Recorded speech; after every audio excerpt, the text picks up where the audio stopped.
Chapter 851 Knowledge is the root of the power of wizards. At 3 o'clock in the morning, after arranging the time for the next meeting, Marks said goodbye to Miss Ghost and returned to the boys' dorm alone with the Ravenclaw crown. Along the way, Marks's mind was thinking about the possibility, even tentatively calling the system, wanting to find a solution. However, the system didn't respond to him, let alone answer his doubts. In the end, Marks had no choice but to give up, and for the time being put those inconspicuous conjectures behind him, and verify it later. After all, he still has many more pressing troubles to deal with, and he really can't spare too much energy to find that answer. One of the most important things, naturally, is to find a way to kill Voldemort. Otherwise, such a powerful dark wizard hides in the dark all day and waits for an opportunity, secretly planning something. It will make people sleep uneasy. The safety of AI and others is also a problem. Although they have magic marks on their bodies, if they are in danger, they only need to give a signal to get there as soon as possible. But their strength is not at the same level as Voldemort. If the Dark Lord shamelessly engages in a sneak attack, I am afraid that there will be no time for us and others to send a signal. It's just a pity that Marks really had no choice but to use the courageous loyalty curse. He could only expect some good news from Snape. In addition, with his current strength, it is not an easy task to keep Voldemort, who is eager to escape, in the battle. The previous battle with Dumbledore made Marks clearly aware of his shortcomings. However, his current strength is already very strong, and there are only two ways to improve. Either continue to integrate more bloodlines, hoping to get more powerful bloodline magic, or strive to consolidate the foundation, develop the existing bloodline power, and increase their knowledge reserves. The former has the fastest effect, but the legendary points are not easy to obtain. The latter only requires time and effort, but it takes years and months to have an effect. Of course, as far as Marks is concerned, he does not need to choose between the two, because he has always had two paths in parallel. This is also the reason Marks is eager to graduate from Hogwarts. The improvement of his senior classes has been minimal, and it will only waste time to continue to stay in class. As for wanting to become a professor, it is to stay in this castle. Hogwarts has the largest library in Europe, and the Forbidden Book area is filled with a variety of ancient and dangerous magic books. Some of the forbidden books have existed in that library thousands of years ago. Marks is extremely convinced that if he can read and understand the collection of books accumulated in the Forbidden Book area last year, then his understanding of magic will definitely surpass that of any wizard in the world. The importance of the foundation is self-evident. In this regard, Dumbledore is the best example. In the last battle, the old professor did not use the weird and changeable blood magic, but the oppression between the gestures let Marks remain unforgettable. Perhaps as the other party said, knowledge is the root of the power of wizards. Even if the way he merged his blood to improve himself, to put it bluntly, it was the inherited knowledge he got from Slytherin. It's just that as a student of his current status, it is necessary to sneak in to get a few books in the restricted area to avoid being discovered by Mrs. Pins. After becoming a professor, you will have the right to enter the Forbidden Book Zone at any time to read books at any time. As long as the course arrangement is lighter, there is still a lot of free time. By the way, Marks also wanted to see if he could complete the task of forming an army of house elves. The next day, early in the morning, Marks got up from the bed with a yawn. Last night, she had a hangout with the female ghost until midnight. She stayed up until the early hours of the morning and did not go to bed until the early morning. Harry, Seamus and others on the side were already quite familiar. They had lived together for almost 5 years, and they all knew that Marks had the habit of getting up in the middle of the night for a night tour. Usually I get up early in the morning, so I must have slipped out to play at night. We better hurry up. This morning's defense against the dark arts class will be replaced by Snape's classroom. Seamus put on his school uniform in a hurry and shouted at several people. Harry didn't dare to neglect. No one wanted to be late for Snape's class. Marks slowly stood up from the bed, gently waved his wand and the robe hung on the hanger floated over, and the quilt and pillows behind him were automatically folded and placed neatly on the bed. The convenience and speed of magic are undoubtedly revealed. If it weren't for the habit, Marks could even use a cleansing spell to directly replace washing. Harry, Seamus, and Neville enviously watched Marks move their magic wands to get these trivial things done, and they couldn't do such a delicate work with their magic level. "What are you staring at me for? I won't be able to make it if I don't leave," Marks reminded him, and after thinking about it, he took the Ravenclaw gold crown in the drawer together. A few people hurried out after eating breakfast. They ran to the classroom of the potions class together. They were able to sit in their seats before the bell rang in class.untilnovel.com since the former defense against the dark arts class Professor Wu after Mrich was forcibly taken away by the era of the Ministry of Magic for colluding with a mysterious man. The position of the professor remained vacant. The Ministry of Magic will not find a replacement for a while, and can only temporarily lead the class by professors of various subjects. Unfortunately, the 5th graders were taught by Snape, and Harry and others complained for several days when they heard the news. But as far as Marks is concerned, it's the same for whoever comes to class. Snape is better because he knows the current affairs very well. Even if he slid in his class, Snape would just pretend not to see it. In view of this, after entering the classroom, Marks found a corner position and sat down, then buttoned on Ravenclaw's crown, opened a magic book from the restricted area and read it for himself. In fact, just as Marks thought, during the defense against the dark arts class in the morning,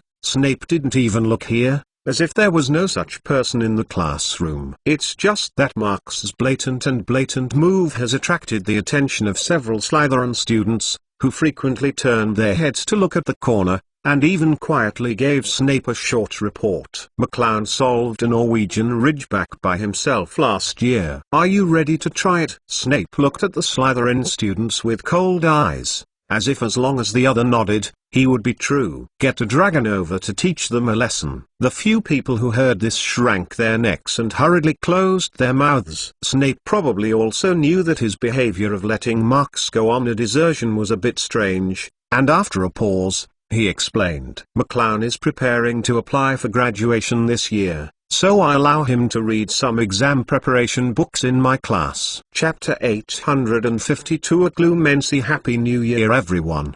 Under Snape's explanation, the little wizards watching the excitement turned their heads back angrily. Marks was not affected at all, and finished reading 2 esoteric black magic books in one morning. However, from the point of view of efficiency, the improvement brought by the Ravenclaw crown is not a little bit worse than the Systematic Learning Master Experience card, only about an third of the effect. Fortunately, the most important thing about this thing is that it can be used all the time, so you don't have to work hard to earn grade points. Marks is very satisfied with this kind of thinking improvement. As the bell rang for the end of class, Harry and Ron, who had survived the 2 defense against the dark arts classes, were relieved. They were very worried in class just now, for fear of being caught by Snape. By the way, Harry, didn't you want Professor Snape to learn Occlumency? Marks put away the 2 books on the table, took the Ravenclaw crown off his head,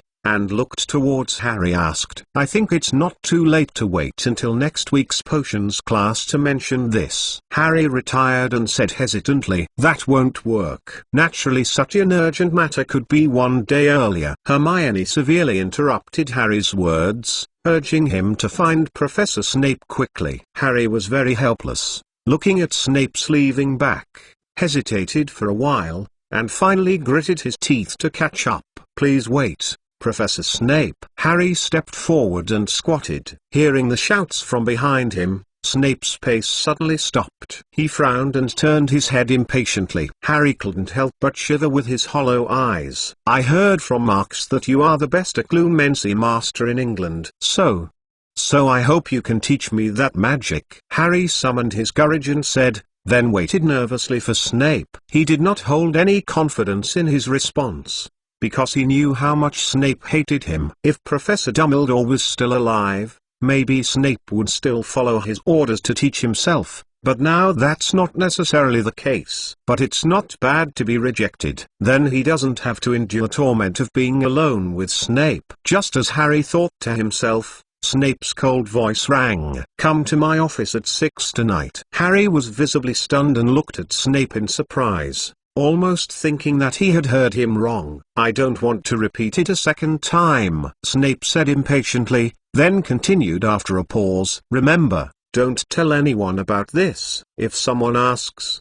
you just say I plan to detain you for a few days. Understand? I believe no one will question this." After a brief mention, Snape walked towards the hall without waiting for Harry to respond. It took a long while for Harry to return to his senses. He had never expected Snape to agree so readily. Returning to the classroom in a daze, Ron and Hermione got together for the first time. "How about, Harry? Did Professor Snape agree?" Hermione asked. "He asked me to go to his office at 6 o'clock tonight." Harry didn't even pay attention to Snape's instructions, and didn't think he could hide from Marks. Not to mention, he was expecting that if Snape tried to mislead him, Marks, Ron, and Hermione would be able to rush to rescue him as soon as possible. In the evening, at 5:45, after dinner, Harry forced his spirits up and walked towards Snape's office alone. After a polite knock on the door, Snape's somber voice came from the office. "Coming." Harry took a deep breath, opened the door gently, and walked in. There was no light in the room, only the faint lighting provided by the burning fire on the wall. Harry turned his head and looked around. The shelves on both sides of the room were filled with hundreds of glass bottles, and slimy specimens of animals and plants floated. Among the colorful potions, there is a faint smell of strong potion. Harry sniffed uncomfortably, and then quickly focused his attention on the conspicuous old clock behind the desk, because it seemed to be broken and the time was pointing at 11 o'clock. "It looks like you are not late today, Potter." Snape's cold voice suddenly sounded in the office, and Harry was startled by the distraction. He turned his head hurriedly and saw Snape's figure suddenly emerge from a shadow. "How much do you know about occlumency?" Snape didn't mean to chat with Harry, and asked directly. "It can protect the memory in my brain and prevent mysterious people from using magic to detect my thoughts." Harry tried hard to recall the notebook he had read during the summer vacation, and then continued. "The advanced occlumency technique can also create false memories and confuse those who want to peek into the memory." "Very well, since you have some understanding of it, then we will skip the novice teaching and go directly to the actual combat. I always think this is the best way to learn." Snape looked at Harry with his eyes gleaming. Novel.com said unkindly. "But, should I do this?" Harry asked nervously. There were some explanations in the notes Marks gave him, but he only had theoretical knowledge without any practical experience. "Fight against my curse with your will. Or you can try other methods," Snape said lightly. Harry stared at him angrily. There was no technique or method. What was the difference between not saying? He even guessed that Snape had promised so readily in the morning to humiliate himself wantonly in the process of learning occlumency. "Let's start now. The Dark Lord won't leave you too much preparation time." Snape didn't care about Harry's angry gaze at all, said slowly, and at the same time raised the wand in his hand. Harry immediately took the gods, and concentrated on the several ways to resist the mind consciousness in the memoirs. Try to think of some useless things to interfere with the caster's access to information. Use your will to mobilize your own magic power to resist the opponent's invasion. Create false memories in your brain to confuse the enemy. In addition, there is a more extreme method, that is, direct attack. Surgeon. Despite the mind, Snape didn't remind Harry again, waved his wand without warning, and yelled sharply. The surrounding scenes disappeared in front of Harry's eyes for an instant. Only then did he realize that the resistance methods he had imagined did not have much effect at all. Snape's methods were extremely fierce, without the slightest concealment. It was like poking a spoon into his brain fiercely, stirring wildly in his brain, and Harry just felt that countless memories came from his brain. Crazy emerges. P.S. On the occasion of saying goodbye to the old and welcoming the new, The angels wish everyone a happy new year and a blessed year of the ox. Chapter 853 Frequent lectures. As the world turned around, pictures flashed through Harry's mind like a movie. When he was 5 years old, he watched Dudley riding on his new red bicycle. His heart was full of jealousy. When he was 9 years old, he was driven to the tree by the watchdog Lippy. The Dursleys laughed on the lawn. 11 years old. When he was wearing a sorting hat, he heard it say he could go to Slytherin. These secrets buried in his heart were searched out one by one, and Harry kept the last trace of clarity and tried to stop it, but was helpless. Soon, more memories were recalled by him. In a daze, Harry seemed to have returned to the night before school, listening to the era of the Ministry of Magic read out Dumbledore's will.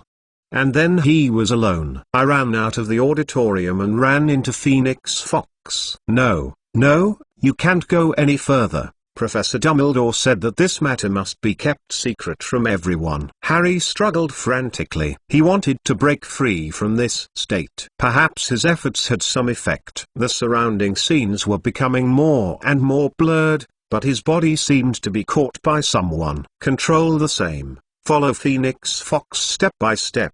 While resisting hard, Harry tried hard to recall the notes Marks gave him, and finally vaguely remembered that in addition to resisting in his brain, he could also directly interrupt the mind of the spell by attacking the caster. Realizing this, Harry focused all his attention on his right hand. The real body also made the exact same movements as in the memory space. He raised his hand with great effort, thinking in the memory of Snape's location. He waved his wand and roared loudly, "Expelliarmus, accept your weapon." A crimson light beam flashed in midair. Then Harry found that the scene in front of him suddenly broke apart, and he returned to Snape's office again, with a dark, long strip flying towards him. Harry took the thing subconsciously, and after looking down at it, he realized that it was a magic wand. "Come here." Snape's harsh voice sounded in the darkness ahead. Harry suddenly looked up, and Snape's figure gradually emerged from the dark shadow,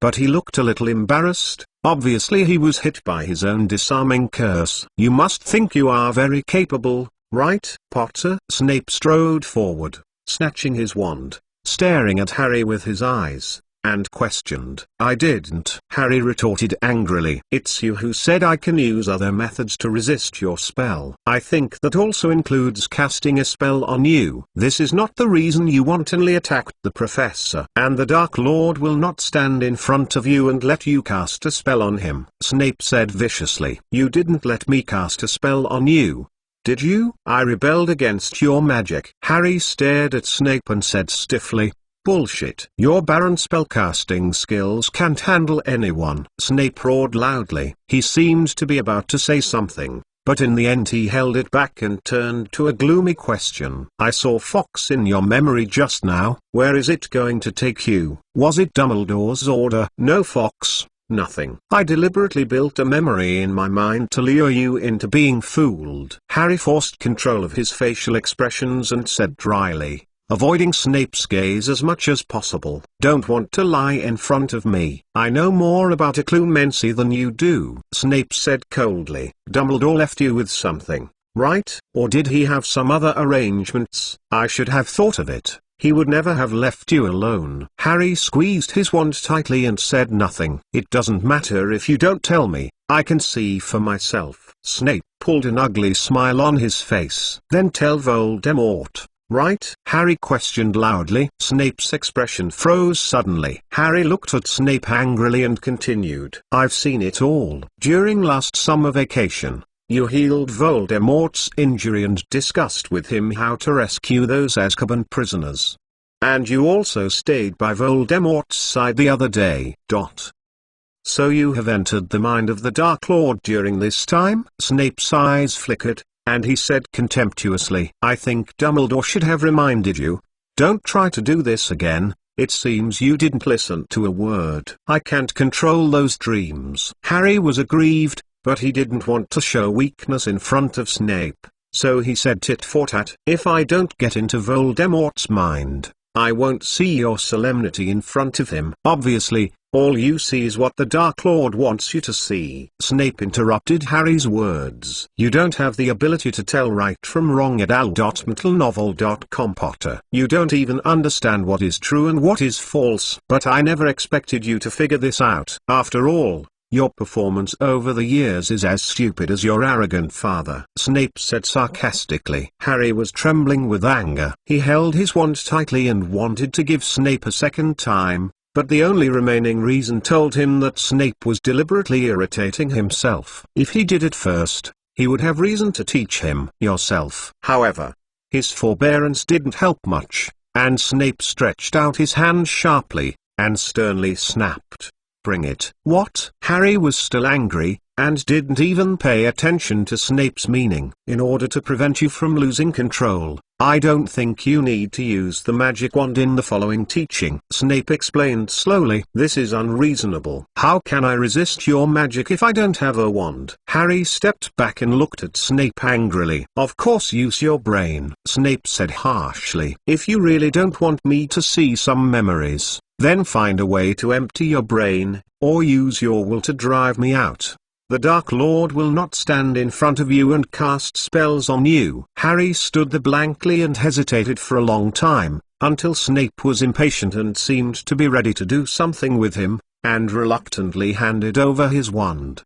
Because he knew that he had no chance of defeating Snape when the opponent was defensive. Marks, Ron, and Hermione know that I'm practicing magic in your office tonight, Harry said abruptly after Snape took the wand, and the words were full of warnings. The time didn't go back. Marks and others would definitely notify the Ministry of Magic. Chapter 854 Snape's Change. Snape didn't care about Harry's threat at all, and even thought it was a bit ridiculous. But Harry dissatisfied him by disobeying his order and privately revealing the study of Occlumency tonight. Very well, it seems that without a lesson, you don't intend to remember other people's warnings at all. Snape threatened fiercely. It depends on who has to tell. Harry glared at Snape, and responded without showing any weakness. Then you continue to be stubborn, Snape said with a sneer. I think you may have forgotten that anger will make your brain protection full of errors. Despite the mind, Snape didn't wait for Harry to be ready, then waved his wand again and roared loudly. Harry was visibly stunned, and then he felt his brain become groggy, and the memories he tried so hard not to be seen resurfaced. Harry gritted his teeth tightly, trying to stop all of this. But his wand was no longer in his hand, so he could only try his best to recall the insignificant memories and try to cover up the more important secrets. Such a stalemate had passed for an unknown amount of time, and just when Harry felt that he was about to be unable to hold on, and the secret of the invisibility cloak was about to be revealed, the feeling that the brain had been invaded suddenly disappeared without a trace. In addition, the book-chasing app I am using recently, Mimir Reading App Cache Reading, Offline Reading. Harry sat down on the ground, panting hard, sweating on his forehead, but before he could breathe a sigh of relief, Snape's voice sounded like a devil in his ears.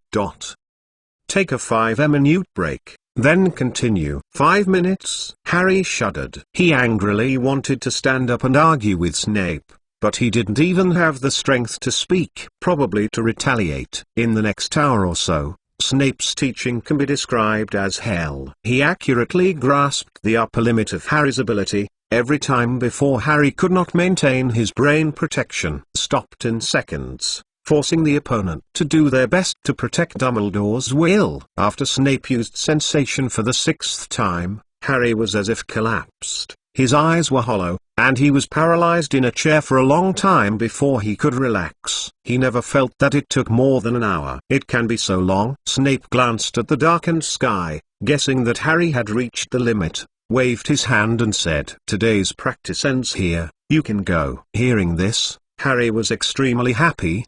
His trance spirit was shocked, his body seemed to regain his strength all at once, and he stood up with a brush. When you go back, remember to continue practicing how to empty your brain. Tomorrow you'd better not expect me to keep your hands on you, Snape added. Harry opened his mouth and wanted to give Snape a few more days of grace. He probably won't want to experience this feeling tonight again for a month. However, for the sake of face, Harry didn't say a word hard, and didn't think of one thing suddenly until he walked to the door. "My wand, Professor?" Harry looked at Snape hesitantly. "As punishment for your wanton provocation of the Professor, I am going to seize your wand for 2 days," Snape said casually, and then continued without waiting for Harry to refute. "I don't think you will need to use it on the rest day, or your performance tomorrow will be more satisfactory. In that case, I might consider returning it to you." Harry glared at Snape. His eyes seemed to burst into flames,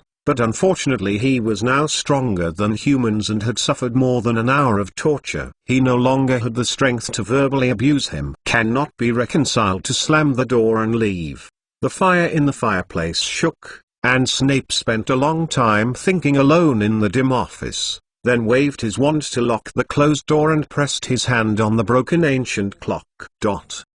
The next morning, in the auditorium, on the long table in Gryffindor, Harry suffocated his stomach and kept complaining about what happened to Snape's office last night. "What? He actually took your wand? How dare Snape do this?" Ron yelled angrily after listening to Harry telling him what he had experienced in the office. "Let's go to Professor Dumbledore." Hermione on the side also threw away the knife and fork in her hand in indignation, even if she was about to get up. But after the voice fell, Hermione sullenly remembered that Professor Dumbledore had passed away more than 2 months ago, and now no one in the school can control Snape. Harry and Ron's mood also became very depressed. Marks did not participate in the discussion among the few people, but he was vaguely aware that there must be something wrong with it. "Harry, did you just say that you disarmed Snape's wand in the potions office last night?" Marks asked. Harry nodded. When he was afraid that Snape would find the invisibility cloak that Dumbledore had handed him,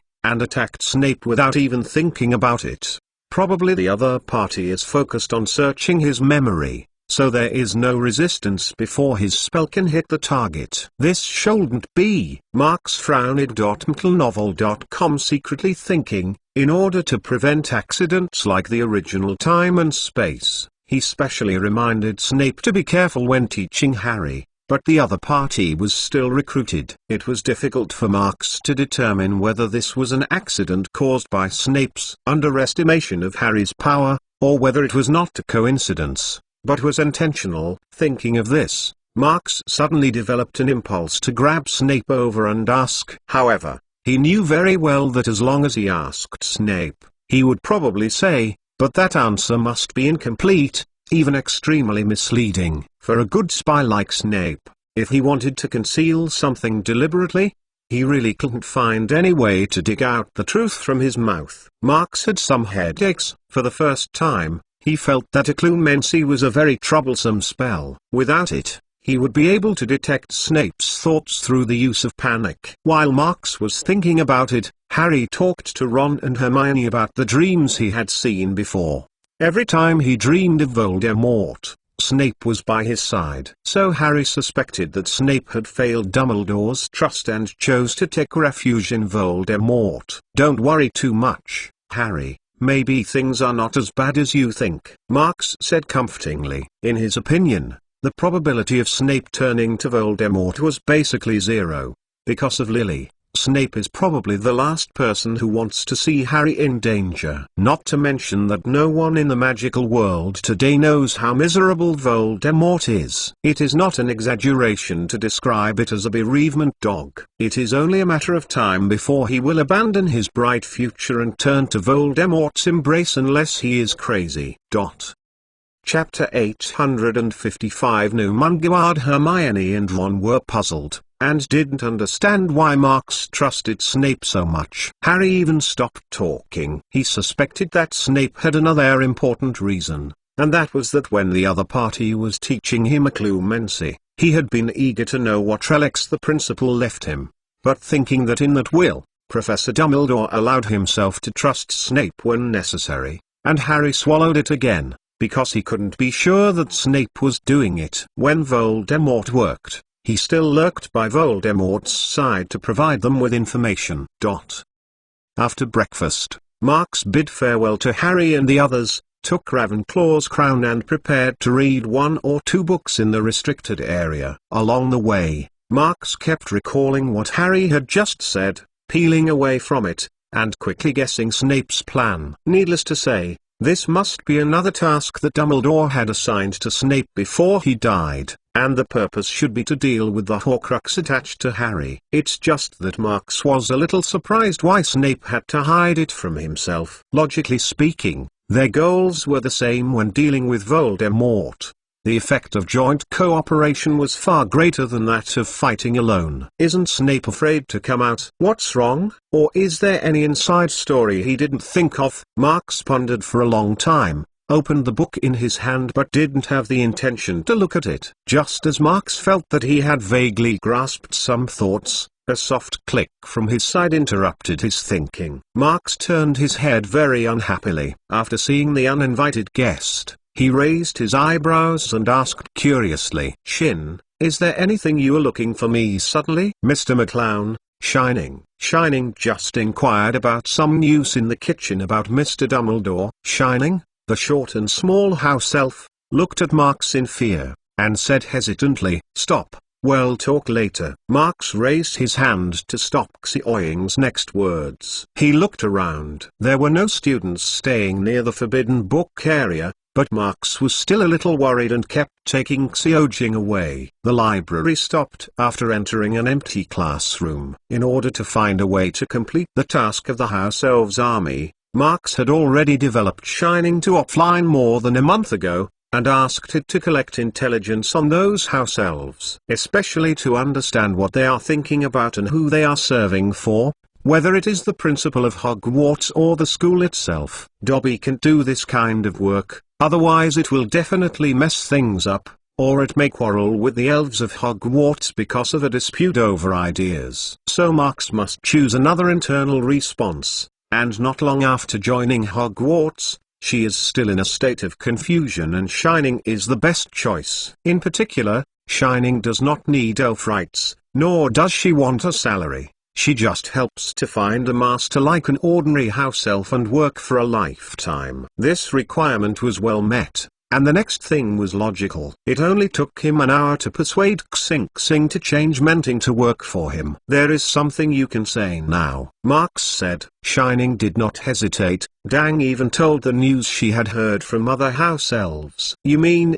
some elf knows where Principal Dumbledore went some time ago?" Marks asked in surprise. Shining nodded and replied cautiously. "They say that Mr. Dumbledore spent a long time in the Tower of Mcgonagall. Under the recommendation, Mimir Reading Gap is really good. It is worth installing. After all, there are many books, all books, and fast updates." Mcgonagall, Marks muttered to himself, always feeling that this place is very familiar. After searching through the memory carefully, he suddenly discovered that the place was a prison. The Dark Wizard Grindelwald was in a duel in 1945. After losing in the middle, he was imprisoned by Dumbledore in a high tower in Mcgonagall. Dumbledore went there obviously to see Grindelwald, and the purpose is probably to deal with the black magic on his right arm. As one of the most powerful black wizards in the world, Grindelwald may not be inferior to Voldemort in terms of black magic.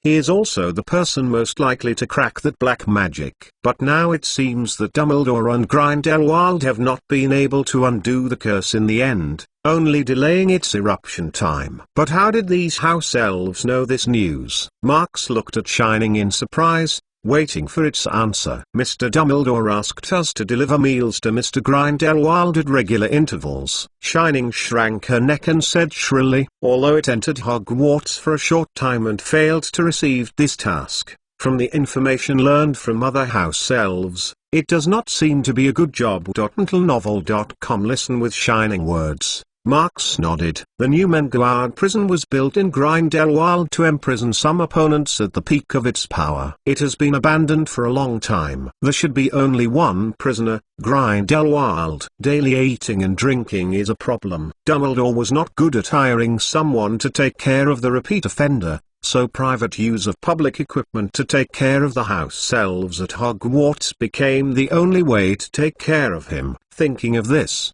Marks suddenly became a little agitated. Dumbledore's death was always shrouded in layers of mist. Many of these doubts had made him rack his brains and he couldn't even think of any thoughts. Now finally there is a new breakthrough. Dumbledore had been to Mcgonagall during the disappearance of the game, and stayed there for a long time. And Grindelwald was the original owner of the old wand and had a deep connection with Dumbledore. Marks thought that many of his doubts could be answered there. Sparkling. Later you go to the kitchen and ask, who is the elf responsible for delivering food to Grindelwald today, and find a way to pick up this errand. Marks immediately clapped. But, sir, Shining doesn't know where Mcgonagall is. Maybe it can't be delivered in time. Shining grabbed the dirty clothes on her body and said aggrievedly, "No, don't bother you, I will deliver it myself," Marks said categorically, and he didn't want elves to come over and interrupt their conversation. After making the decision,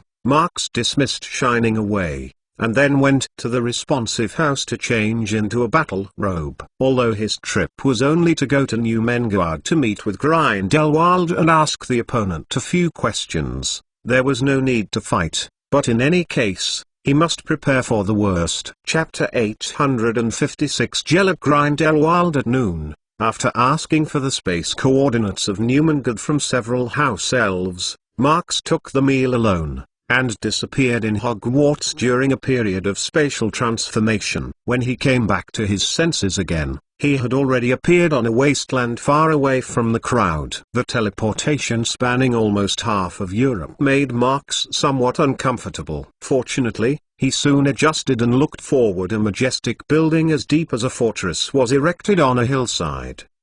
What stands out is the towering tower in the center. Marks looked around and quickly confirmed that this was the great prison of Mcgonagall. It was as famous as Azkaban. According to the record, hundreds of wizards were imprisoned in Mcgonagall during its heyday. It is a brutal testimony of Grindelwald. The top of the entrance is still engraved with Grindelwald's famous saying, "For the greater good." It's just that now this place has been abandoned for many years. The solid wall has collapsed a little, and the guard post at the door is empty. After the fall of Grindelwald, a large number of righteous wizards fell here, and the traces of the original battle can still be seen vaguely. Marks stepped into it, looking around like a tourist. To his surprise, more than 50 years later, some of the protective circles in this prison are still in full play.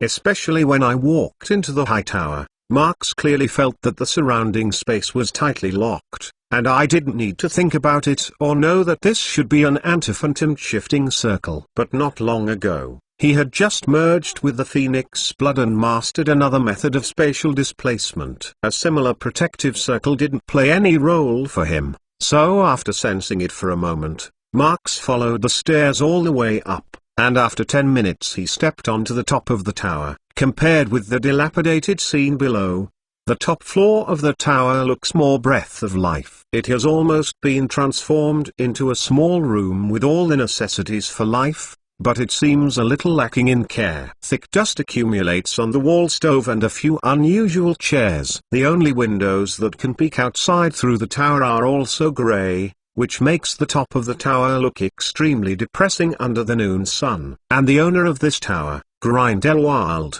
the only prisoner of Mcgonagall, was leaning on the only rigid bed in the room at this moment. Probably because of his advanced age and long-term imprisonment, Grindelwald's condition looks terrible. His grey hair is tied together, his eyes are sunken, and his face is pale with no trace of blood. Marks he even suspected that the other party might die in this room in the next moment. The sound of footsteps coming from the door naturally attracted Gellert Grindelwald's attention. His eyes swept across Marks's body like an eagle, making the latter feel a long-lost pressure. Marks was already on alert and quietly put his hand on the wand. He vaguely felt that the prestigious Dark Wizard is in a state that is very similar to Dumbledore's today, a powerful dying person. So even if the opponent doesn't have a magic wand in his hand, Marks doesn't dare to relax his guard. However, Gellert Grindelwald did not intend to attack him, but after Marks approached step by step, he suddenly spoke and said in that hoarse low voice, "Marks McClown.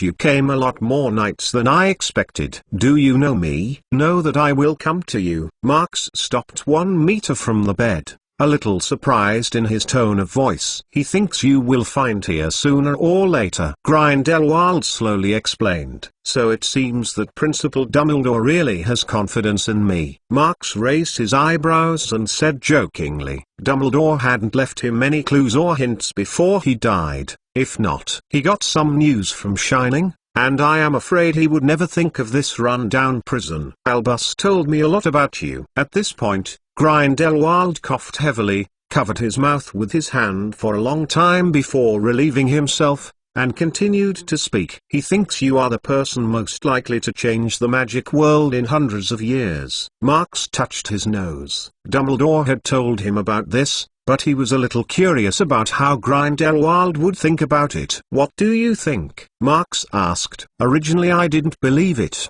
but now it seems that there is some basis." Grindelwald stared at Marks scrutinizingly. "There has never been a wizard who can reach such a height at your age." Marks was not moved by Grindelwald's praise, and replied casually, "Really? I also heard Professor Dumbledore talk about you." While talking, Marks put the meal with his left hand in front of Grindelwald. Did not forget that he was here to deliver the meal this time. McGonagall.com. Grindelwald is also welcome. Pick it up with the knife and fork in the plate. He slowly cut a piece of steak into his mouth, elegantly like an aristocratic gentleman. However, Marks noticed that the opponent's left hand, which was holding a knife and hidden in the shadow, was a little unwilling. The cut steak looked crooked, rather than a neat piece. Just before he could take a closer look, Grindelwald's voice came over. "If you have any questions, you can say now." Marks waved his magic wand to take a picture of a stool from a distance,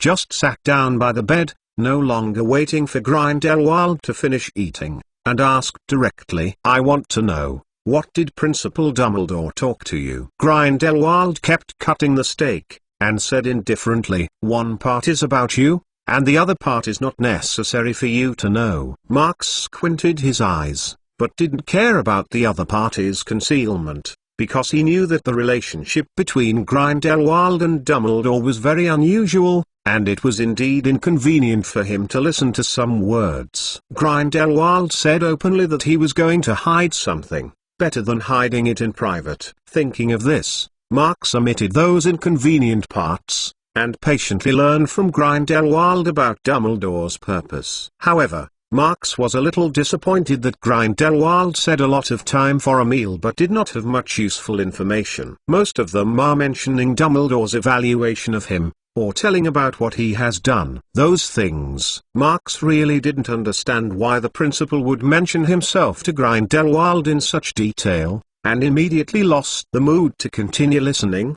So he interrupted. "When the principal of Dumbledore came to see you, did you know he was dying with black magic? 1 day off, 2 more tomorrow. Susan Burns. Hufflepuff. Justin Finley. Hufflepuff." In the large and beautifully decorated exhibition hall, a wrinkled hat with a big mouth that splits from the edge, twisting restlessly while singing, and occasionally being squeezed by a few undaunted little wizards. The brim of the hat gave out bursts of weird laughter as the names of the students and the colleges assigned to them were spoken from the sorting cap. The little wizards clapped their hands warmly or perfunctorily on the seats below. At least in this welcome party, even Gryffindor and Slytherin, who disliked each other, would maintain this relatively harmonious scene. In the audience, the little wizards waiting for the distribution academy were nervous or expectant, watching other people put on the sorting hat, and then walked to the corresponding academy seat in the funny tone of the hat. However,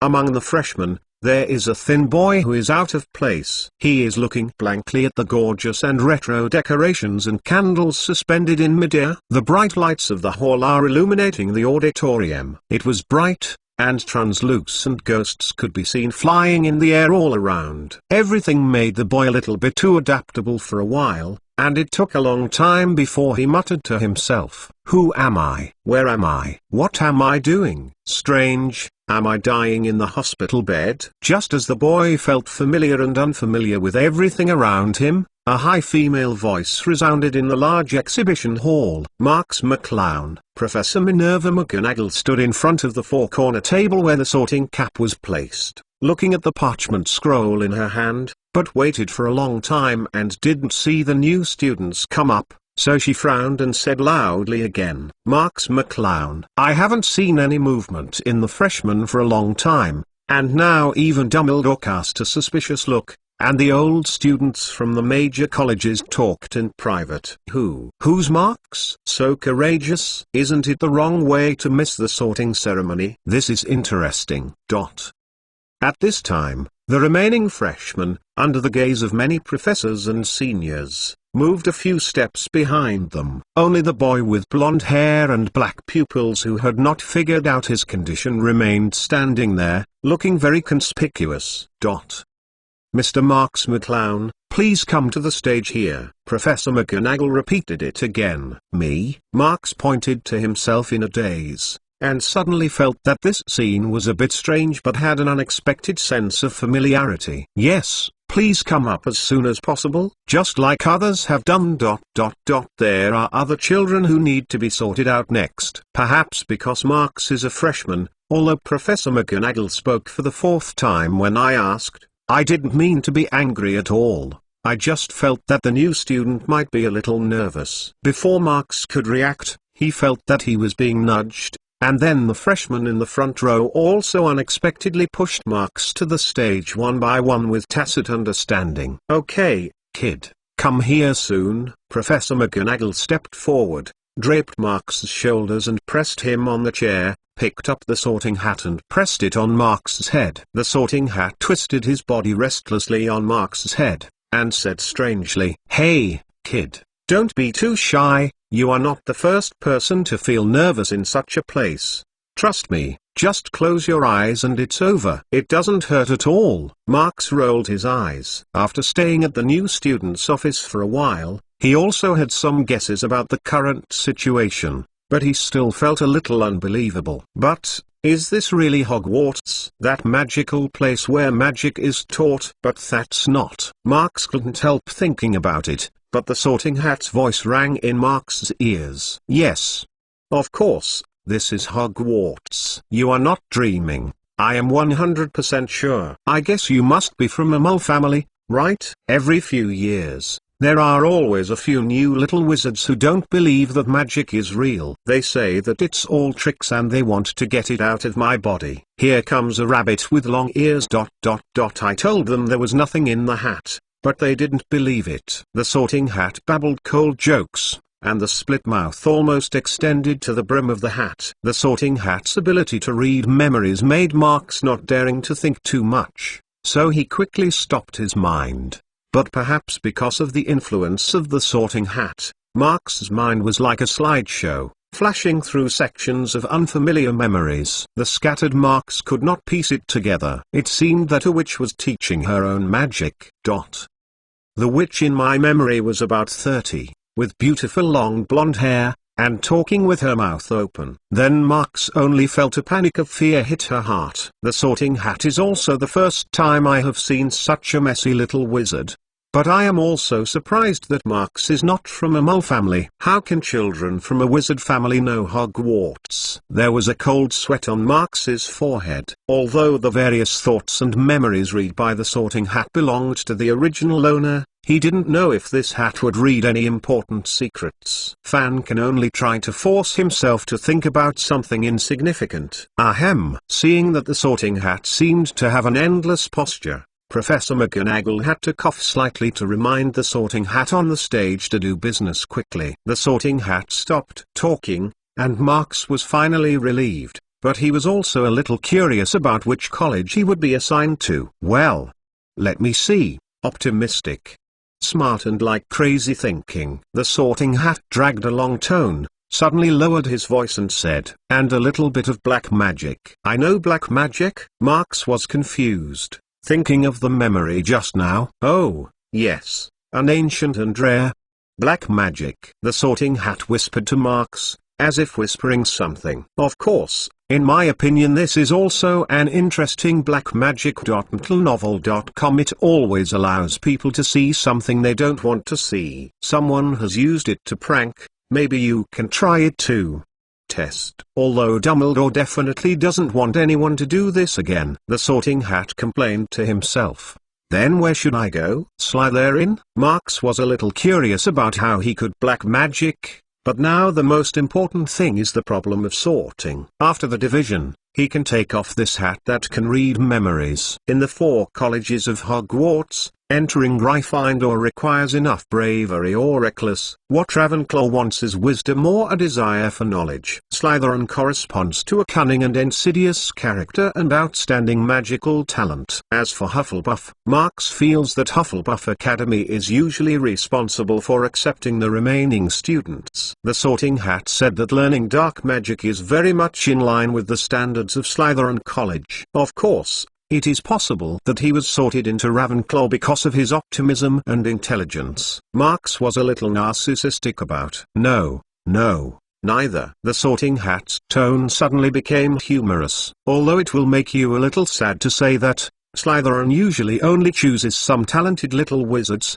So, Gryffindor. The Sorting Hat changed the whispering whisper when it was whispering with Marks, and the loud voice resounded throughout the hall. Gryffindor. Marks took the Sorting Hat off the top of his head, a little surprised, and even too late to complain about the Sorting Hat's evaluation of his talent. Yes, you should go there. The Sorting Hat vowed. I have never missed it. You have the corresponding quality. HTTPS. Please remember the domain name of this book's first publication. Mobile version reading URL. Chapter 857. This is part 1 of the agreement. Of course I know this, Grindelwald said slowly, his complexion very calm. So you must have studied how to crack this black magic's corrosion to the body, right? Marks stared at Grindelwald and asked. Yes, I did provide him with some suggestions. But it's a pity that he came too late. That kind of weird black magic has completely eroded his whole body. Even I have no solution. Grindelwald replied with a word. But the wizard responsible for configuring him with potions told me that Dumbledore's physical condition can only last until Hogwarts start.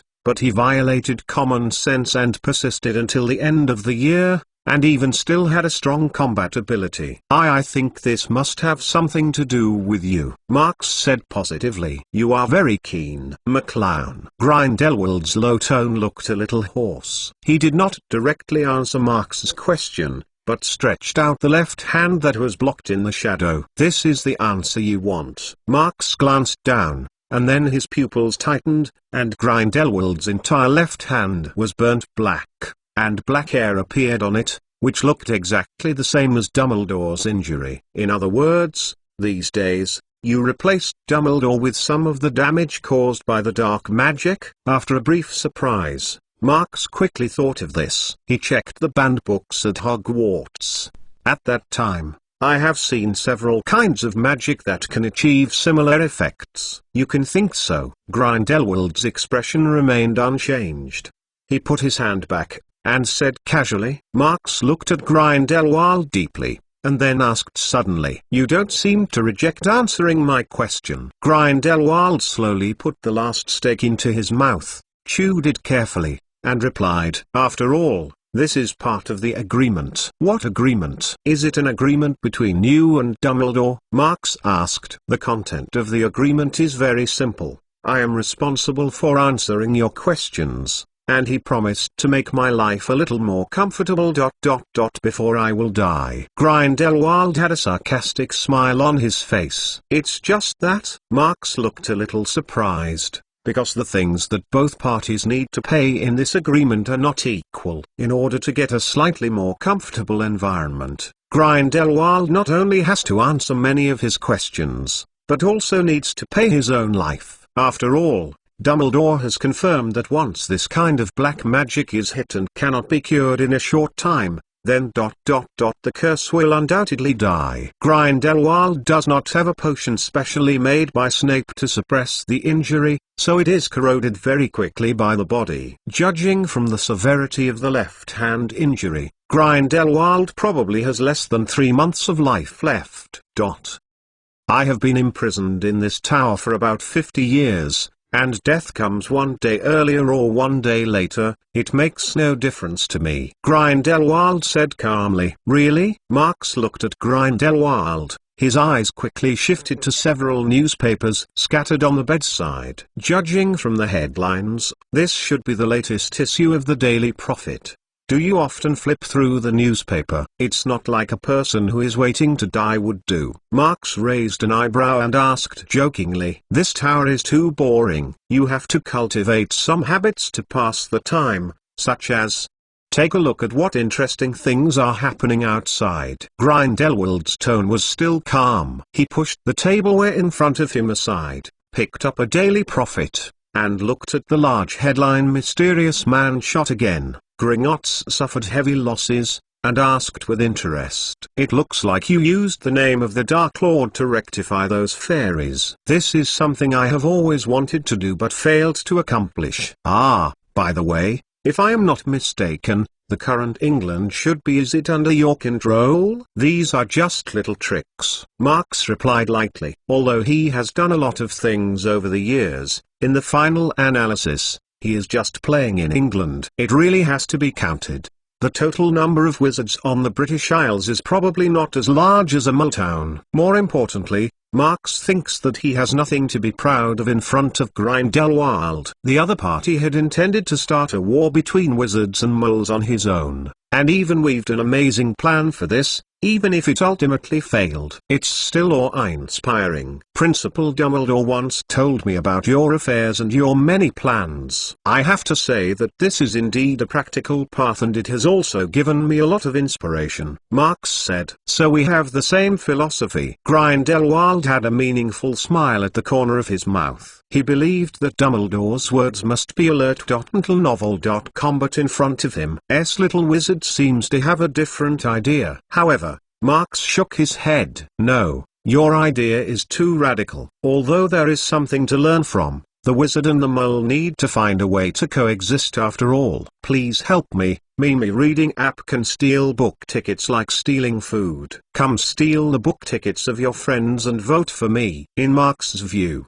even if a very minority wizard can dominate the world for a short time, it is difficult to maintain it for a long time. On the other hand, it is impossible for moles to exterminate the wizard. After all, two ordinary children born with the same probability have the gift of magic. "So you believe in Dumbledore's practice, that moles and wizards should live in harmony?" Grindelwald sneered. "Is there anything wrong with this?" Marks asked puzzledly. "Are you going to put the lion and the sheep together?" Grindelwald said disdainfully. "Moles are not as weak as you think. I think you should have seen the appearance of that creature that was charred the last time when moles triggered a world war." Marks said non-committal. "You mean the weapons that moles developed specifically to kill themselves?" Grindelwald sneered. "I admit that moles are indeed much faster than us in terms of killing efficiency, but don't forget that even the most powerful weapons need to be used by humans. Wizards control moles." Marks did not argue with Grindelwald about this,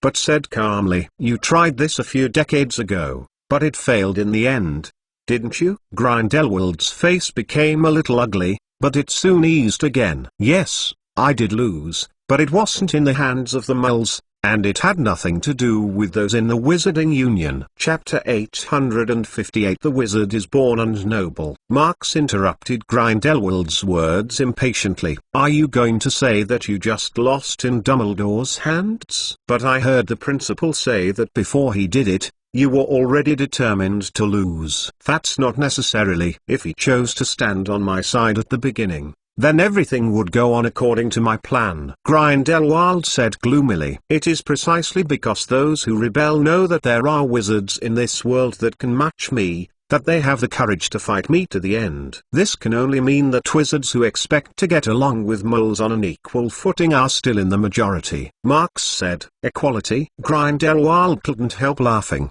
and then said, "There has never been such a thing in this world. It's just a lie made by moles. Even if there are no wizards, moles always try to use their power and wealth to distinguish themselves from others. They even enjoy the feeling of stepping on their feet, vainly trying to stay on top forever. In the past, these people were called hereditary aristocrats, but now they are the heirs of politicians and big chaebols. It's nothing more than a different name. Since there is always someone to be on top, why can't you let more suitable and better people come? No matter how much power and wealth those male elites have, they are not fundamentally different from other muggles. But the wizard is different. Speaking of this, Grindelwald could not help accentuating the pitch a little, and the bell-like voice resounded from the top of the tower. We are born with magical powers. We can fool and control muggles at will. This is the right God bestows on you and me. We are born rulers, and wizards are born noble. Grindelwald said word by word. Listening to Grindelwald's words, Marx couldn't help but want to clap his hands and applaud. Amazing. I think if you go out now and hold a large gathering in England, you will definitely gain a lot of believers. Marx can be regarded as understanding why Grindelwald was able to attract a large number of believers in Europe a few decades ago.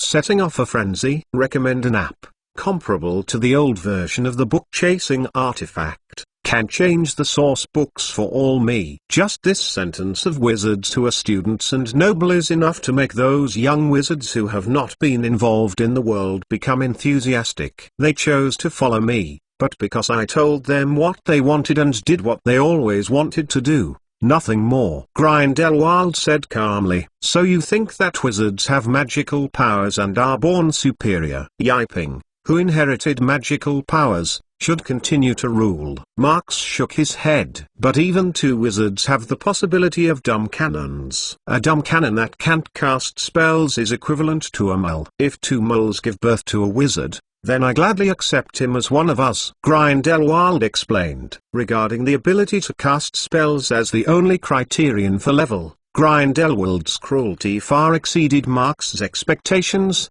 He couldn't help but sneered. You have divided the wizards and moles into hierarchies, nothing more than your own ambitions, in order to be able to rule the world at a high level, not only for selfish desire, but also for the future of wizards and magic world. I don't think these two conflict, do they? Grindelwald did not deny, but said generously, the so-called class was not created by me. It has always been there. Whether you want to admit it or not, I only let more suitable people stay where they should be. Perhaps, Marx said nonchalantly, drawing a line from Grindelwald in his heart. He originally felt that the other party's behavior against the entire magical world with his own power in order to change is very tragic. But now it does not seem to be the case. Grindelwald is an extremely dangerous careerist, and the Dark Lord deserves his name. Had Grindelwald stayed in this tower peacefully for decades, and had been affected by the black magic for a long time,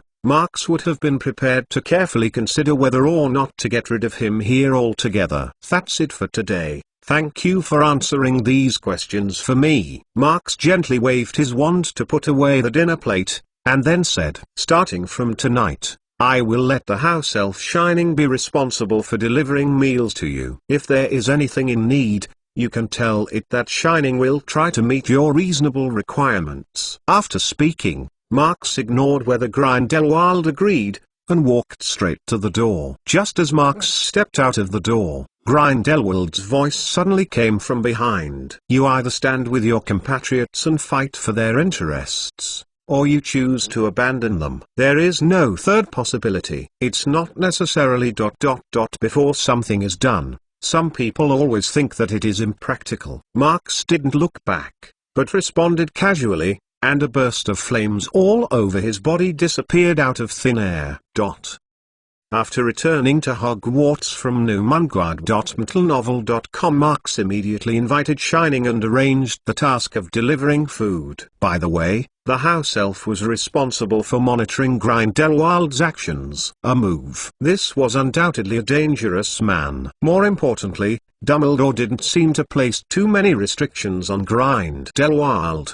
The opponent didn't even have a pair of magic shackles on his hands. For more than 50 years, Grindelwald has stayed honestly in New Mengaward. Is it possible to rely on consciousness? Marx never believes this, because from previous contacts, Grindelwald is not a peaceful person. The long imprisonment has not been able to erase Grindelwald's ambitions, otherwise he would not attempt to use words.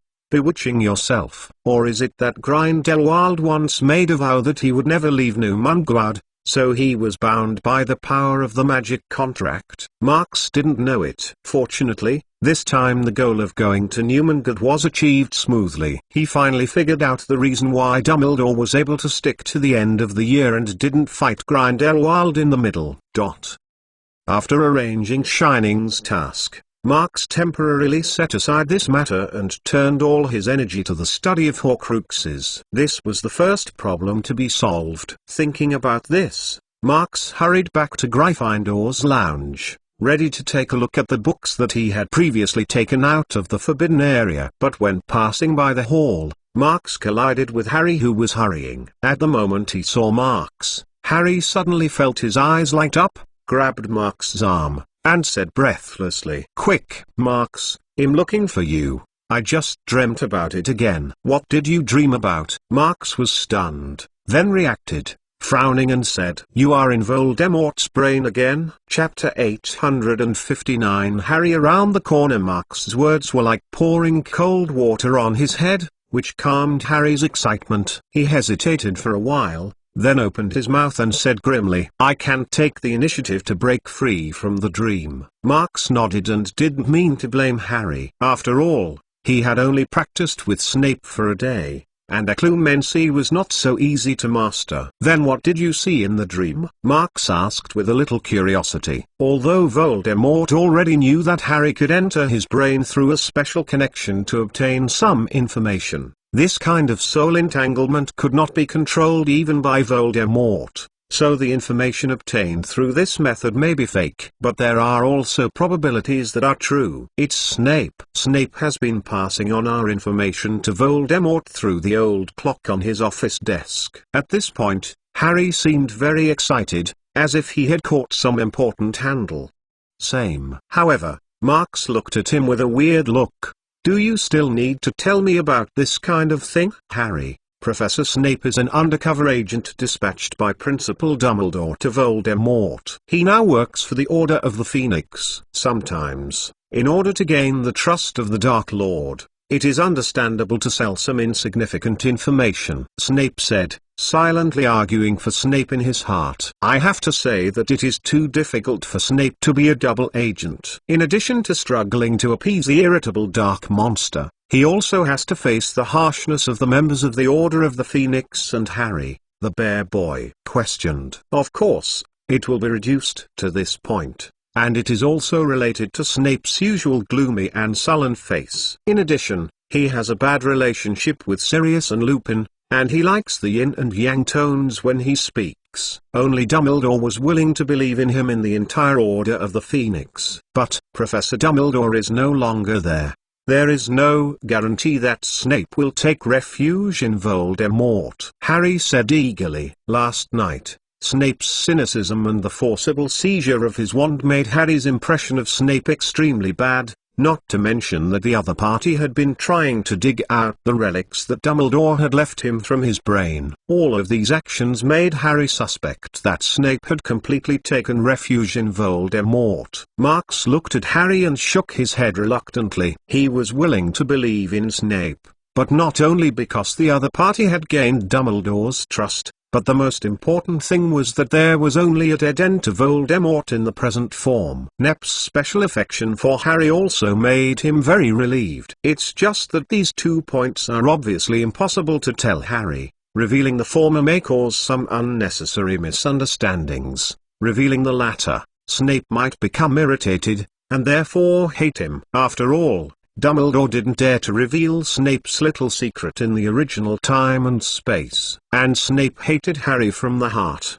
The reason why he was willing to protect his personal safety was partly because of his love for Lily and partly because of guilt. These complex emotions blended together. Far from being understandable by Harry, who has no experience now. In view of this, Marx could only comfort Harry patiently and give him more confidence in Snape, who was just doing his undercover job. If something really happens, You can call me with the magic mark at any time. Marks pointed to the dragon mark on the back of Harry's hand and said, although he believed in Snape, he was not unprepared. On the contrary, he always felt that the other party was planning something. It was probably Dumbledore's backhand before the war. Harry was always a key anyway.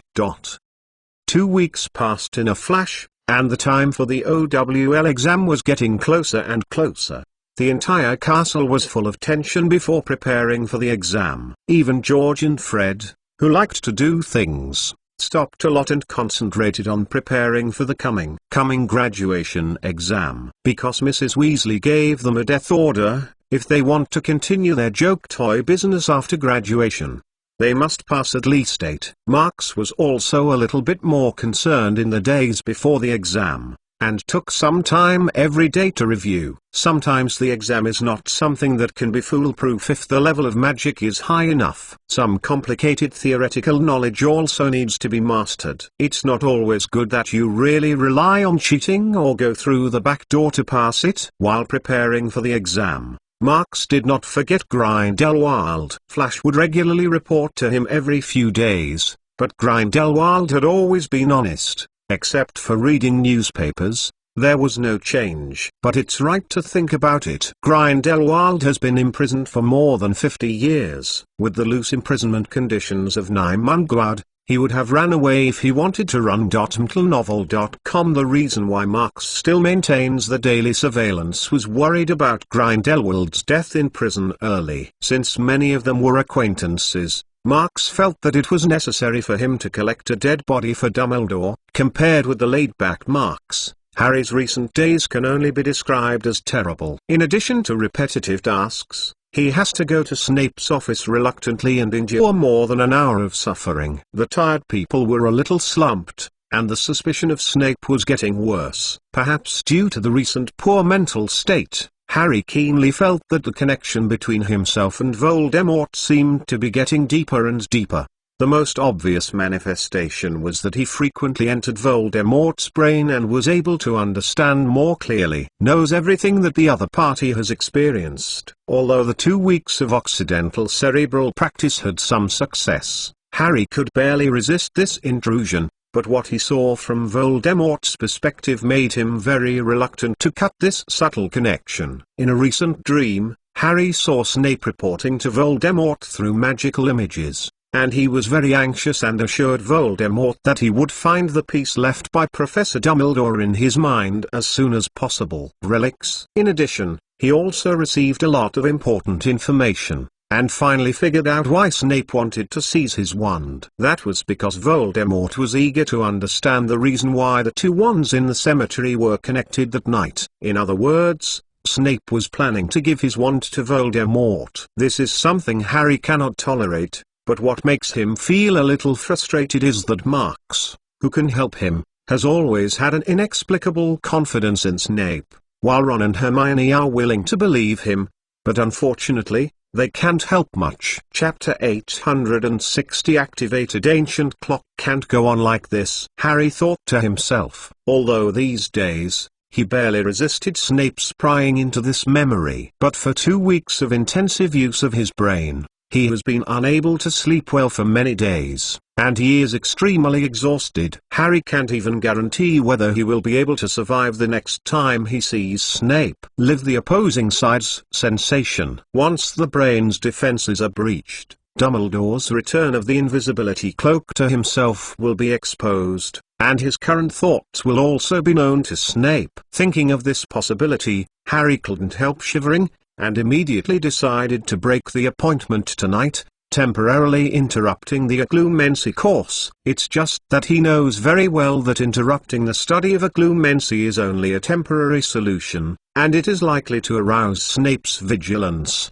What he needs to do now is to expose the true face of the other party as soon as possible, so that everyone knows. Snape. I have already taken refuge in Voldemort. Thinking of Marks and others being fooled by Snape's disguise, Harry faintly felt that his responsibility was heavy, so he turned his head to look at Ron and asked, "Ron, get me the class schedule. By the way, do you know if Snape has a class today?" Ron, who was holding a book of transfiguration and memorizing by rote, froze for a moment, and then responded. "It shouldn't be. I heard George and the others say that Professor Snape seems to have taken a leave of absence today." The morning's defense against the dark arts class was assigned to Professor Mcgonagall. "He must have gone to see Voldemort," Harry said with certainty, and there was a faint excitement in his words, which meant that Snape was not in his office now and would not be back in a short time! He could just sneak into that office, retrieve his wand, and even look for evidence that Snape had betrayed them. From the previous dreams, Harry learned that when Snape was busy or it was inconvenient to communicate with Voldemort using magical images, he would write the information he was going to pass to Voldemort on a piece of paper, and then put it in that broken ancient bell. There is a specific magic inside the ancient clock, which can accurately transmit the letter to Voldemort's hands. In the same way, Voldemort was able to pass orders to Snape through similar means, and these communications letters are likely to remain. Harry guessed that these things were probably placed in the locked cabinet next to the wooden table. When practicing Occidental cerebral surgery last night, he had tempted that Snape loved the broken old clock very much and never let him approach the locked cabinet. This is consistent with everything he saw in his dream. So going to sneak into Snape's office to find evidence? Ask me to say that Snape will definitely not keep those letters. After listening to Harry's analysis, Ron felt unreliable. Snape is not stupid. Normal people have burned these things a long time ago. That's not necessarily. Why else would Snape lock the cabinet? Even if there is no letter from Voldemort in it, there must be some other evidence. Harry vowed, and then added, "Besides, there should be some clues in that ancient clock." Ron thought about it as if that was the case, but he didn't persuade him anymore, and he was enthusiastic about discussing the next move with Harry and preparing to embark on a new round of adventures. After a brief discussion, the two finally decided that Harry would carry the invisibility cloak into Snape's office and search, while Ron was responsible for guarding in the hall. If Professor Snape came back early, he would find a way. Procrastinate. After taking the countermeasures, Harry didn't want to delay for a moment, and acted unexpectedly. He immediately returned to the bedroom and pulled out the invisibility cloak hidden in the suitcase, draped it on his body, and walked all the way to Snape's office. The door of the room is locked. Fortunately, this was not a problem for Harry, who had been prepared for a long time. He fumbled for a while in the pocket of the wizard's robe, took out a strangely shaped key, and gently put it on the door. With the obvious click sound, the door of the office opened automatically. Harry slowly breathed a sigh of relief, thinking silently that after going back, he must thank George and Fred a lot. The lock opener they smashed out was just like that. Publicity is equally useful. Just stepping into Snape's office quietly, Harry pointed a heart directly to his throat, but fortunately, as they expected, there was not a single person in it. Harry didn't dare to turn on the light and didn't have the guts to stay here for long. He walked quickly to the locked cabinet, broke the lock with the lock opener, and then yanked it away. In addition, the reading app I am using recently, Mimir app, has a lot of sources, complete books, and fast updates. But to his surprise, www.untilenovel.com, there was nothing in that drawer. Harry was dumbfounded, and at a loss. For a while, it was possible that he had guessed wrong. No, if there is really nothing in this drawer, why should it be locked? Thinking of this, Harry rallied again, and Snape probably just moved these things elsewhere. While there was still time, Harry rummaged in this office, but he rummaged around and quickly found out that there was nothing but a lot of strange potion materials in Snape's office. None. And finally, I have to admit that the evidence I was looking for may not be in this room, or it may have been destroyed by Snape. Just when Harry was disappointed by this, the old clock on the wooden table attracted his attention. Harry was surprised to find that the time marked on it was different from before, and it had become 12 o'clock. Several possibilities suddenly emerged in Harry's mind. The change in time might indicate that Voldemort was summoning Snape. This may be the reason why Snape deliberately applied for leave today. But it could also mean that Voldemort had a new order to convey, and Snape was anxious to leave without noticing it. Thinking of this, Harry walked forward cautiously with the last glimmer of hope, and fumbled on the ancient clock. When his index finger touched the chassis of the ancient clock, he accidentally touched a protrusion, which should be button 1 kind of stuff. Before he could take a closer look, Harry suddenly felt as if something was being pulled from behind his belly button. His feet were pulled off the ground, and his body was drawn into a vortex of space. Only then did he realize that the ancient clock in front of him was not a magical item for sending letters at all. It was a door key. Chapter 861. Nothing can be hidden in your empty brain. With the world spinning around, Harry soon felt his body fell heavily on the grass.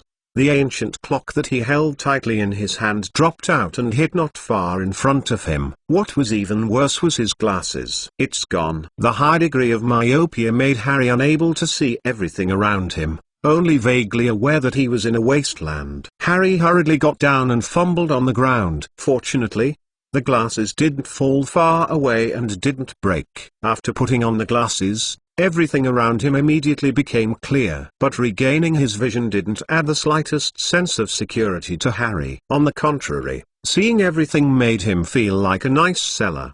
Because this place is so familiar to him, he even came once. The half of the tombstone with the brightly written Tom Riddle is not far in front of him, and the damage caused by the battle a year ago was not complete.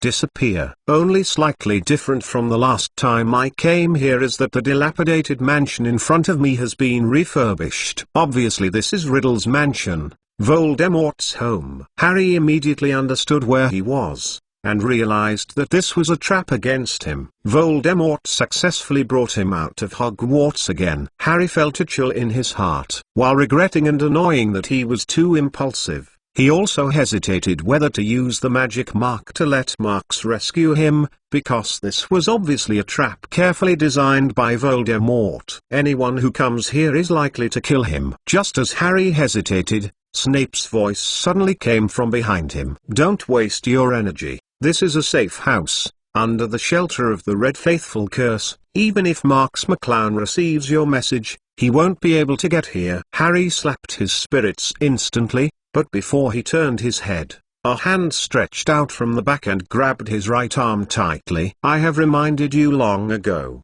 Don't disturb anything in my office. And don't sneak into the brain of the Dark Lord at will. It seems that you didn't listen to a word Snape said coldly, and then followed. He took off the invisibility cloak from Harry. He didn't dare to let Harry stay in the invisibility cloak. Had it not been for Harry to reveal his position when he was teleporting and rummaging through the glasses just now, he might not have caught him so easily. Sure enough, you betrayed us and took refuge in Voldemort. Harry gritted his teeth the moment he saw Snape, his eyes bursting with fire. Harry had already figured it out thoroughly. Over the past 2 weeks, all the flaws that Snape had exposed were deliberate. He was cooperating with Voldemort to make himself believe in everything he saw in his dreams. It's just that he wondered how Snape was sure that he would enter his office today and touch the ancient clock, unless... Thinking of that possibility, Harry felt a chill. You guessed it, didn't you? Snape's mouth made a sarcasm, and he seemed to admire Harry's powerless appearance. Obviously, you can't hide anything in your empty brain. I know everything you've done, every idea you think of ... including the botched infiltration plan you thought up last night. Don't you doubt why I left Hogwarts by such a coincidence today? Snape looked at Harry with a mocking look. Of course, maybe I overestimated you, Potter. I'm afraid you can't think of such deep things. Harry's face flushed suddenly. And when he thought of the scene where he thought he was clever the other day and secretly tested Snape's reaction, he wanted to find a place to get in right away. But he didn't want to see Snape's full-hearted look, so even if he was trapped, he didn't say a word, staring at Snape with those eyes that seemed to kill people. After some mockery, Snape was not as happy as Harry had imagined. On the contrary, a slight nervousness appeared on his face. He took a deep breath and forcibly dragged Harry towards the Riddle mansion. Harry struggled to break free of Snape's control, but the latter's wrists were like iron tongs firmly restraining him, and the wand held in his right hand made Harry feel weak. The open door in front was like the big mouth of the devil's open blood basin, and he was stepping into it step by step. The feeling of slowly approaching death was extremely tormented, and fear flooded his heart like a tide. Harry tried to input magic power into the magic mark on his right wrist, telling Marks all of his experience, but as Snape said, although he received some responses, the other party couldn't locate it at all. "Master, I brought both the invisibility cloak and Harry Potter.mcgonagall.com." After Snape dragged Harry into the hall, he spoke respectfully. Harry could hear Snape's voice trembling. Probably not excited, eager to get Voldemort's boast. "You did a great job, Severus. I knew you could do it." Voldemort's figure emerged from the shadow on the side. He ignored Harry and didn't eagerly get the invisibility cloak, but spread his arms and hugged Snape, welcoming his most loyal servant. Snape seemed flattered. He whispered a few words to Voldemort, and then handed over the invisibility cloak he was holding. Voldemort reached out and took it over, stroking it carefully on the invisibility cloak.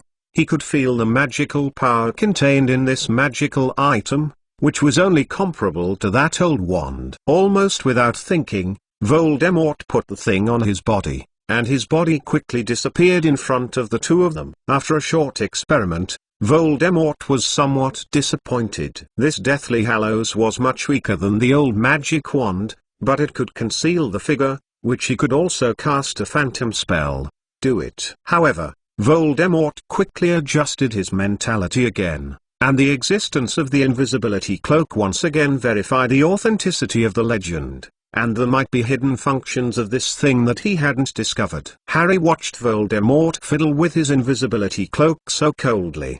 His heart was both angry and frightened. It seemed that everything he saw in his dreams was not all false. At least Voldemort really wanted to find one thing: his invisibility cloak. In addition, Harry even noticed that the wand that Voldemort was holding was replaced by a different one, which looked familiar to him, because it was Dumbledore's wand. Chapter 862. Harry, you guys don't want to lie to me again. Voldemort put the invisibility cloak he had received into his robe, then turned to look at Harry, who was standing silly on the side, and said slowly, "We meet again, Potter, the boy who survived the catastrophe. You have escaped from my hands time and time again, but it is a pity that you will never be so lucky this time." Watched by Voldemort's red snake eyes, Harry only felt dizzy.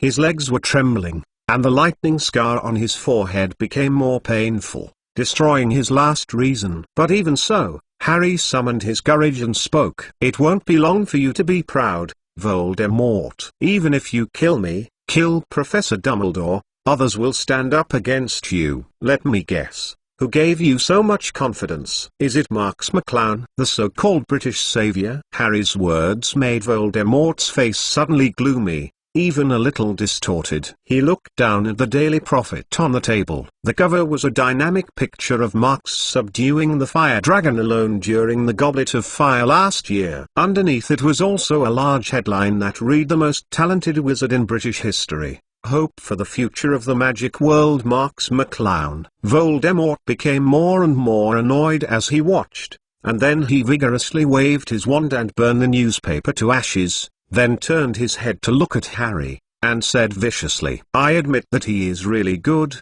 and he dares to tease the great Dark Lord again and again. But he won't be mad for a few days. When I get the last Deathly Hallows and gain the power of surpassing life and death, I will definitely bring him to me. The humiliation of him has returned thousands of times." Shame? Teasing? Harry was confused when he heard it. He didn't understand what Voldemort was talking about. He only vaguely heard that the Dark Lord seemed to hate Marks very much, but he had nothing to do with him, so he was eager to find some powerful magic items. "Enhance your strength." Voldemort looked at Harry, who was still a little confused, and suddenly remembered that the other party probably didn't know the true face of Marks McClown under the disguise, and the corners of his mouth couldn't help but sneered. "Severus, you might as well tell him how Dumbledore died." Snape hesitated, but said briefly, "It was Marks McClown who designed to kill Dumbledore, but he blamed it on the Dark Lord. "It's impossible," Harry retorted loudly before Snape was finished. "Everyone in the magic world knows that you killed Professor Dumbledore.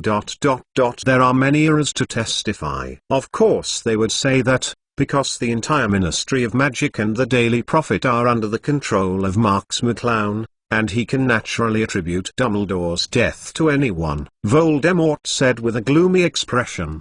Probably it was hard to find an audience, and coupled with the feeling of wanting to see Harry's faith collapse, Voldemort was not in a hurry. But just like venting all the bad things that Marks was throwing the pot to himself came out. However, Harry on the side only felt extremely absurd. Marks McClown, a close friend who has slept with him for 5 years, is a dark wizard who kills without blinking an eye. More than 3 months ago, the opponent disguised himself as Voldemort, led a large number of people into the Ministry of Magic, killed the former Minister Fudge on the spot, and supported the current Minister Pierce to come to power, becoming the mastermind behind the dominance of England. No amount of Mull writers can make up such a story. So there is only one possibility. Voldemort and Snape are trying to deceive themselves and separate their relationship. With the lessons of the first 2 times, Harry will naturally no longer believe in such an absurd lie. Not to mention that Professor Dumbledore's wand was now in Voldemort's hands, which made Harry firmer. Voldemort babbled a big deal, but unexpectedly found that Harry's expression had not changed significantly. "Let me tell you, the book chasing app I'm using recently, Mimir Reading App Cache Reading, offline reading." After reading Harry's thoughts with the mind of the gods, Voldemort inevitably developed a sense of powerlessness in his heart. He was extremely convinced that Trelawney's prediction must be nonsense, because his life's enemy could never be such an enemy. "Idiot. I've already said that Potter's mind might not be able to understand things that are too complicated." Snape gave Harry a mocking look, then looked at Voldemort again, and suggested, "Master, I think you'd better do it quickly, just in case." Snape reminded him lightly, and did not continue, but Voldemort already understood what he meant. Although the safe house is very safe, no one knows whether Marks McClown can come in, no matter how small. Probability cannot be ignored either. Thinking of this, Voldemort didn't bother to explain to Harry. He was tired of the fateful confrontation with this kid. In his opinion, Harry Potter is just a stumbling block on the way forward, and that Marks McClown, who has brought him endless humiliation, is a rival worthy of his efforts. Harry stared at Snape angrily. McGonagall.com, especially after the other party suggested Voldemort to kill him as soon as possible. Harry's resentment towards Snape reached its climax, but he couldn't do anything now. He didn't even have a magic wand in his hand, which killed his last chance of escape. "Goodbye, Harry Potter, the boy who survived the catastrophe," Voldemort said lightly, then gently raised his wand. Seeing the glowing green light from the top of the wand, Harry's scalp was numb, and his fear made him lose control of his body. He stood so stiffly in place, he felt his heart beating violently in his chest, like it was the drums that sounded during the funeral. Harry yearned for a miracle no more than now. He imagined that Marks or Sirius could jump out from somewhere in the house and take him away, just like the last time he had a duel in the cemetery. It's a pity that the miracle didn't happen after all. Harry could only watch it all, watching Voldemort wave his wand toward him. Avada Kedavra, Avada Kedavra. Voldemort's voice rang in Harry's ear, but he couldn't hear it anymore. The green light came faster and took everything from him in an instant, and his body fell silently to the ground. Witnessing Harry being hit by the killing curse, Snape's face twitched, and the nails of his left hand were embedded in the flesh. Fortunately, Voldemort didn't notice this, because his reaction was even greater. At the moment he hit Harry, his brain seemed to be smashed with a heavy hammer. The pain deepening into the soul made Voldemort scream. He held his head and backed up a few steps. The next moment he fell to the ground, motionless, as if he was dead. 863 survive from death. Seeing Voldemort suddenly fell to the ground and unconscious, Snape was stunned for a while, completely unexpected that such a situation would happen. Could it be because Voldemort destroyed the Horcrux himself? so the impact was much greater than before. Snape's face changed uncertainly. His right hand was lightly hooked to the wand around his waist, but the next moment he retracted it again, because Voldemort, who was lying on the ground, suddenly opened his eyes. "Master.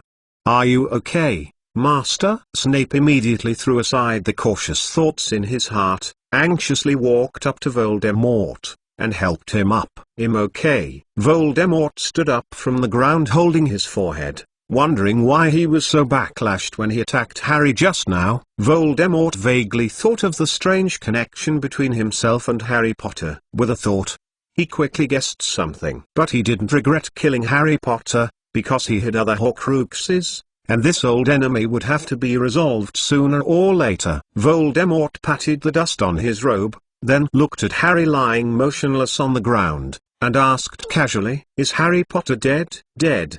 There is no vitality," Snape said blankly, but he was very nervous in his heart. He knew very well that his words were flawed. Normally, after the Dark Lord suddenly fell, he would never have the mind to check the state of a dead person. Fortunately, Voldemort, who was still a little confused, had no doubts. He was very sure that his killing curse had hit the target, and no second person would be willing to sacrifice his life for Harry Potter to rebound his curse. Seeing that Voldemort didn't ask much, Snape hurriedly changed the subject. "Master, shall we start the second step of the plan now, or that you are going to take a break first?" Voldemort waved his hand and said with relief, "I'm fine, no need to rest. And don't forget, our time is limited. When Potter is brought by you, I must use the magic mark to inform Marks McClown. We better find the last one as soon as possible.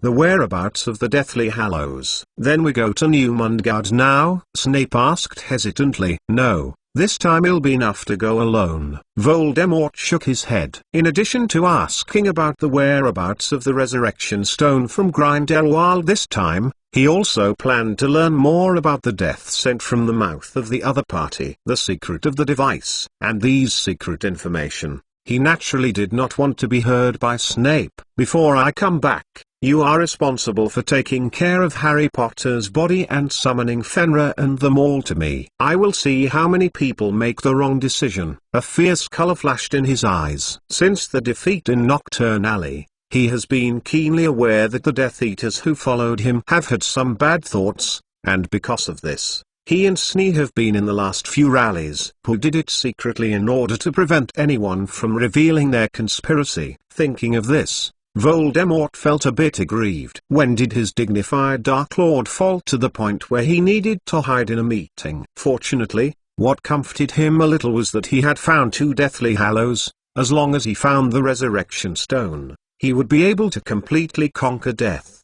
At that time, he can swear an oath to the entire magic world in an open and honest manner, that the Dark Lord, who had made everyone in England fearful, is back. And Harry Potter's body is the best proof. Snape naturally didn't dare to violate Voldemort's order, and immediately stopped mentioning the words to go to Mcgonagall, but instead spoke respectfully. "Master, before you come back, I will arrange everything." Voldemort nodded, and Snape had always made him feel relieved. After a few brief explanations, he cast an apparition and disappeared in place. Watching the Dark Lord leave, Snape let out a sigh of relief, and his back became even more wet, but he didn't have time to delay at all. He quickly ran over to Harry, lowered his body, and gently tentatively tried his hand. Harry's snort. "He didn't lie to me." This method is really useful. After feeling that Harry was still breathing very weakly, Snape finally let go of the last worry, muttering to himself, "The memory is like a tide. Flooded my mind." 4 months ago, in the headmaster's office at Hogwarts, Snape, who had been summoned by the Phoenix, rushed over immediately. "The moment I saw Dumbledore, the anger in my heart couldn't help it. I haven't seen you in the first half of school. I almost thought you were dead in a corner," Snape said sarcastically. "I'm sorry to disappoint you, Severus. I may be able to hold on for a few more days." Dumbledore shrugged, poured a cold drink with his left hand, which was still intact, and passed it to Snape. One extinguishes the anger. Seeing Dumbledore's unreliable look, even if Snape was angry and helpless, the other party disappeared for half a year without saying hello, and he didn't even give a contact information. He couldn't even be sure that Dumbledore was still alive until he received the letter from Fox. And Marks McClown and Voldemort thought that he knew Dumbledore's whereabouts very well, and they had been asking him in various ways these days, wanting to ask him about Dumbledore's whereabouts. But he really doesn't know anything. After whispering in his heart for a while. McGonagall.com, Snape barely suppressed the urge to curse, and asked directly, "You have probably heard about the Dark Lord leading the Death Eaters to attack the Ministry of Magic, right? I met Voldemort yesterday, but this matter has nothing to do with him. I am afraid it was the work of Marks McClown." Having said this, Snape suddenly remembered what Dumbledore had said to him during the summer vacation, and couldn't help but say it. "You expected all of this a long time ago? You look at me too high, Severus." Dumbledore shook his head and replied slowly, "I did make some preparations, but it was not what you saw. In fact, McClown's actions completely exceeded my expectations. He defeated the Dark Lord easily, and now he controls the entire Ministry of Magic. Even the Daily Prophet is speaking for him. I don't think your plan needs to go on." Snape saw clearly. Voldemort's defeat is only a matter of time,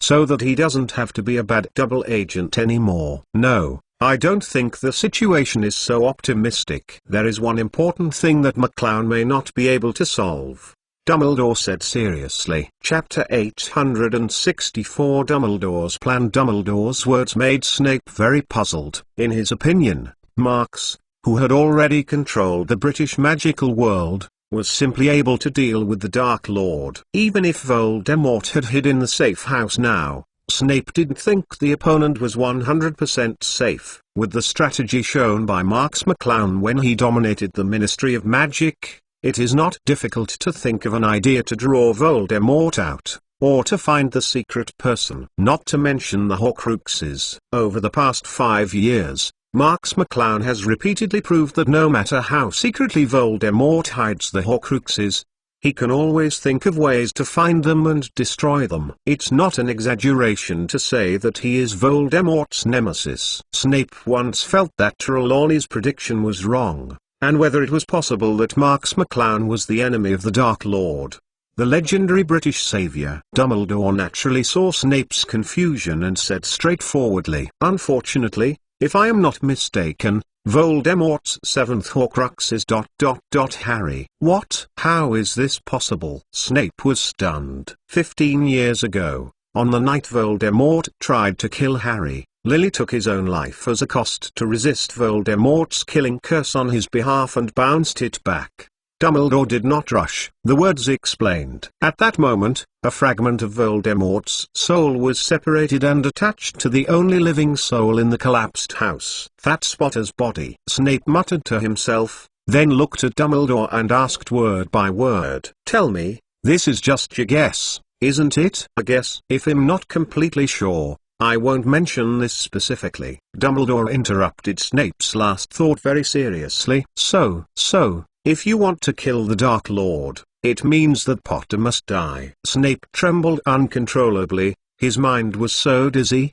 He couldn't believe that he did everything. The one who wanted to protect turned out to be a person destined to die. "You've already thought of this possibility?" Snape asked Dumbledore coldly. "I'm acting as a spy for you, fabricating lies for you, and passing on information for you at a fatal risk. This is all to ensure the safety of Lily Potter's son. But now you tell me that he is actually a piece of the Dark Lord Horcrux, a man destined to die? If it could, no one would want things to be like this, Severus," Dumbledore said calmly. "Also, don't forget, in a sense, you are the one who caused all this." Snape's heart seemed to be squeezed fiercely, and a slight painful expression appeared on his face. It took a long time before he said in a hoarse voice, "Is there no other way? Let that child survive." "Of course there is. But I'm afraid you will need your cooperation." Dumbledore's words once again exceeded Snape's expectations,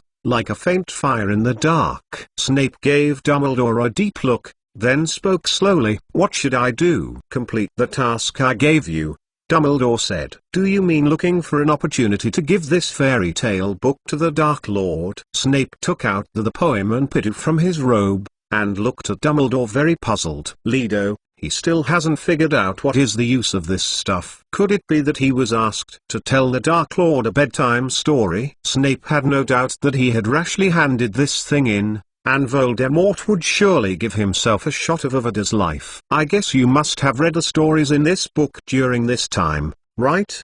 Dumbledore continued to inquire. Snape nodded. Before Dumbledore had stuffed him a storybook, he naturally wanted to figure it out, and even Snape wondered if there were secret words or codes hidden in it. "I give it to you because they are more than just a story." Dumbledore's expression was serious, and then in Snape's confused expression, he told all the news about the Deathly Hallows. "Come out. Old magic wand ... invisibility cloak ... resurrection stone." Snape was extremely shocked when he heard about the Deathly Hallows for the first time, especially after learning that the resurrection stone really existed. He couldn't wait to ask, "Can the Deathly Hallows resurrection stone really bring the dead back to life? Are you going to resurrect Lily and try to make her fall in love with you again?" Dumbledore looked at Snape scrutinizingly. "I'm not as nasty as you think," Snape yelled angrily, and after a pause, he continued, "I just want to see her again. Even if it's just her soul, I want to face her and confess to her. Pray for forgiveness from a deceased." "Does this make your heart feel better?" Dumbledore said with a sneer. "It's a pity that the resurrection stone can't do this. The legend is after all a legend, and the Deathly Hallows are just some powerful magic items." Dumbledore showed his scorched right hand in front of the opponent. "If the legend is true, the Deathly Hallows can really make people transcend life and death. I won't be reduced to such a point." A look of disappointment flashed across Snape's face, but fortunately, he quickly adjusted his mentality. Reminiscing that Dumbledore had asked himself to give Voldemort to Voldemort before, he immediately guessed Dumbledore must have wanted to do something with the Deathly Hallows. "Since you have read that story www.untitled.com, then you should know the characteristics of the old wand," Dumbledore continued. Snape hesitated for a moment, staring at the Elder Wand in Dumbledore's hand, and whispered, "The winner of the duel will be the master of this magic wand?" "Yes, but it has another feature that is not well known, that is, the old wand will not harm its current master," Dumbledore explained. "So planning to make Harry the owner of the old wand, and then use this wand to cast a spell on him?" Snape's brows frowned. "More than that, I think the person who does it must be Voldemort," Dumbledore added. "Why? According to your statement, everyone can do this." Snape seemed hysterical, almost couldn't help refuting Dumbledore's crazy idea. "Because I'm not sure whether Harry and the wand alone can really withstand the effects of the death curse," Dumbledore said seriously. "So Voldemort needs to do it himself. Harry has a protection spell cast by Lilyboo. This is the second insurance." Chapter 865. Use a disarming spell on me, Severus. But after the Dark Lord was resurrected, Lily's shelter magic should have expired. Snape asked with a frown. "No, I think both you and he seriously underestimated the power of that magic. Voldemort used Harry's blood to resurrect it. It was definitely a wrong decision," Dumbledore said slowly. Snape nodded. "If this were the case, the probability that Lily's child would survive would greatly increase." But after thinking it over, Snape felt a bit tricky, because the task was too difficult.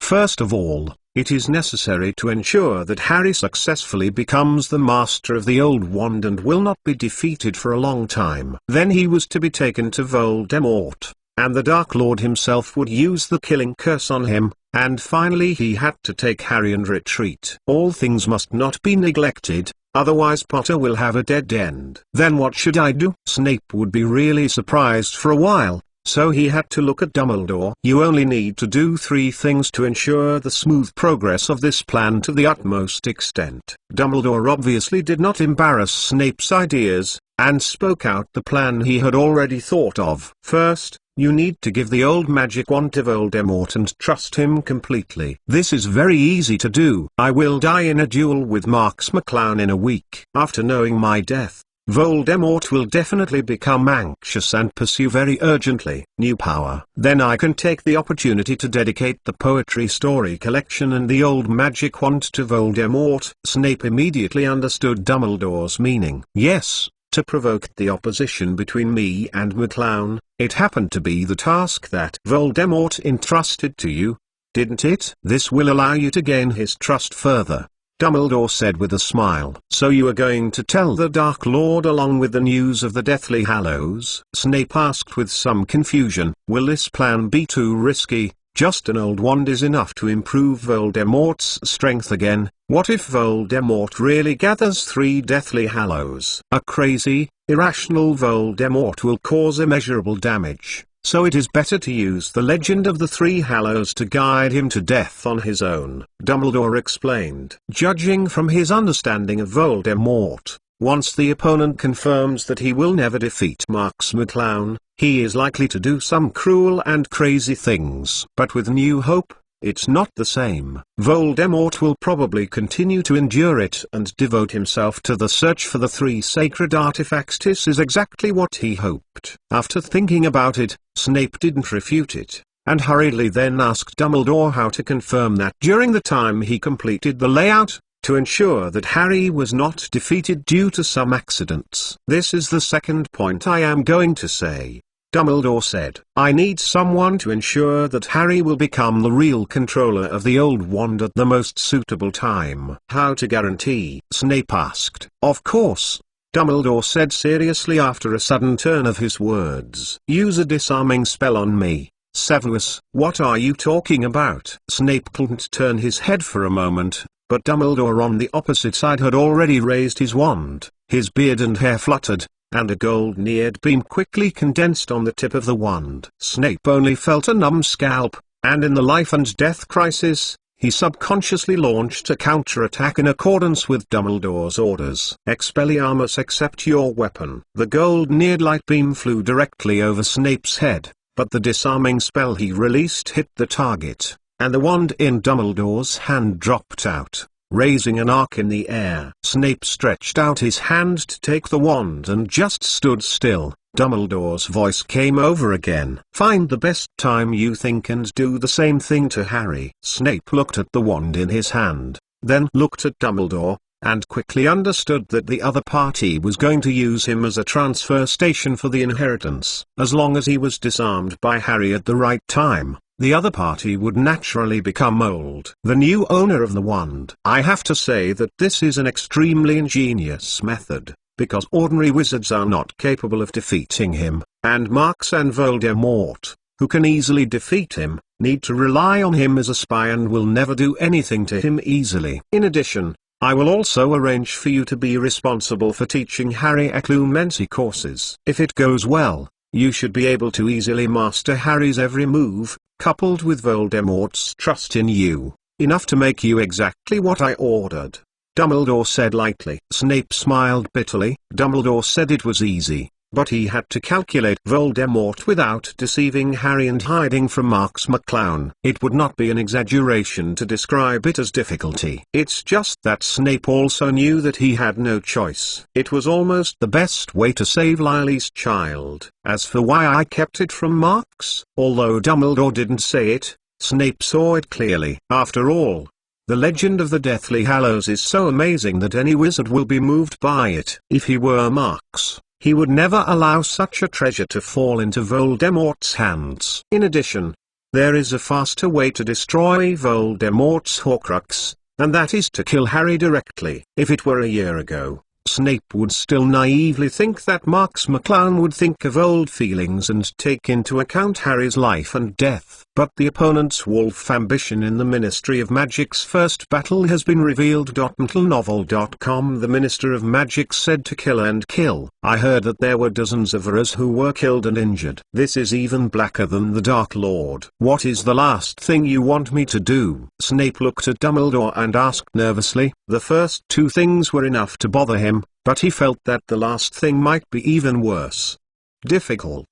Dumbledore closed his eyes and pondered for a long time, until Snape was getting a little bored before he opened his eyes and said word by word. After you have completed the first two things, let Voldemort go to Newmangate, and tell him that Grindelwald is the former owner of the old wand, and he has pursued the Three Hallows. He is most likely to know their whereabouts of the Resurrection Stone. Grindelwald, the Dark Lord that you defeated more than 50 years ago? Snape was very confused. You want to lead Voldemort to find him? Why? You only need to tell Voldemort these words. Dumbledore did not mean to explain, but continued. It's about the Deathly Hallows. I guess Voldemort will never take you with you when he goes to Newmangate, and he won't be able to come back in a short time. So this is a wonderful opportunity. You must take advantage of Voldemort's trust in you in advance. Find the place where the big snake is hiding, take advantage of this gap, and destroy it. Chapter 866 Snake Cave and the World Where Life and Death Meet. In the hall of Riddle's mansion, Snape gradually broke free from his past memories, clenching the wand in his hand, preparing to complete the last task that Dumbledore gave him, to kill the big snake Nagini. If he is not mistaken, this should also be the seventh Horcrux that Voldemort will destroy. In addition to Harry, Hufflepuff's gold cup was probably destroyed by Marks. The evidence is that Voldemort was furious after learning that Gringotts had been breached by the Dark Lord and asked him to inquire about the whereabouts of this thing.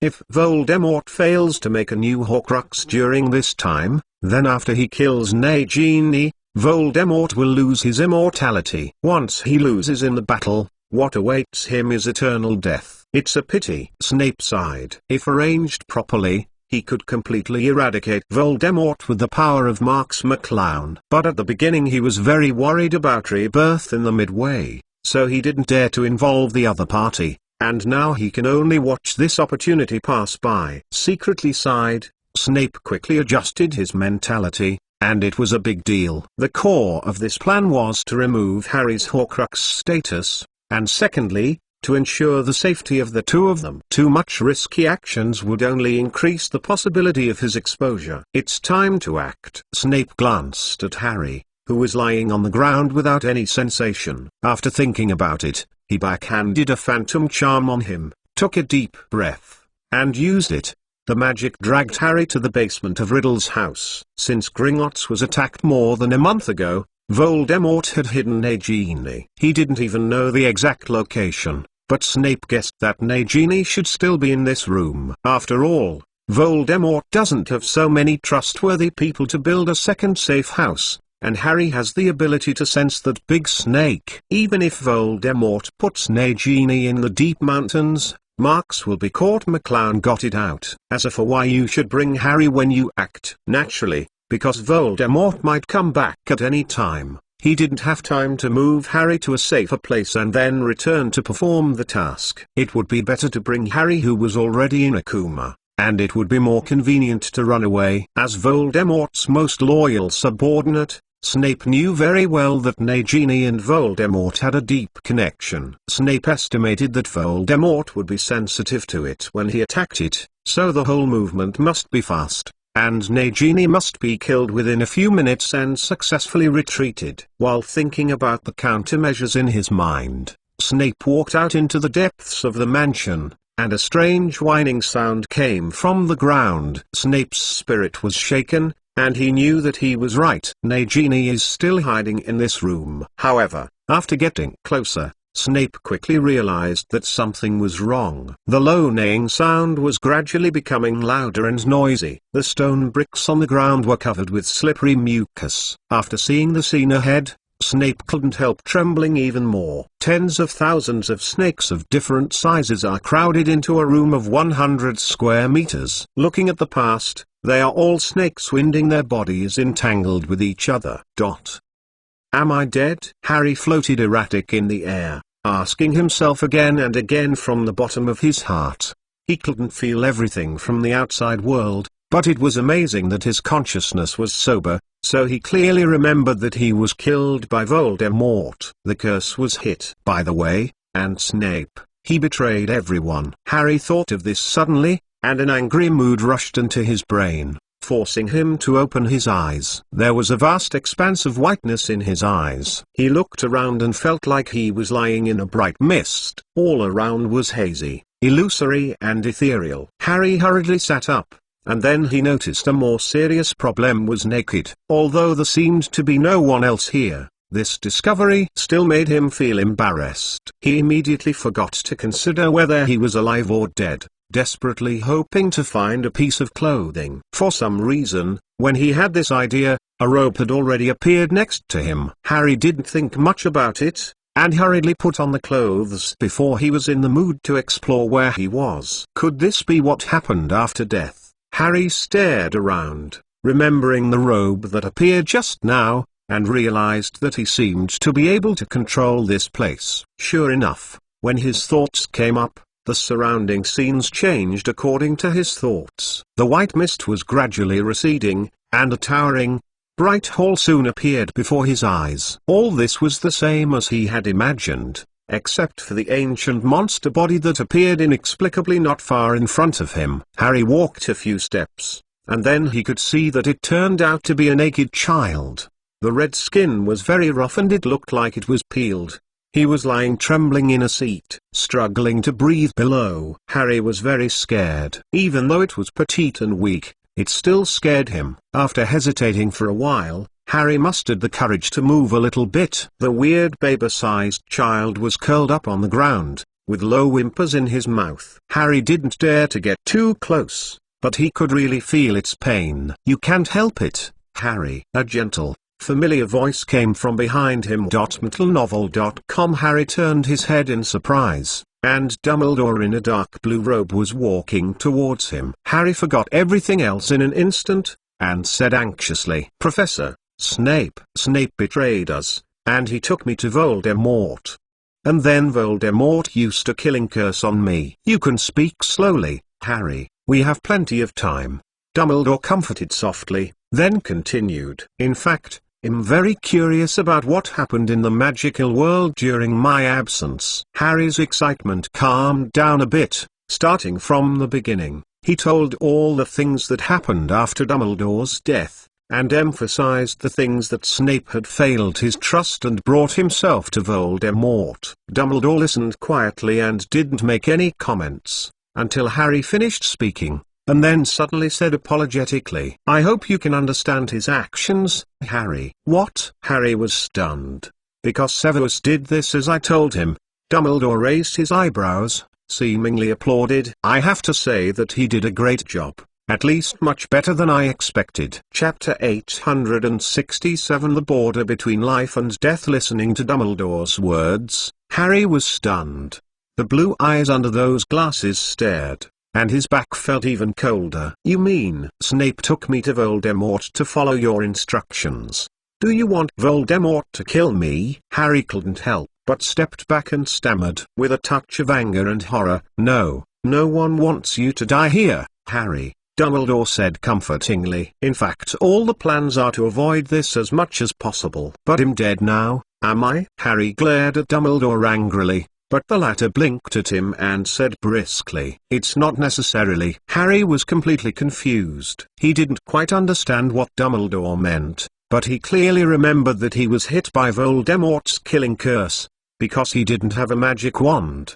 He couldn't even resist. "I remember, I should have explained the reason to you, about why Voldemort couldn't hurt you," Dumbledore said with a smile. "Is it the protection curse?" Harry thought of this at once, but the doubts in his heart did not abate. According to his understanding, when Voldemort was resurrected last year, the protection curse should have completely expired. In order to confirm this, Voldemort tried to touch his body, but did not suffer any harm. Harry looked at Dumbledore in surprise, waiting for his answer. "Ah, what should I tell you? Voldemort was wise and added your blood when he was resurrected. One could break the curse in that way, but he didn't know that this would reinforce the power of the protective curse. It deepens the connection between you," Dumbledore said briskly. "Then why do you want Snape to hand me over to Voldemort?" Harry was still a little puzzled, and kept asking. Dumbledore was silent for a long time,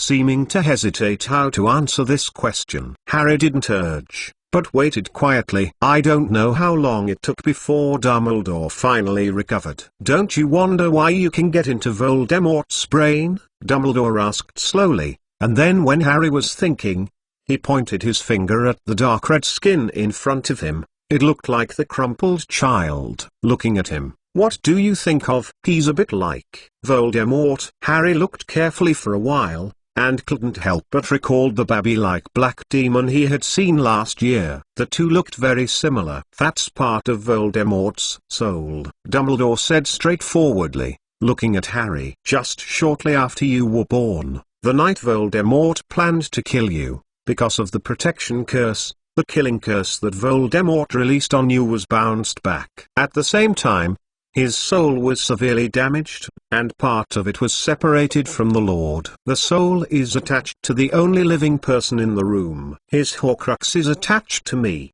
So I am also Voldemort's Horcrux. Harry's brain seemed to be short-circuited. He couldn't believe it was true, but reason told him Dumbledore. Yes, only in this way can I explain why I can communicate with Voldemort. It used to be exactly. But now your soul is complete, Harry. He is completely yours, Dumbledore said happily. Voldemort can't kill me, so the killing curse was applied to that part of the soul? Harry guessed. Yes. Dumbledore nodded. Then am I still alive? Harry asked quickly. Of course, Dumbledore said positively. However, if you don't have any nostalgia for that world, you can also choose to move on. With that, Dumbledore looked farther away. Harry followed Dumbledore's gaze, but was shrouded in white mist and could not see anything. Despite his curiosity, Harry finally resisted it because he didn't have much interest in the afterlife and didn't plan to throw himself into death now. In contrast,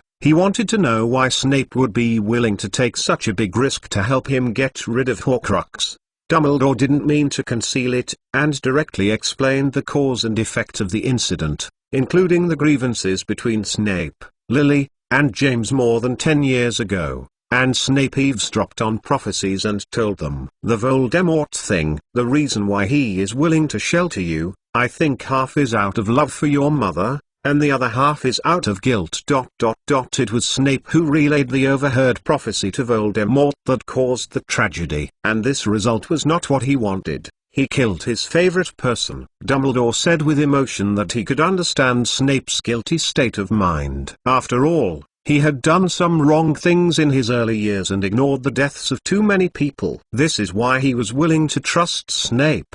1. Harry was silent for a long time, and his mood was very complicated. It stands to reason that he should hate Snape very much. Without the other party's informant, he might be able to snuggle by his parents and enjoy a good childhood. But considering that Snape had taken great risks lurking by Voldemort's side over the years, and tried his best to keep him alive, even Voldemort dared to calculate. The hatred that surged in Harry's heart faded a lot. And the deaths of James and Lily are not the responsibility of Snape. Novel.com. The Age of Horror created by Voldemort is the root of everything. As members of the Order of the Phoenix, they are always in danger. There is also Pettigrew Peter. Without his betrayal, Voldemort would not be able to find the location of the safe house. I'm sorry, I can only keep these things from you, Harry, Dumbledore said apologetically. Right, Professor. Harry shook his head. Since he is Voldemort's Horcrux, it means that the information he knows will be known to Voldemort with a high probability. Once the news leaks, Snape, as a double agent, is in danger. So even though he was very angry that he had been played around during this period of time, Harry finally chose to forgive him. Seeing Harry could understand his good intentions, Dumbledore's face also raised a little smile, but the next moment he seemed to sense something, looked behind Harry, and said, "It seems that you must go back soon, Harry. Severus is in some trouble. He may need your help." Chapter 868. Dumbledore, I'm waiting for one person here. What happened?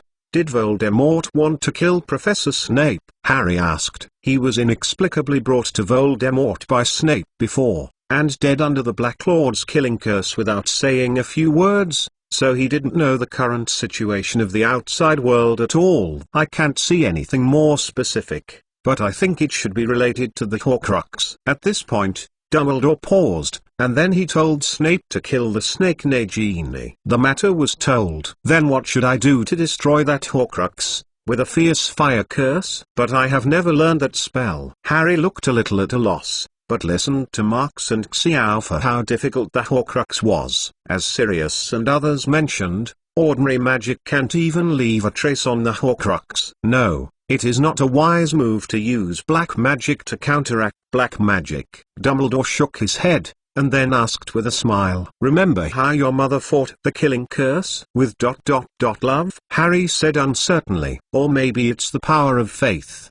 Dumbledore said slowly, "In order to protect you from bad luck, Lily was willing to sacrifice herself," and burst out with unspeakable courage. "She used an ancient magic to transform this extremely firm belief into strength and hide it in your body. If necessary, you can also try to use similar powers against Horcrux." Dumbledore added, "I'm afraid I can't do this, sir." Harry's face flushed red, and he couldn't help but retort. Now he doesn't even have a wand in his hand, let alone the kind that can transform faith into a powerful curse of power. It is impossible for him to explode as long as he wants to kill Nagini, right? This is too ridiculous. I believe you can do it, as long as you want to, and if your will is strong enough, Dumbledore said mysteriously, and then urged before Harry could answer. "Well, you should go back now, Harry, go back."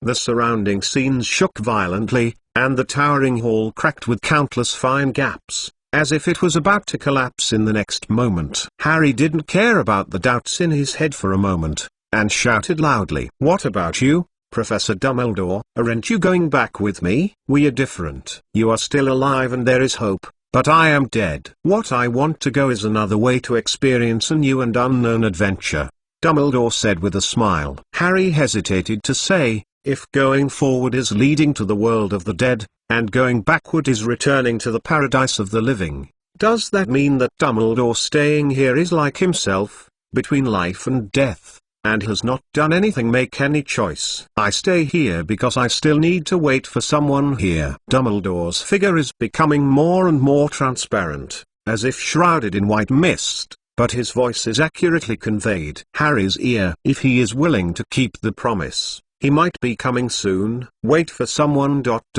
Who?" Before Harry could ask any more, the supporting pillars on both sides had collapsed, and Dumbledore's figure had completely disappeared in front of him. Everything around it seemed to be collapsing, even cracks appeared on the ground. Harry could only turn around quickly and ran all the way. After running for a long time, Harry found that besides the white mist, he could not see the end at all. What worries him even more is that the speed of the ground collapse is getting faster and faster, even surpassing the speed of his running.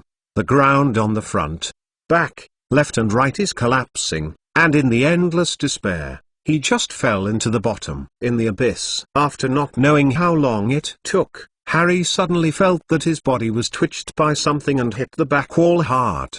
The intense pain made Harry wake up quickly, but he just opened his eyes and saw a serpentine snake spitting a letter, as if he was about to bite him. Harry was startled by such a thrilling scene, but his groggy body made him unable to avoid it at all. Between the electric light and Flint, the sound of a sharp weapon piercing the air came over, and the big snake wandering around him was chopped into two in an instant, and the smelly snake blood splashed and stained his robe and face. The disgusting smell kept drifting into Harry's nose, but he wasn't in the mood to pay attention to it anymore, and he couldn't help feeling grateful that he had escaped from the dead again. Harry propped up his body and looked around. His eyes were full of blood. This wide basement was filled with snake corpses of various sizes. Scarlet blood and minced meat were all over the floor, and Harry even saw a big snake with only half of its body twisted fiercely. Snape, who had saved his life, was leaning halfway close to him at the moment.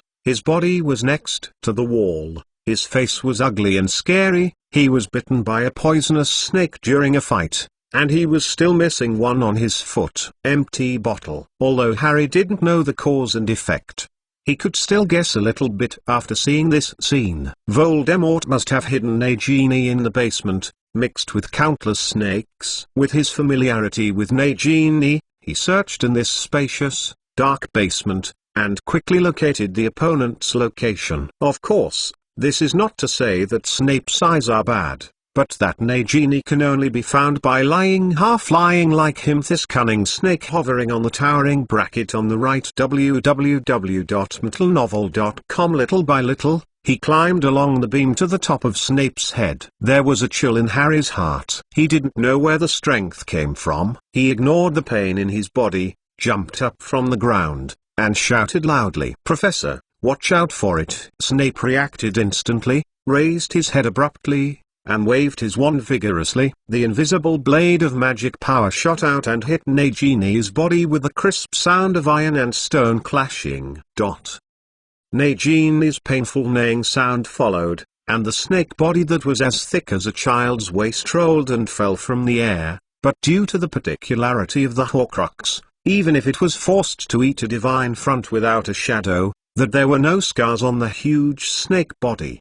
"Be fierce," Harry reminded. "Don't you think I don't know?" "There is no way to use fire here," Snape replied angrily, and then he almost fell to the ground with a soft leg, and the hole-shaped dot on his right leg was constantly leaking out. Black Blood didn't know this information before, and he was bitten by a sneak attack by Nagini, who was mixed in the snake pile. Fortunately, in order to deal with this big snake, he specially prepared a powerful antidote, which neutralized part of the toxicity, and was able to persist until now. Chapter 869. Voldemort. It's impossible. Snape's loyalty to me is like. Although Snape's attack didn't work, it angered Nagini.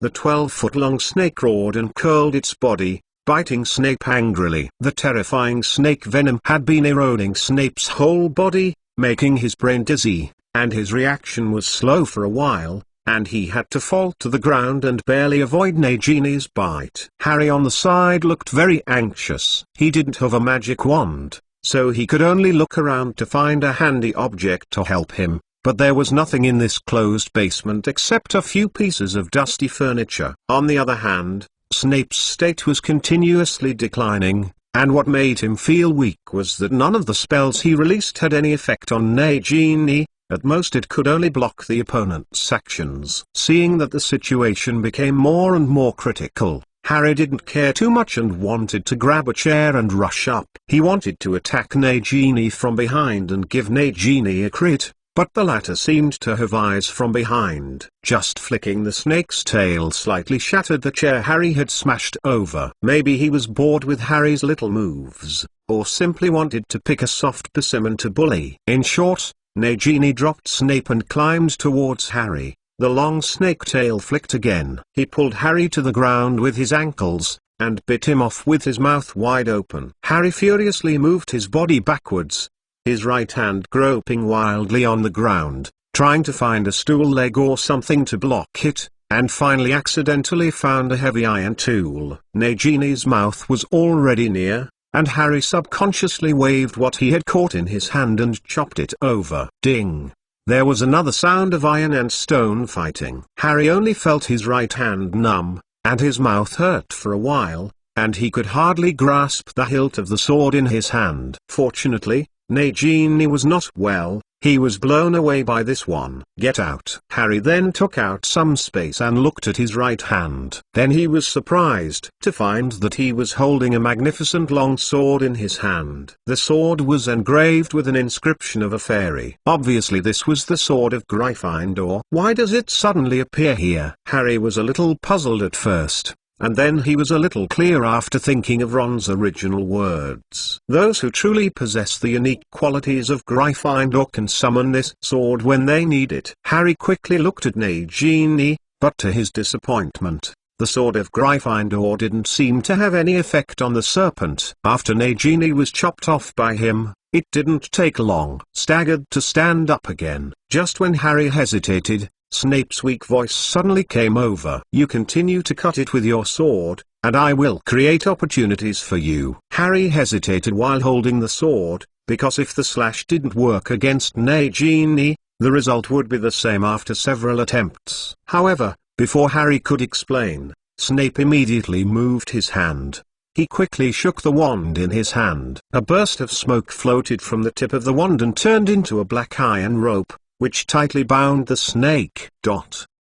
"Quick! I can't hold on for long!" Snape shouted at Harry, who was still stunned. Harry's mind was shocked, and when he put aside the scruples in his heart, he looked at the big snake and rushed up with it holding the sword straight. Nagini also felt the danger coming. It twisted its body vigorously but was unable to break free from Snape's curse, and finally had to stare at Harry with spiteful eyes. With his eyes intertwined with that bizarre pair of eyes, Harry only felt a blast of cold deep into his bones sweeping through his body, as if he was looking at Voldemort himself at this moment. But this did not scare him, but instead made Harry feel a bit rebellious. Agitated with all his strength, shouted and chopped down. "Go to hell, monster!" A faint fluorescence gradually appeared on the gorgeous sword. It seemed that some inexplicable power was being poured into the sword body along Harry's hands. Nagini's almost invincible protection didn't work this time. It was sharp. The sword was slashed on the snake's body, drawing a scar with deep bones. Nagini screamed in pain, and the constant swinging of his body successfully broke Snape's restraint. Harry didn't know that it was the courage he had brought. Not only did he step on the huge snake, he held the sword with his last strength and stabbed it from the top of the head. The silver blade penetrated the snake's brain like this, nailing Nagini to the ground. The big snake struggled madly with the remaining strength. The snake swayed Harry out, but the final flashback did not last long. Nagini soon collapsed on the ground motionless. The snake body slowly collapsed and turned into a pile of grey dust. "It's finally over." Harry got up with difficulty, and slowly sighed in relief. The exhaustion and tingling sensation from his body made him want to lie down on the ground and take a good rest. "It's not the time to be happy, Potter. Voldemort should have received the news. We have to return to Hogwarts as soon as possible," Snape warned, holding onto the wall, frowning. "The completion of the mission does not mean safety. On the contrary, now is their most dangerous time, and the angry Voldemort may come back and kill them at any time." But what puzzled Snape was that they had been entangled with Nagini for so long, and Voldemort should have sensed it long ago. Or is it that Voldemort's connection with this serpent is not as deep as he thought? 3 minutes ago, in the great prison of Newmangate, the towering towers had been reduced to the battlefield of two powerful dark wizards. The walls had collapsed, and the ground was full of traces of erosion by magic. "The time is over, Grindelwald. I will give you the last chance to survive. Either let me go now or tell me where the resurrection stone is." Voldemort looked impatiently at the faint blue flames. Grindelwald said angrily, feeling even more eager. From the time they talked about the battle, Voldemort faintly felt that his hometown had been stolen. Someone opened the basement of Riddle's mansion. www.untilnovel.com. It should be for Nagini. But because this society was in battle, Voldemort didn't dare to be distracted at all. He could only roughly judge that Snape had betrayed him, or that the Death Eaters who had received the notice united to rebel. In comparison between the two, Voldemort is more willing to believe in the latter. After all, Snape has proved countless times in the past 2 years that his loyalty to himself is as hard as steel. There is no doubt. Of course, no matter what the truth is, he must rush over as soon as possible, even ignoring the news of the Resurrection Stone. However, Grindelwald didn't know which of the tendons was wrong, but instead restricted him to the limit, and Newmangate could not use apparition. For a time Voldemort was in a dilemma. End of this chapter. Dear, click in, give a good comment. The higher the score, the faster the update. It is said that the new full marks are found at the end of The Beautiful Wife. The new revision and upgrade address of the mobile station, data and bookmarks are synchronized with the computer station, and fresh reading without ads. Chapter 870. The Dark Lord actually killed the Dark Lord. Since Voldemort couldn't get rid of this trouble in a short time, Voldemort could only at the same time converge his mind, and began to concentrate on dealing with Grindelwald, preparing to solve the opponent first, and the start was even more fierce. However, Grindelwald did not appear to be hurried, did not intend to head in with Voldemort. The defense was very tight. Voldemort couldn't attack for a long time. His face was ugly to the extreme. He couldn't believe that he was in full strength and holding the Deathly Hallows. He could not suppress a black wizard who had been imprisoned for decades and was almost paralyzed in a short period of time! This made Voldemort once again doubted his own strength, and even vaguely remembered the night a year ago, when he was confident enough to crash into Knockout Alley but was beaten and fled by a kid. The uneasy feeling in his heart made Voldemort more and more angry. He wielded his wand vigorously, trying to blow everything in front of him to pieces. Grindelwald was naturally keenly aware of Voldemort's changes in mind. Even when he turned from defense to offense, the wand held tightly in his hand was shocked, and the large damaged wall bricks quickly rose up and turned into several pieces. The sturdy steed, with faint blue flames burning all over, like a messenger from hell, rushed straight towards Voldemort. Such a superb and rapid transformation surprised Voldemort. He almost mistakenly thought he was fighting Dumbledore, but his rich combat experience made him react. The surprise lasted only for a moment. As the spell was pronounced, a big snake tens of meters long emerged from the thick black fog. The terrifying serpent waved its tail and smashed several horses, but the faint blue fire burned up along the tail of the snake. Grindelwald changed his defensive steps and approached. A blasting curse exploded the snake's head. Various exquisite curses were handed in.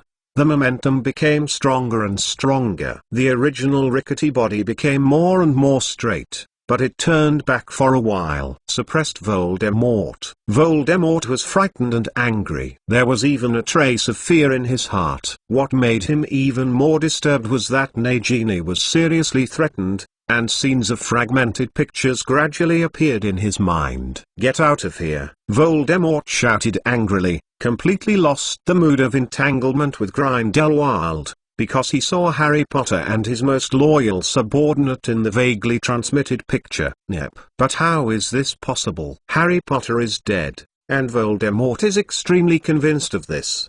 The opponent died under the killing curse that he personally released. It's impossible. Voldemort murmured to himself. He didn't believe that Snape would betray him. The other party obviously gave him birth and death several times, and gave him such a powerful wand. Confringo. Thunderbolt explosion. Grindelwald took advantage of the momentum and waved his wand, and the dark blue flames scattered around gathered together, turning into a long tongue of flame and rolled up toward Voldemort. Voldemort's reaction was slow for a while, and he had to reluctantly conjure a semicircular barrier to shield himself in the middle. The faint blue tongue of fire quickly collided with the barrier, and the bursting flames instantly tore through the magical barrier with fine cracks. Voldemort didn't care about repairing it at all. He only felt his headache splitting apart. His brain seemed to be severely chopped with a sword, and the pain that went deep into his soul almost made him faint directly. In just 1 second,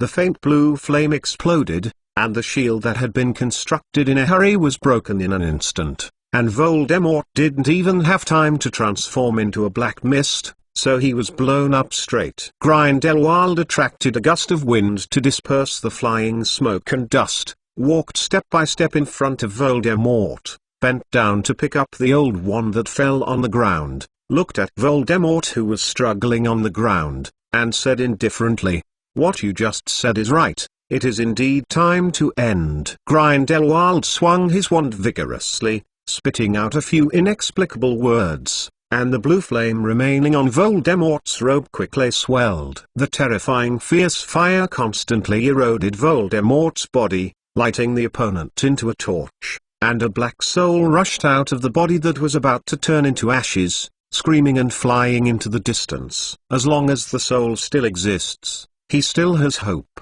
With this idea, Voldemort dropped the 2 Deathly Hallows and his body, like a bereaved dog. But a pair of green eyes suddenly appeared in his mind. and the boy who should have been killed by him was holding a sword and stabbed Nagine's head. No, Voldemort shouted desperately. He could not accept that his last Horcrux was about to be destroyed, but he could only watch Harry swing his sword. With a burst of pain in the heart, everything seemed to leave him, and the soul that had been barely gathered together broke apart like this. Marks, who had just received the letter from Shining, arrived in Mcgonagall with a dazed expression. He watched Voldemort's soul rush out of the tower with a scream, and then collapsed in midair. For a long time, he couldn't figure out what it was happening.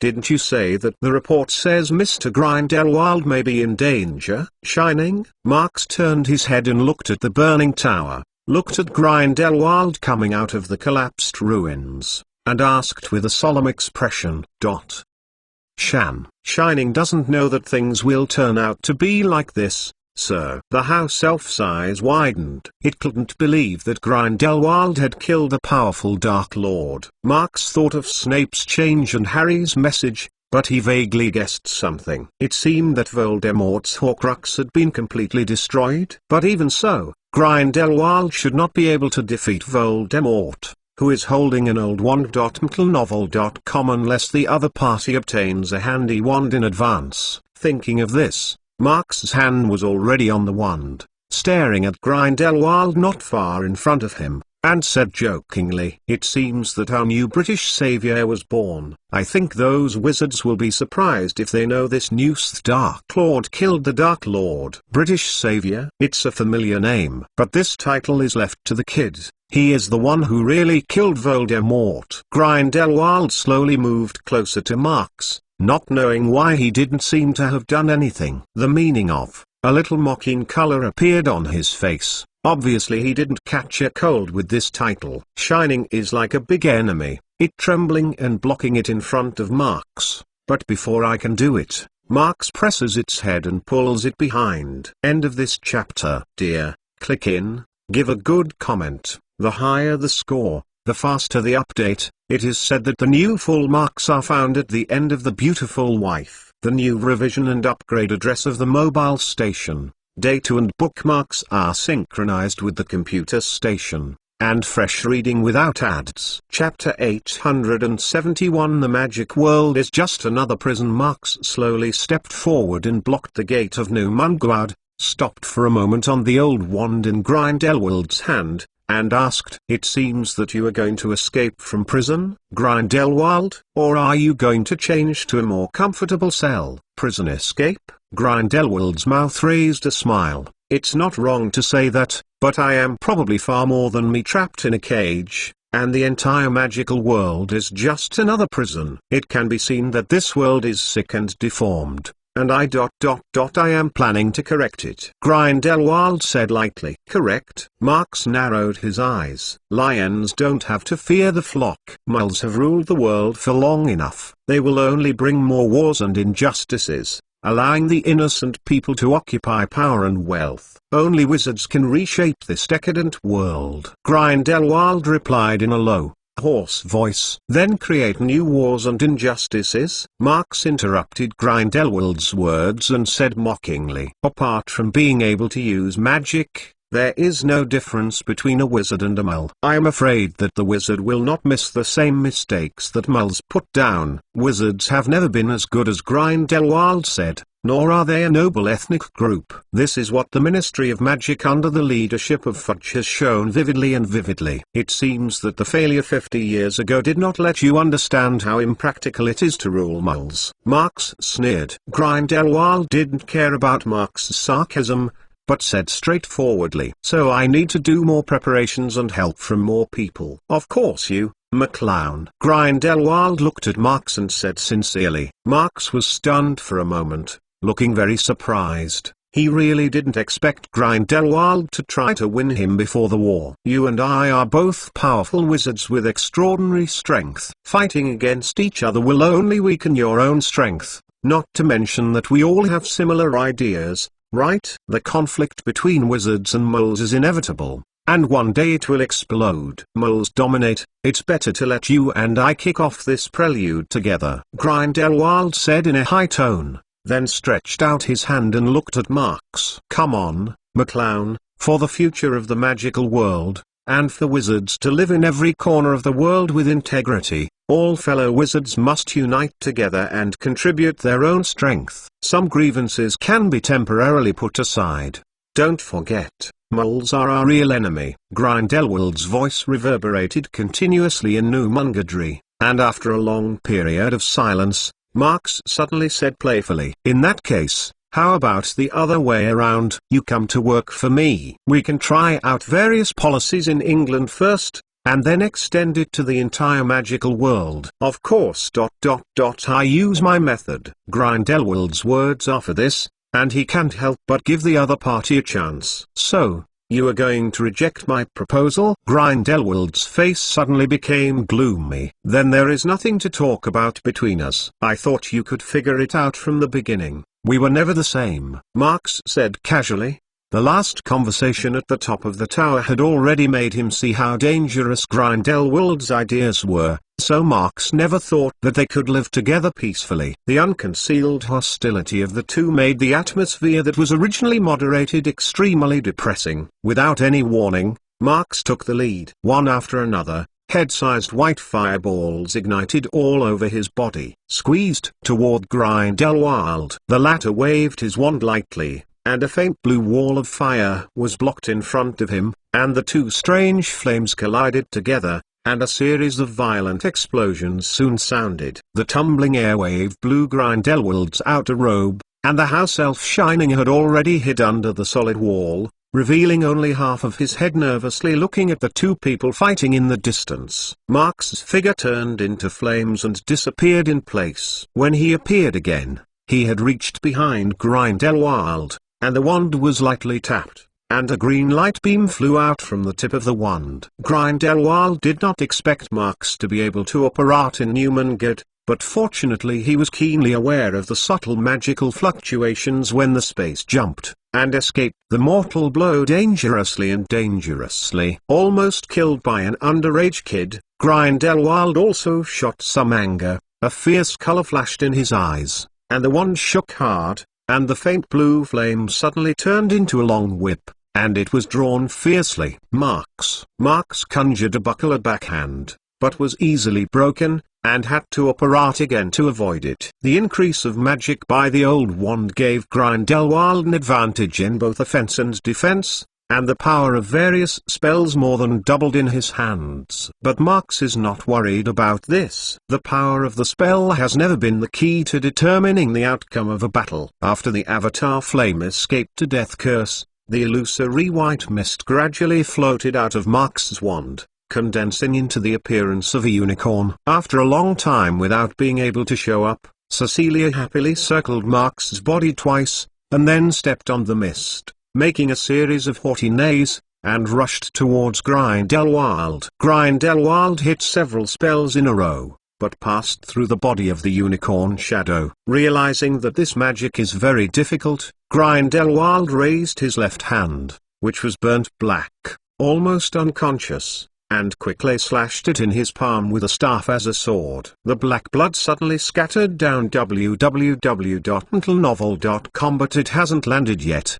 The dots of black blood are like fine bullets, scattered away under the guidance of magical power. After being hit by the black blood bead, the shadow of the unicorn in the illusory state was not spared, and the whole body was corroded into blood holes one after another. Marx picked up his wand, pulled a stone tablet beside him, blocked the remaining blood beads, and then looked at the nearly half remaining shadow of the unicorn, frowning. Although he didn't expect Cecilia to solve Grindelwald, he didn't expect the other party to be able to hit the shadow of the unicorn so easily. Unexpectedly, Grindelwald did not continue pursuing, but instead put down his wand and said, "I hope you can give me another answer when I meet next time. I just want to go now. I'm afraid it's not that easy." Marx raised his eyebrows, stretched his hand, and the white fire swelled into a circle, surrounding the two of them in the center. Dear, click in, give a good comment. The higher the score, the faster the update. It is said that the new full marks are found at the end of The Beautiful Wife. The new revision and upgrade address of the mobile station, data and bookmarks are synchronized with the computer station, and fresh reading without ads. Chapter 872 Tiger out of the cage. Leave it to me. Marks doesn't plan to let Grindelwald go. It would be better for such a dangerous figure to stay here forever. That's not necessarily. Grindelwald had a smirk at the corner of his mouth. He waved his old magic wand towards Marks, and spoke clearly. Burst. Marks subconsciously waved his magic wand to construct several magical barriers, but the next moment a harsh explosion sounded from above his head. The shadow of the sky gradually shrouded the entire square. Marks raised his head in surprise, and then his pupils shrank, and the already crumbling tower above tilted down. Amidst Grindelwald's crazy laughter, countless heavy bricks and stones quickly buried the two together. Seeing all the sparkles not far away seemed anxious. After the tower collapsed, he hurried forward to dig out Marks. Just before it started work, Marks' voice came from behind him. No need to dig, I'm here. Shining turned her head in surprise. A large group of white flames quickly gathered together, and Marks' figure emerged from the flames in the next moment. Sir, what should we do now? Shining immediately asked as if she had found the mainstay, holding on to Marks' robes, in a shrill voice. Marks didn't answer, and looked at the ruins with a solemn expression. Considering that Grindelwald still has the possibility of staying here, Marks vigorously waved his wand and burned the pile of rocks into a white ground with fierce fire. The fire burned for an entire hour. Marks rummaged through the entire new Mcgonagall but could not find Grindelwald. In the end, he had to admit that the opponent was likely to run away by some unknown method. Is it the invisibility cloak? Marks touched his chin, remembering the letter Harry had sent him before, and he had a suspicion in his heart. But this discovery is undoubtedly bad news. With such a powerful wizard wearing an invisibility cloak, the probability that he wants to find him is almost zero. Let's go back to Hogwarts. Marks looked at the burnt and empty new Mcgonagall, and finally gave up his plan to find Grindelwald and prepared to return to the castle immediately, so as not to be stolen. And he has too many doubts and urgently needs to find someone to answer. At the same time, in the Great Hall of Hogwarts, because it was dinner time, most of the students gathered here to enjoy today's dinner. Ron, sitting in the Gryffindor seat, was a little uneasy, because Harry had been missing for several hours. To confirm the news, he sneaked into Snape's office, but there was no one there. Hermione on the side had already seen that Ron was hiding something from herself, and Harry and Marks had not come to the auditorium for dinner today, and the doubts in her heart were even worse. Under Hermione's repeated questioning, Ron gritted his teeth, and immediately ignored the secrecy he had promised Harry before, and told them all about their private actions. How dare you do this? Hermione glared at Ron, very annoyed. You just let Harry do such dangerous things alone? What if he gets caught by Snape? Yes, isn't it? Ron said, whispered, but he was a little worried. He wanted to contact Marks, but the other party was not in Hogwarts at all, and there was no reply when he sent the message with the magic mark. With a pop, Hermione patted her right hand on the table and stood up. What are you going to do, Hermione? Ron was taken aback by Hermione's aggressive appearance, and hurriedly asked, I'm going to tell Professor McGonagall about this. Hermione said word by word. Wait, I'll go with you too. Ron thought for a while, and stood up. Although he was sure to get scolded when he told the professor about it, he didn't care about it because of Harry's safety. Too much. Just when the two were about to act, Peppy Ghost suddenly flew in from outside and yelled, The Dark Lord! The Dark Lord is about to fight in. The professors should do a good job of defense, everyone should run away. Pippi's screams plunged the noisy auditorium into a strange silence. Then it was like restarting the play button. The little wizards screamed. Everyone tried to escape from here at the fastest speed in their lives. Several junior students were knocked to the ground while running. I had to drill under the table one by one. Quiet. Give me back to my seat. Professor McGonagall walked from the teacher's bench with a straight face, waved his wand to clean up the overturned meal, and then looked at the instigator. Rebuked angrily, Pippi, What are you yelling nonsense? Peppy Ghost's eyes grumbled, trying to make the situation worse, but before he could speak, Harry staggered and helped Snape in from outside the hall. Oh my God, Severus Potter, what's the matter with you? Professor McGonagall looked at the two people's disgraced appearance, with some bad premonitions in his heart, hurriedly stepped forward and asked. Flitwick and the others also gathered around, asking about what happened, whether it was really what Pippi said to him, and the Dark Lord brought someone in. Get out. All out. What they need most now is treatment. Madame Pomfrey squeezed in laboriously, and gave Harry and Snape a preliminary check in the first place. Harry's condition is not bad. Although he is sluggish and has a lot of bruises on his body, these are minor problems,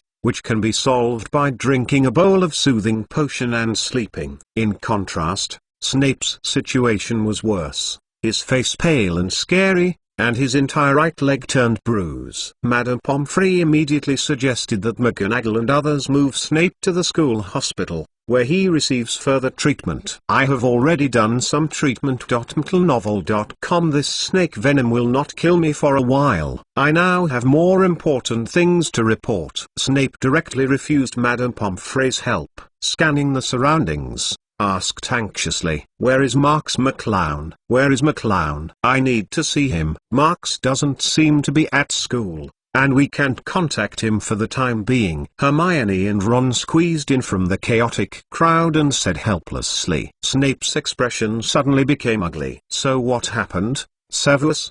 Do you have to contact McClown?" Professor McGonagall immediately realized the seriousness of the matter and asked again. "We destroyed something important to the Dark Lord this time, and he will probably choose to attack Hogwarts next." Snape sighed and said seriously. End of this chapter. Dear, click in, give a good comment. The higher the score, the faster the update. It is said that the new full marks are found at the end of The Beautiful Wife. The new revision and upgrade address of the mobile station, data and bookmarks are synchronized with the computer station, and fresh reading without ads. Chapter 873. The Battle in the Auditorium. McGonagall looked at each other, and everyone's expressions became extremely solemn, but before they could ask carefully, another voice rang in the hall. "No, he won't, because Voldemort is dead." "Who?" Professor McGonagall turned his head in surprise, and then found a figure standing at the entrance of the hall for some time. Flitwick and others immediately became vigilant,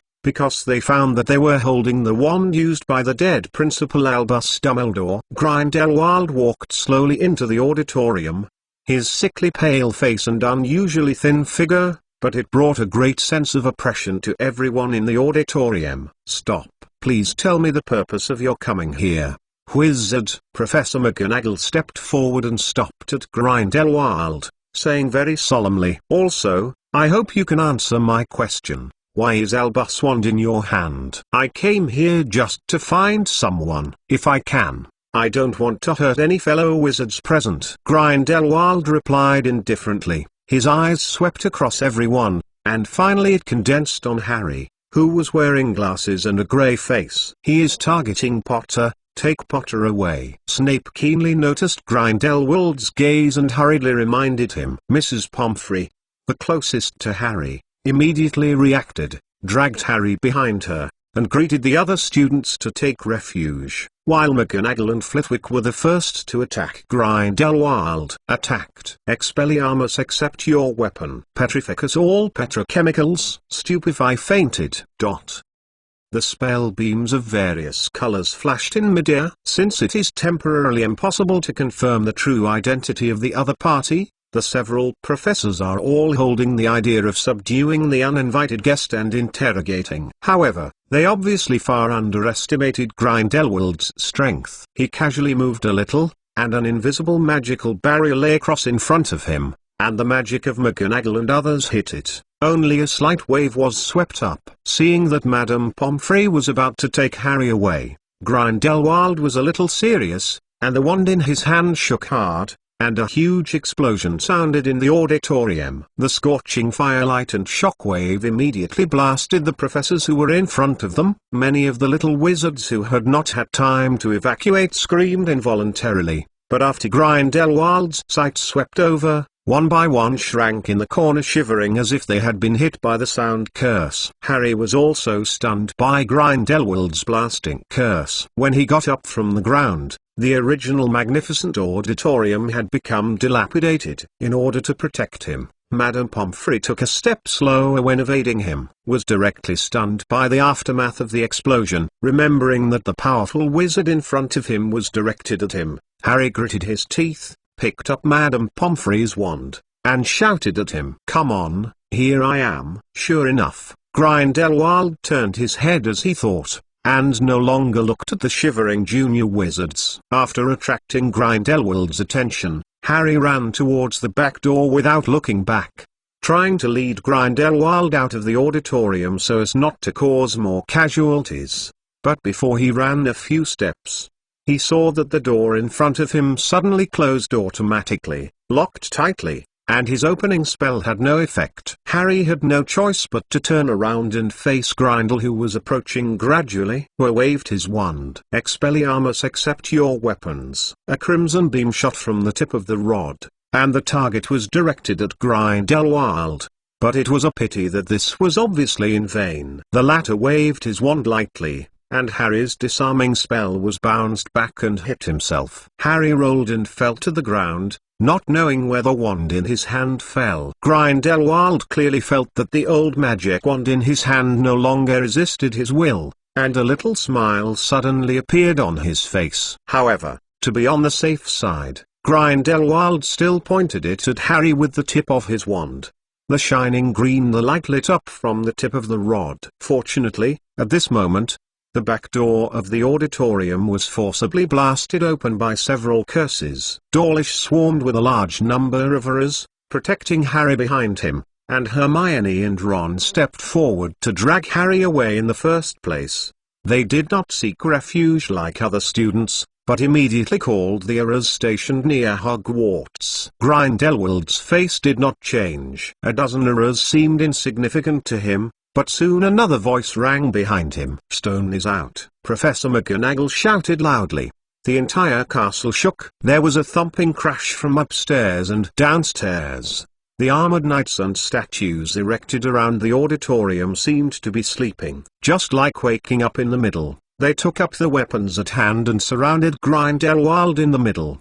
The war is about to start. More than 20 spells attacked Grindelwald from all directions at almost the same time. Holding the strongest magic wand in his hand, Grindelwald didn't have the slightest fear. The faint blue flames burst out instantly. The curse beams were extinguished one by one before they got close, and then the flames scattered all around and turned into giant dragons and stone pier. They all burned to ashes. More than 20 wizards, including McGonagall, Flitwick, and Dawlish, joined forces.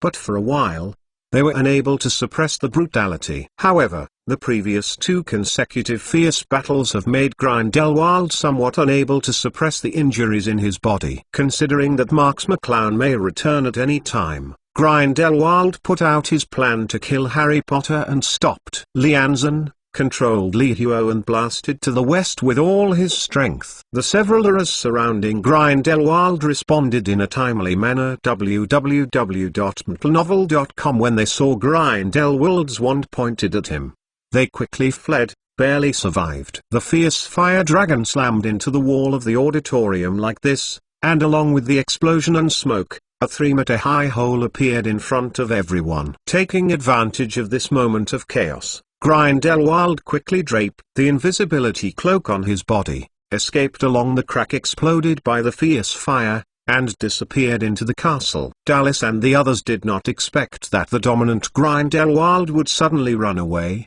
and couldn't react at all, and the convenience of the convenience had disappeared in the blink of an eye. Taking into account the strong strength shown by the other party, McGonagall, Flitwick, and Dawlish discussed temporarily and unanimously decided to abandon the pursuit and use the limited manpower to strengthen the school's defense and protect the safety of students. At the same time, they notified the Ministry of Magic. Request more support. End of this chapter. Dear, click in, give a good comment. The higher the score, The faster the update, it is said that the new full marks are found at the end of the beautiful wife. The new revision and upgrade address of the mobile station, date and bookmarks are synchronized with the computer station, and fresh reading without ads. Chapter 874 News of Voldemort's death. After Mark's return to Hogwarts, he saw such a messy scene. A large number of Aurors surrounded the castle. Several professors and officials from the Ministry of Magic were gathering in front of the auditorium to discuss something. Even the acting Minister Pierce is here. Your Excellency McClown,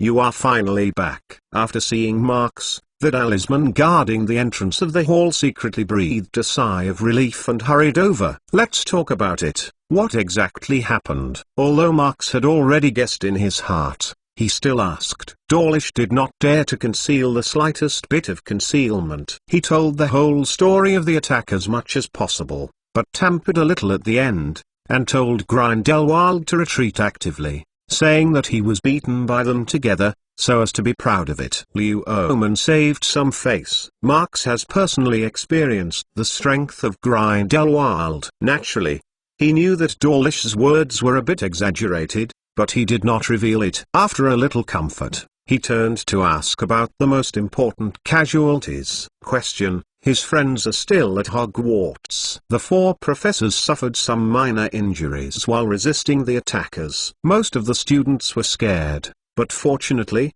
no one died. Dawlish reported. And then Snape was poisoned by snake venom. Emergency treatment and Harry Potter being hunted down by the assailant were also told. Hearing that the students were just a little frightened, the heart that Yifan had been holding was finally let go. Although he had previously guessed that Grindelwald might steal the house, he did not expect the opponent to move so fast. It is necessary to know that continuous battles will inevitably aggravate the erosion of black magic on the body. With Grindelwald's physical condition, this is almost just use your life to fight again. And if he returns to Hogwarts in the middle of the war, Grindelwald will be planted here in all likelihood. However, the opponent clearly knew this, so when he did it he was very decisive, without any muddle. After defeating Harry and regaining control of the old wand, he immediately chose to retreat. As for the fact that there were no casualties, Marks was somewhat strange, but after thinking about it, I guessed that Grindelwald should have kept his hand. After all,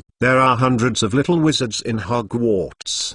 Behind them represent hundreds of wizard families. Grindelwald has always been the savior of the magical world. Even if he is not planning to develop his career in England, he must not leave a large scale. The black history of slaughtering little wizards. Your Excellency McClown, do you know who the attacker is? Seeing Marks's contemplative appearance, Dallas asked curiously. The attacker is Gellert Grindelwald, Marks said. Grindelwald? Dawlish frowned and murmured in a low voice. He vaguely felt that he had heard the name before, but he couldn't remember it. Grindelwald? The Dark Lord who ravaged Europe decades ago? Professor Mcgonagall brought the professors over in surprise. Are you really sure that it is him? McClown, as far as I know, Grindelwald was defeated by Albus more than 50 years ago. And now he should be imprisoned in Newmangard. You are right, but the problem is that now Principal Dumbledore is no longer there, and a prison alone can't trap him. Marks shrugged and answered casually. Mcgonagall, Flitwick and others looked at each other, and there was a chill in their hearts. They are different from the new generation wizards like Dawlish. Many people have experienced that era personally, and they are very clear about what Grindelwald's escape represents. The meaning of that is a man who messes up all of Europe on his own. Pierce is one of the first 2. There are already enough troubles in England. Voldemort, the Dark Lord of his own family, hasn't settled yet, and now there is another Grindelwald. England. This is going to be finished. Marks keenly noticed the worried expressions of several people, and said in order to boost morale, by the way, there is good news I almost forgot to say. Voldemort is dead. What? The mysterious person is dead? Pierce and Dallas were stunned on the spot. almost thinking that they had misheard them. The professors quickly asked as if they had suddenly remembered something. Grindelwald told us the same before. Is this news true? Marx nodded. I saw Voldemort die in Newmangard with my own eyes. Could it be that Grindelwald killed him? Hearing that Voldemort had died in Newmangard, Mcgonagall immediately realized that it might be Grindelwald's hand, and the opponent also possessed this strength. But none of the people present were happy, because Voldemort was already a monster that was too powerful to contend with in their eyes, and Grindelwald was able to kill the opponent. Wouldn't it be stronger and more difficult to deal with? Relax. Grindelwald may not be better than Voldemort. He was able to win so smoothly this time, mainly because of the help of Harry and Snape. Marx said half-truth with relief, and then put Voldemort as a soul. The destruction of the weapon is said to have been greatly reduced. Mcgonagall and the others had received reports from the two before, so they were not surprised by the news, and they were convinced by mutual confirmation. Then we are going to report this matter. Besides, what should we do about the death of the mysterious man? It's hard to say that Grindelwald did it, Pierce asked worriedly. Grindelwald has caused such a big mess in the castle, and he can't help it. He even predicted that tomorrow his desk will be full of roaring letters from parents. The only good news is that no student died as a result. Otherwise his situation would definitely be more difficult. Killing Voldemort is the credit of Harry, Professor Snape, and the Ministry of Magic. Without everyone working together to drive Voldemort to a dead end, Grindelwald would not be able to do this. Marx immediately decided on the matter. The tone, since Grindelwald said he didn't want to grab credit, Marx didn't mean to be polite, and directly applied the credit for killing Voldemort to his own body. Untitled.novel.com as for his attack on Hogwarts. Marx pondered for a while, and then said, let Gleason publish it in the newspaper truthfully, and by the way inform the people of the International Wizards Federation that Grindelwald's escape is not only a matter of England, but also Newmangard. Let's take care of it. Let these people have a headache first. If he were Grindelwald, after gaining control of the old magic wand, he would never choose to develop his power in England stupidly. After all, this place has been built into an iron bucket by himself, and Grindelwald will be suppressed in all directions if he wants to attract believers in England. In contrast, going to the European continent where there is no opponent is the best policy. The British Ministry of Magic's power on the European continent is limited, and it cannot reach that far, and it is impossible to send a large number of people to search for Grindelwald's whereabouts. Therefore, it is better to throw the pot to the International Wizarding Federation and encourage them to find Grindelwald. Great. End of this chapter. Dear, click in, give a good comment. The higher the score, the faster the update. It is said that the new full marks are found at the end of The Beautiful Wife. The new revision and upgrade address of the mobile station, data and bookmarks are synchronized with the computer station, and fresh reading without ads. Chapter 875 Marx. This is just a small suggestion. Marx was talking endlessly about the next mission of the Ministry of Magic. When he was talking about Pierce should send more people to arrest the remaining Death Eaters according to the list given by Snape, he suddenly noticed the surrounding wheat and others are looking at themselves with a weird look. Did I say something wrong? Marx was still a little confused at first, but soon reacted and quickly changed his words. Of course, these are just small suggestions. How to do it depends on Secretary Pierce's meaning. Pierce nodded quickly, agreeing that the Ministry of Magic would never act arbitrarily like the former Fudge government, and would seriously consider every useful suggestion. However, these blunt cover-ups by the two of them didn't help. Several professors couldn't help feeling that the acting minister was a little too kind to Marx. It should be said that he was almost obedient to his words. However, even if they were brainstorming, they couldn't think of the 16 or 17-year-old wizard in front of them, actually controlling the entire England behind the scenes. Mcgonagall only attributed it to Marx's mother Isaiah, who helped Pierce in the previous battle against Voldemort's offensive, and now he holds an important position in the Ministry of Magic. So even if he became the acting minister, Pierce Marks's opinions must also be carefully considered. By the way, how about Harry and Professor Snape? How are their injuries? I have some important information to check with them. Marks was unwilling to explain more about the Ministry of Magic, and his voice changed. Asked. The two of them are receiving treatment in the school hospital. This will probably have woken up, Professor McGonagall said hesitantly. Then you talk first. I'll go see Harry, Marks said casually, then turned and walked towards the school hospital. Pushing open the closed door, a strong smell of potion quickly drifted into Marks's nose, and his eyes scanned away. The sick beds were full of injured students, but this was not because the blasting curse that Grindelwald released in the auditorium. Many little wizards were accidentally trampled on by the crowd in the process of escaping. Madame Pomfrey was standing in front of Harry's ward, holding a bowl of dark potion in her hand as if she was about to let him drink it. Harry looked sad, but he obediently took the bitter potion, and got bored. Madame Pomfrey had suffered serious injuries in order to save him, and now she is taking care of them with her injuries. Naturally, Harry will not be awkward at this point and increase her workload for Madame Pomfrey. Probably because of being sent together, Snape's hospital bed was next to Harry, but he was obviously not satisfied with this. He bluntly asked Pomfrey to change him a bed, but he was caught the author's stern rejection. I need to remind you, Severus, there are people in every bed here, and if your leg is injured and you don't want to become lame in the future, just lie down on this bed for me these days.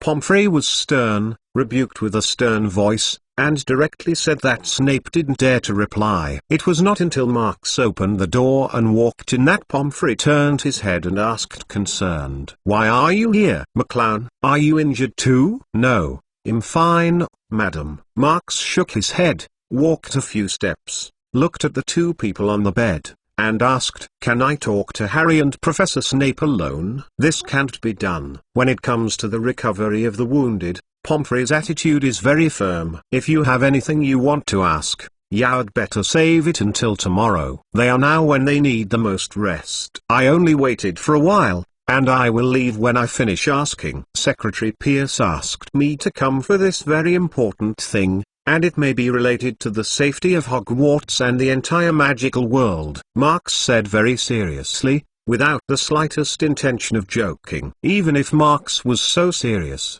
Madame Pomfrey still reluctantly agreed. "I'll give you 5 minutes at most." Madame Pomfrey looked at her watch, and seeing Marks nodded in agreement, she took the empty bowl to take care of the other patients. Harry looked at Marks very nervously, Snape also looked solemn, and both of them were very worried that they would hear some bad news from Marks. However, after Madame Pomfrey left, Marks's solemn expression suddenly relaxed. He stretched out his hand and patted Harry on the shoulder, and said with a smile, "Congratulations, you killed Voldemort, Harry." "What? I killed Voldemort?" Harry was taken aback by the news. He remembered that he just destroyed the big snake. Snape wasn't surprised. He had guessed when he saw Grindelwald holding the old wand, but he didn't dare to confirm it. "Can you be sure of this, McClown?" Snape asked. Marks nodded. Voldemort was beaten up by Grindelwald, and his soul was scattered in midair. Even Merlin would not be able to save him back. McClonovel.com got Marks confirmed. Snape was like letting go of some heavy load, and a bit of relief flashed in his eyes, and the whole person leaned on the bed aside in a posture of a hopeless sage. "Wait. What the is going on?" Harry was still confused, unable to figure out why he killed Voldemort. You and Professor Snape's action to kill Nagini caused Voldemort to be hit hard, and thus lost the duel with Grindelwald. Marks briefly explained the whole story to Harry before asking, beginning with the experience of the two in Riddle House. Although he learned something from Professor McGonagall, he still had a lot of doubts. Harry didn't mean to conceal it either, and immediately told what happened. Snape added a sentence or two from time to time while carefully paying attention to Marks's expression. In order to ensure Harry's safety, he had never revealed Dumbledore's plan to Marks. Now he can't help but worry about him. After the fall, the accounts will be settled. With the cooperation of the two, Marx gradually clarified the context of the whole matter, and it can be said that Dumbledore calculated the death from Voldemort. And this introduction is the legend of the old magic wand and the three holy artifacts. Even Marx had to admire Dumbledore's exquisite layout, which allowed Voldemort to die step by step. In a sense, Trelawney's prediction was right again. If he was not mistaken, Harry should have given Voldemort the last blow, using a force that Voldemort did not understand. Courage and belief. End of this chapter. Dear, click in, give a good comment. The higher the score, the faster the update. It is said that the new full marks are found at the end of The Beautiful Wife. The new revision and upgrade address of the mobile station, data and bookmarks are synchronized with the computer station, and fresh reading without ads. Chapter 876 Marks, Impossible. Am I a fake Gryffindor? Marx reached out his hand and picked up the Gryffindor sword on the head of the bed, and looked at it carefully. This gorgeous sword looked no different from the past, but Marx clearly felt that the magic inside it seemed to have been strengthened to a certain extent. The original Gryffindor sword did not have the ability to destroy the Horcrux, as can be seen from Harry's failure to break the defense when he first attacked Nagini. However, the biggest advantage of this thing is that it can absorb all favorable factors and use it to strengthen itself. Now it seems that the scope of this favorable factor is extremely wide. In addition to basic substances, it also includes the power of spirit and will. As a master alchemist, Marx is no stranger to this kind of emotional energy. For example, he used it when he repaired the Crescent Moon pendant last school year. It's just that his current level is very limited, and his use of emotional energy is relatively superficial, just storing it, and then using it to bless some kind of magic when needed. Unlike the Gryffindor sword, it seems to be able to recycle this power and strengthen itself permanently. I really don't know how those fairies made this sword. Marx stroked the body of the sword and exclaimed, very greedy for the craftsmanship of the fairies. Thinking of Harry's description, Marx squeezed the hilt of the sword to try to see if he could pour his will into the sword, but after tossing for a while, there was no faint glow of the sword as Harry said. Even the test of summoning the sword of Gryffindor failed. Is it possible that he is a fake Gryffindor? Marx was a little embarrassed. No, it is absolutely impossible. It must be because my will to summon this sword is not firm enough. After all, he was a serious wizard, and he didn't have the desire to attack people with a sword. Do you remember how you injected power into this sword, Harry? Marx asked, turning his head to look at Harry. Harry hesitated for a moment. He remembered that he didn't seem to have done anything at the time, but his brain rushed up, thinking about Nagini. After listening to Harry's statement, Marx was a little bit dumbfounded, and really didn't know what to say. But this also made him understand that probably only the incomparably pure will can evoke the resonance of the Gryffindor sword. Perhaps Dumbledore realized that Harry was a zealous rash. The young man was so sure that he would be able to kill Nagini smoothly. Thinking of this, Marx put the Gryffindor sword aside, because this sword didn't seem to be very suitable for people like him who fight with his brain. In comparison, he also believed in the power of the magic wand more. By the way, there is one more thing I forgot to tell you just now, Harry said suddenly as if he had remembered something. When I saw the professor in another world, he told me that he was waiting for someone. If that person is willing to keep the contract, he should be coming soon. Waiting for someone? Marx was taken aback for a moment, and his brows frowned soon. Do you know who he is waiting for? McClown? Snape asked curiously. Gellert Grindelwald. Marx said very affirmatively, then looked at the puzzled expressions of the two and continued to speak. Professor Dumbledore and him used to be very close friends, but later became enemies because of some conflicts of ideas. Harry was dubious. He could hardly accept that Professor Dumbledore would make friends with a famous dark wizard like Grindelwald when he was young. This is even more ridiculous than Voldemort being a Gryffindor. Snape also felt unbelievable. Everyone in the magic world knew how much Dumbledore hated black magic and had been fighting against it all his life. But when he thought of Dumbledore deliberately arranging for himself to lure Voldemort to see Grindelwald, Snape swallowed the rebuttal again. Marks didn't explain much about this matter. After all, Dumbledore's people were already dead, and there was really no need to expose each other's scars. There are very few big figures in life who can make a perfect curtain call without any blemish. Even if some mistakes were made in the first half of his life, Dumbledore's great name would not be compromised. Professor Snape, can you please help me see this? Marks took a reagent from the pocket of the wizard's robe and handed it to Snape. The latter held out his hand in confusion, and glanced down. There was some black and red blood attached to the transparent reagent, which looked very strange. This is Grindelwald's blood. He replaced Dumbledore, taking part of the damage from the dark magic. Can you judge his current physical state by this thing? Marks said solemnly. He had stayed in Mcgonagall for an entire hour before, not as simple as patronizing and setting fire, but also collecting the blood that dripped when Grindelwald cut his left hand. It's a pity that these blood have problems, otherwise it would be a good material for arranging black magic curses and making compound soups. Snape opened the lid gently, sucked out some blood with a magic wand, and floated in the air to examine it carefully. He had been the attending doctor for Dumbledore for 2 years, and he was naturally aware of the characteristics of this strange black magic. I know it very well, and I will soon come to a conclusion. If there is no accident, he can support it for about 2 months at most. Snape waved his wand to put the blood back in, and said, if you come for the diagnosis and treatment, regardless of the cost, are you sure to save Grindelwald? Marks asked again. Absolutely impossible. The degree of corrosion is too deep, and it is entangled with magic. At least I can't think of any way. Snape shook his head, feeling somewhat rejoiced. Grindelwald is not a fuel-efficient lamp.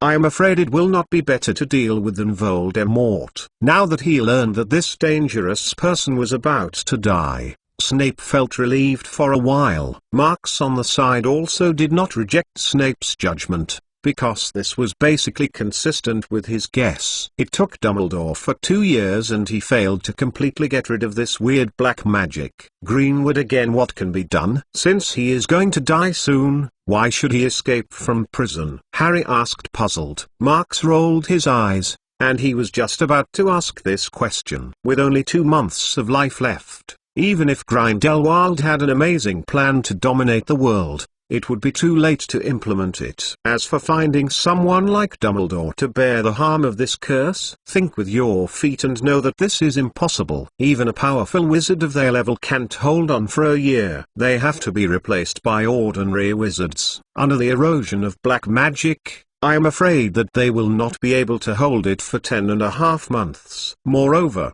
this plan is only a stopgap measure. It is still to die if it is delayed for a while. End of this chapter. Dear, click in, give a good comment. The higher the score, the faster the update. It is said that the new full marks are found at the end of The Beautiful Wife. The new revision and upgrade address of the mobile station, data and bookmarks are synchronized with the computer station, and fresh reading without ads. Chapter 877 Balance weight. But he must think he can solve this trouble. Marks muttered to himself. Only in this way can he explain why Grindelwald chose to escape from prison, instead of staying in Mcgonagall and waiting to die. It is impossible for a dying person to follow the newspapers of England and all of Europe all day long. Marks recalled his previous contact with Grindelwald, and many doubts resurfaced. What made him most concerned about the so-called agreement? What exactly did Dumbledore agree with him? Marks never believed that things would be as simple as Grindelwald said. A slightly more comfortable environment is not worth making Grindelwald give everything to take on Dumbledore's damage from the black magic. Such a transaction is obviously unbalanced. But what if a weight called freedom is placed on the other end of the balance? Marks has not forgotten that Grindelwald was almost unrestricted in the tower when we met last time. Now that I think about it, maybe there was it before,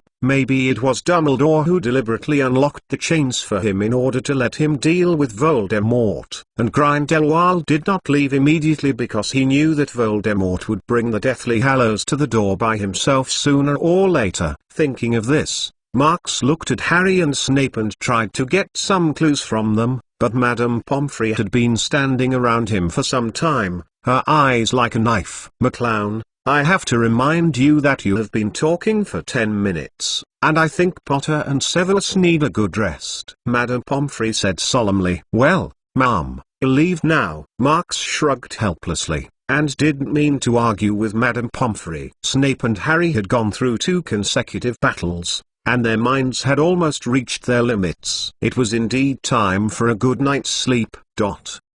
A few days passed in a flash, but the shadow of the Grindelwald attack still hung over Hogwarts. The little wizards discussed the attack during and after class, and even went out to the bathroom in the middle of the night. You have to be in groups, for fear of individuals coming out of the shadows. Not only that, but nearly a quarter of the parents applied for withdrawal or temporary suspension because they all expressed doubts about the security issues at Hogwarts. According to the children's report, there were 5 professors and 10. Several errors were present, but failed to stop the intruder. Pierce had to send someone to reply letter by letter, trying to save the students as much as possible.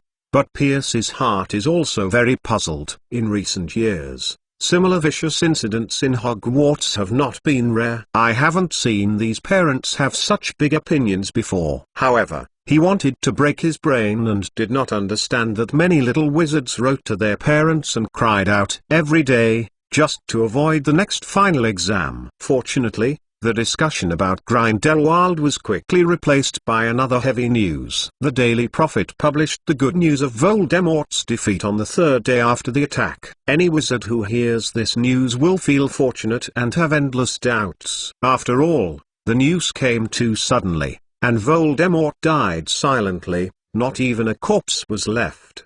The headline of the newspaper only said that the eliters of the Ministry of Magic found the place where Voldemort was hiding, and planned an ambush to capture the Dark Lord in secret. But Voldemort vowed not to surrender and was injured. After more than a dozen errors, they were shot dead on the spot by everyone, and the body was blown into a puddle of mud. The Ministry of Magic should make up a better story. Marks threw the Prophet in his hand on the table and shook his head speechlessly. Is this the story that the errors spent 3 days racking their brains to come up with? It's too outrageous. And they didn't even mention Harry. Ron said angrily. No, they mentioned it. Hermione turned the Daily Prophet over and said, pointing to a certain section, the above said that Professor Snape was an undercover agent sent by the Ministry of Magic to the mysterious man. Thanks to his transmission of information, the errors were able to discover the mysterious man's whereabouts, and Harry was responsible for the bait to bring the mysterious man out. But they didn't say that the mysterious man was killed by Harry, did they? Ron was still a little uncomfortable. Come on, Ron. I didn't know what was going on that day, Harry said relievedly. He didn't care much about being robbed of credit by the Ministry of Magic, because the biggest hero who killed Voldemort should be green.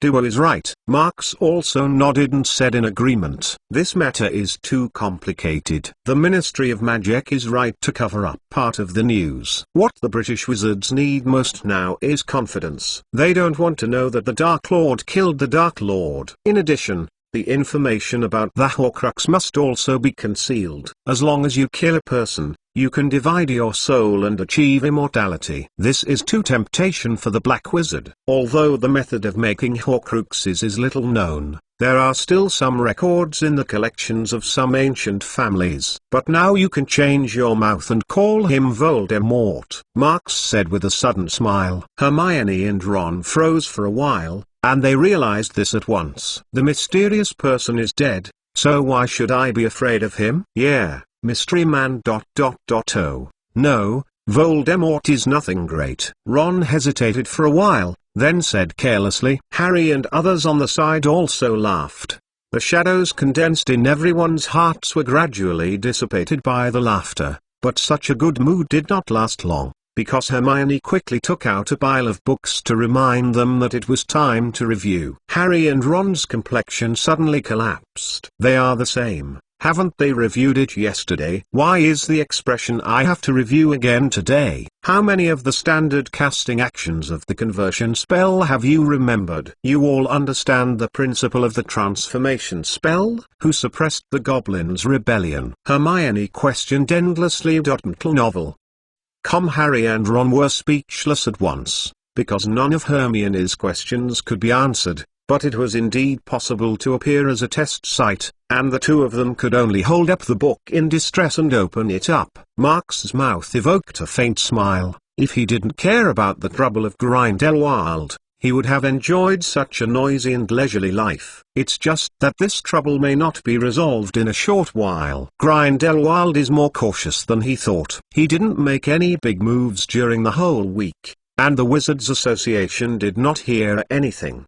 Good news. It is inevitable to repeat the same mistakes. Marks did not dare to leave Hogwarts casually to search for the other party's whereabouts, and Grindelwald with the invisibility cloak is not so easy to find. Only then can Marks feel a little bit about Dumbledore's situation back then. Dear, click in, give a good comment. The higher the score, the faster the update. It is said that the new full marks are found at the end of The Beautiful Wife. The new revision and upgrade address of the mobile station, data and bookmarks are synchronized with the computer station, and fresh reading without ads. Chapter 878 OWL Exam. As the exam day gets closer, the atmosphere in the castle has become more and more condensed. Even the little wizard who is usually naughty and mischievous has to temporarily stop his mind during this time and fully cope with this event. An important test that determines the future direction of life. Seamus and Neville,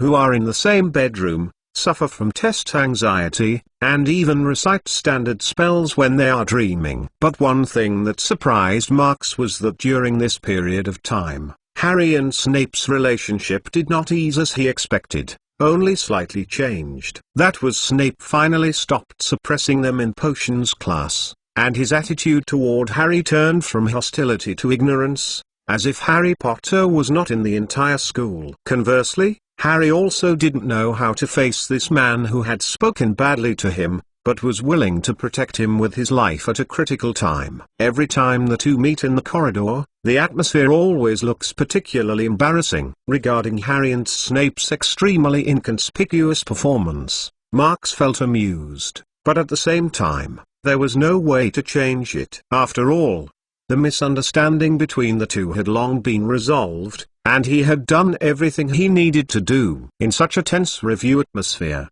the first exam soon arrived. On Monday morning, Yifan and others simply ate breakfast, and then gathered outside the hall to wait. Each exam was divided into two parts, theoretical and practical subjects, usually in the morning and afternoon. The exam location is in the wide auditorium. Candidates of each grade were called into the auditorium from class to class, and under the heavy supervision of the professor and the commissioner of the Ministry of Magic, they completed 50 questions within the specified time. Marks was probably the most calm one among all the students. After finding his seat, he slowly opened the examination paper and checked it. Please write the spell that makes the object fly, and describe the standard action of waving the wand. What are the commonly used cracking spells of the imprisonment spell? How to deal effectively if your companion is hit by a petrification spell.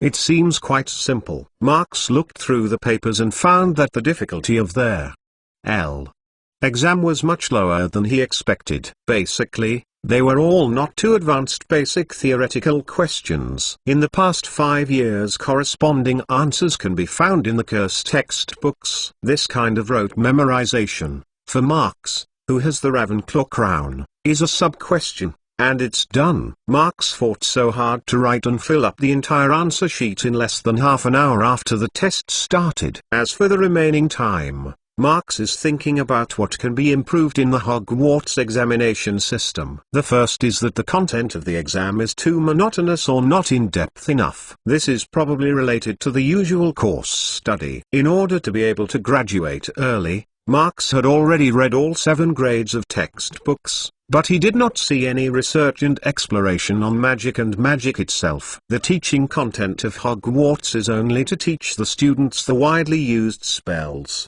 so that they know how to use magic. This may be enough for ordinary wizards, but for Marx, a real magical civilization still needs a large number of academic wizards with an inquiring spirit. Just like Mole's tireless exploration of scientific knowledge, wizards can also create more practical magic to transform the world by understanding the characteristics and essence of magic. At this point, Marx is very confident, because the more in-depth research, the more he can understand the huge potential of magic. There are many applications in space and time in the existing magic system alone, and the philosopher's stone made by Nicole can completely change the nature of matter. This is something difficult for scientific research to do in hundreds of years, and it is also the advantage of magic. It is a pity that Marx is extremely petty, because most wizards cherish their broomsticks and focus on the study of academic school. Wizards are scarce,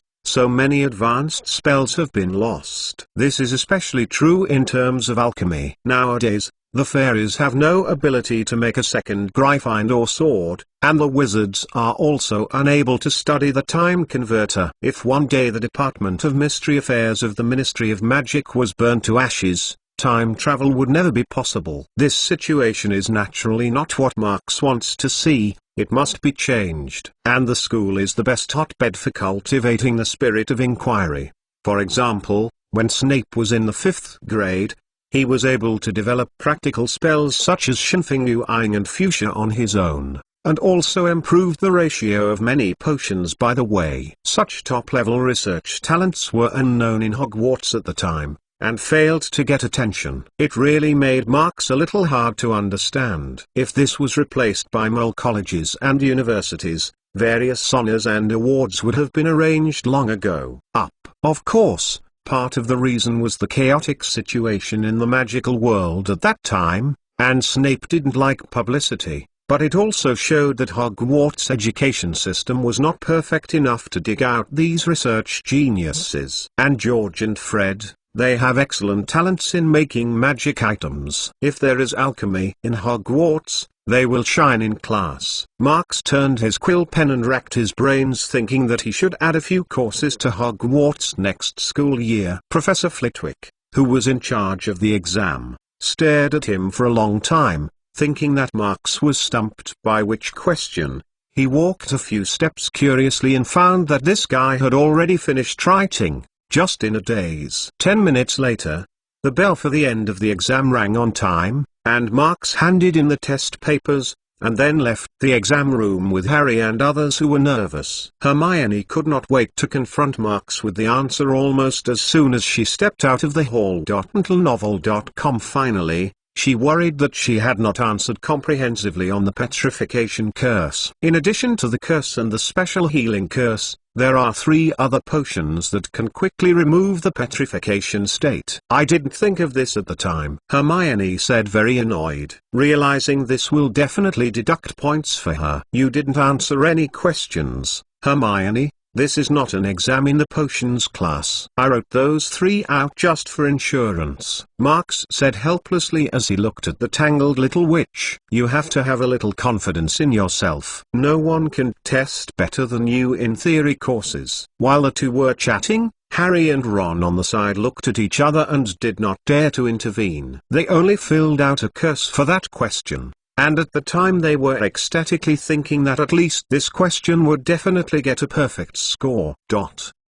End of this chapter. Dear, click in, give a good comment. The higher the score, the faster the update. It is said that the new full marks are found at the end of The Beautiful Wife. The new revision and upgrade address of the mobile station, data and bookmarks are synchronized with the computer station. And fresh reading without ads. Chapter 879 Special Graduation Exam. By the way, Marx, don't you have to take the NEWT exam at the same time? Did they send you 2 test papers? Hermione suddenly remembered this and asked curiously. If she is not mistaken, the exams for 5th graders and 7th graders are basically conducted together, both in these few days. Unless you use the time converter, you will not be able to catch up. Marks shook his head and explained, I am graduating by skipping a grade this time. I will not take the exam with other 7-year students. The Ministry of Magic will arrange time for me separately. I heard that many people will come and the difficulty will definitely be much higher than the normal NEWT exam. Strictly speaking, he was also the first candidate to graduate early in Hogwarts history. Even with Pierce's special approval, he had to be convincing. Listening to Marks's words, Harry and the others became interested in this special exam immediately, but thought that they had to take another OWL exam in the afternoon, and they got a headache again.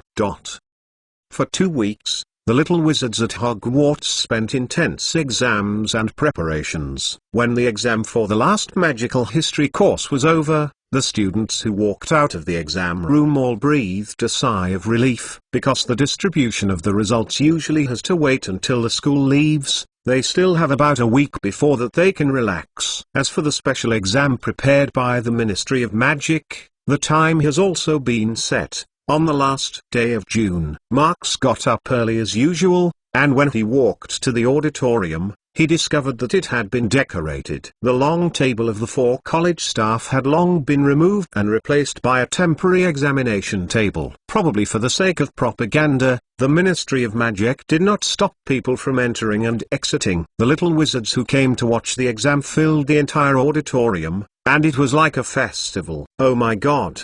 Even the Minister of Magic Pierce and Merlin Knight's Chief Gossack are here. Ron looked at the invigilators on the stage and couldn't help but stunned. This is the first time for him in such a big scene.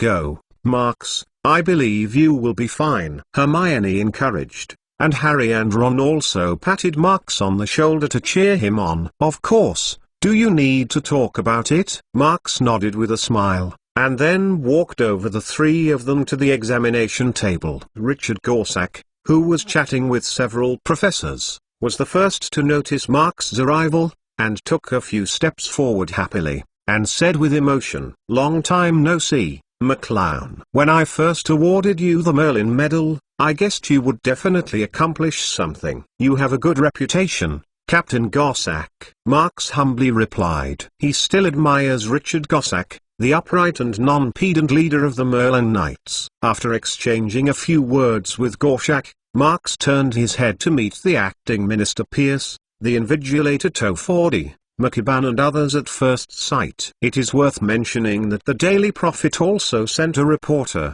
It was Rita Skeeter, an old acquaintance of Marks. But after a few months, Rita Skeeter looked haggard. When facing Marks, although there was still a formulaic smirk on her face, there was a deep fear in her heart. As a senior gossip reporter, Rita Skeeter can naturally figure out what happened in the newspaper 6 months ago, and vaguely understand how her immediate boss was retired. If she had been angry that Marks threatened herself with a handle before, then now she didn't even dare to think of revenge. Marks chatted with Rita Skeeter as usual. Although he doesn't like this gossip reporter very much, he still has to admit that the other party is very talented in fooling the people and changing public opinion, and that he has good control. It may not be a sharp blade to the enemy. It's almost time, McClown. Now I ask you to stand on the exam field quickly. McGonagall glanced at the clock, and interrupted the greetings of Marks and the others. Marks nodded, walked all the way to the center of the examination room, and stood facing everyone like this. Since today is the 4 practical courses of Transfiguration, Curse, Divination, and Defense against the Dark Arts, there is no desk or chair in front of him, only a small table about 1 person high. After Marks stood still, Professor McGonagall looked at Pierce and obtained the consent of the acting minister, then cleared his throat and spoke. Then the exam starts now. The first one is Transfiguration. The target of transformation is the wooden table in front of you. You can turn it into any animal. We will base on the completeness of your transformation and the time it takes to judge the results. I see, Professor. Marks gestured to the invigilators on the stage one by one, and then slightly shook his wrist, and the wooden table in front of him quickly deformed as if it had melted. Under everyone's attention, In the blink of an eye, a strong fire suddenly ignited and wrapped the wooden table in. Hermione, who was watching, was taken aback, thinking that something went wrong with Marx's spell. Harry and Lou-Anne was equally worried. The eyes of McGonagall and others who were in charge of the examination were filled with surprise. The next second a sweet fairy rang sounded in the auditorium. A golden-eared phoenix emerged from the fire, waving its wings and hovering above the auditorium. Crimson flames surrounded its body, and its tail flames continued to shed from the air like a gorgeous firework. Mcgonagall. "Come!" the little wizards onlookers exclaimed, and even the commissioners of the Ministry of Magic opened their eyes. "Amazing! This is a phoenix." Professor Mcgonagall looked up at the phoenix flying above the auditorium in surprise, muttering to himself. Peel and the others were also stunned by Marx's exquisite transformation skills. If they hadn't seen the spellcasting process with their own eyes, they would have thought it was a real phoenix. "Those fires. How did you do it, McClown?" Professor McGonagall asked eagerly. "She could also do it after deforming a creature similar to a phoenix, but it would never be possible to give this kind of creature control. The ability to fire. This, please allow me to keep it secret for the time being, Professor McGonagall." Marx shrugged helplessly. This situation also exceeded his expectations. In the process of transforming, he felt that the blood of the phoenix in his body was suddenly drawn, and then the phoenix that was deformed automatically possessed a certain ability to control fire. Although this ability is very weak and incomparable to the original phoenix, it aroused Marx's curiosity. If he further develops the phoenix's blood, will he be able to be like Dumbledore's members one day? Summon a phoenix that truly belongs to him. Chapter 880. Mr. McClown can handle such a small scene. The humming phoenix hovered a few times in midair, and then slowly landed on the table in front of several invigilators. Pierce, McGonagall, Flitwick, and others all leaned closer to watch this magical creature up close. McGonagall couldn't help but want to reach out and touch it, but was accidentally burned by the flames surrounding the phoenix. For a moment, everyone was 100% sure that this was the real fire, not a false illusion. "It's incredible," Professor McGonagall murmured to herself. As a master of transfiguration, she was even more surprised than everyone present. But since Marx didn't want to say more, she was too embarrassed to ask more, so she could only hold her curiosity in her heart. Seeing several invigilators spinning around the phoenix he had turned into, and touching them in silence for a long time without announcing the final result, Marx could only remind him, "Excuse me. Did I pass?" "Professor, of course. This is the best transfiguration I have ever seen," Mcgonagall said excitedly. She has been in charge of the examinations administration for more than a century, and the genius she has seen is too powerful. The one that impressed her most was the NEWT test taken by Albus Dumbledore at the end of the last century. At that time, she was ashamed of her as an examiner by the exquisite transfiguration skills of the other party. Mcgonagall thought that after that experience, he would never be surprised by the outstanding performance of a certain candidate in his lifetime, but he didn't want genius to have no limits. Professor McGonagall on the side also said with appreciation, "McClown, I am afraid that you have already surpassed me in terms of transfiguration skills. I don't think even Principal Albus can do better than you." McGonagall's evaluation is undoubtedly high and astonishing. Dumbledore was recognized as the strongest wizard in the British magic world before his death. Even after his death, the wizards in the British magic world still have great respect for him. And as everyone knows, Dumbledore is best at transfiguration. After the two had expressed their opinions, Pierce quickly took over, praising Marx for his outstanding performance, and even said that the existing examination evaluation system could not reflect Marx's transfiguration level far beyond his peers. Hogwarts should be on the top of outstanding excellent, and then add a higher evaluation. Richard Gorsack also smiled jokingly. If other students have achieved outstanding results in transfiguration because the other party possesses this ability, then Marx got this evaluation entirely because outstanding is the highest evaluation they can give. Since everyone has no doubts, let's proceed to the next test. and then it's the turn of the defense against the dark arts class. Flitwick softly reminded them that they are going to do a full 4 this morning. There is not much time for the exam. Pierce nodded, looked away from Phoenix, and turned to Marks. For the second exam, we will directly take actual combat drills. Okay, McClown. Mister? Of course, Minister, Marks said indifferently. Pierce immediately winked at the Aurors who were in charge of maintaining order in the auditorium. 3 of them quickly walked out of the crowd and stood opposite Marks in a semicircle. They are all elite strikers of the Ministry of Magic. Next, they will use black magic to attack you. What you need to do is to defend or crack the spells they use. Pierce explained. Wait,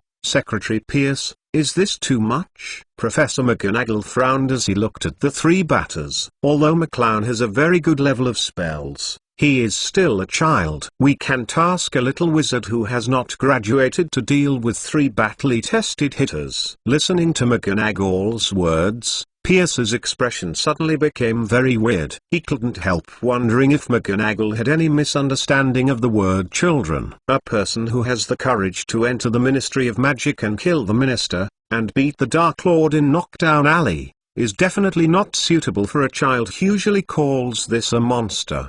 But in front of everyone, Pierce naturally didn't have the guts to say that, so he had to explain it again. I think Mr. McClown is able to deal with such a small scene. Last year, when he confronted the fire dragon and the mermaid, it was much more dangerous than this. Professor McGonagall's words suddenly stagnated. Of course, she knew that Marks's strength should not be underestimated. She once rescued Harry from Voldemort with Sirius, but Marks's age always made her subconscious. Ignore this. What do you think, McClown? Professor McGonagall hesitated, and finally handed over the choice to Marks. I believe Minister Pierce's arrangement. Marks shrugged and replied casually. Without Professor McGonagall's restraint, Pierce immediately waved his hand and looked at the hitters. Thompson, you can start. It is inevitable that some people made mistakes because of fear, and he personally selected the 3 hitters responsible for this exam. These people didn't know that the little wizard in front of him was the Behintthesens controller of the Ministry of Magic, so they wouldn't show any signs of timidity before the battle. As Pierce expected, Thompson and others,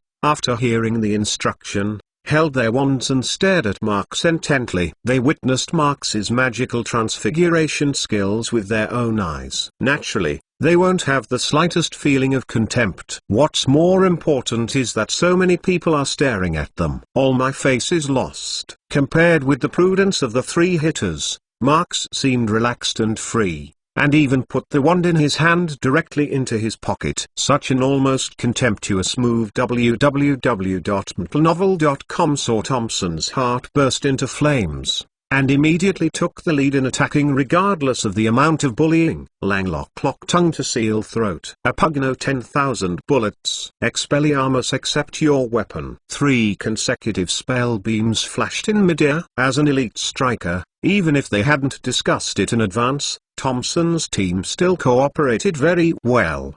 The tongue and throat curse prevents the opponent from casting spells. 10,000 bullets are used to block possible retreats, and the disarming curse is the final law. Under the attention of everyone, Marks seemed to be really affected by the tongue and throat curse. Facing the dazzling red light and a large number of sharp gravel, he did not recite any spells, but raised his index finger. I tapped before. Marks's slow reaction made Thompson feel a little regretful, because the little wizard in front of him was not the real enemy. If they were taken away by a wave of tacit cooperation and made ugliness in public, wouldn't he offend this destined little wizard with boundless prospects?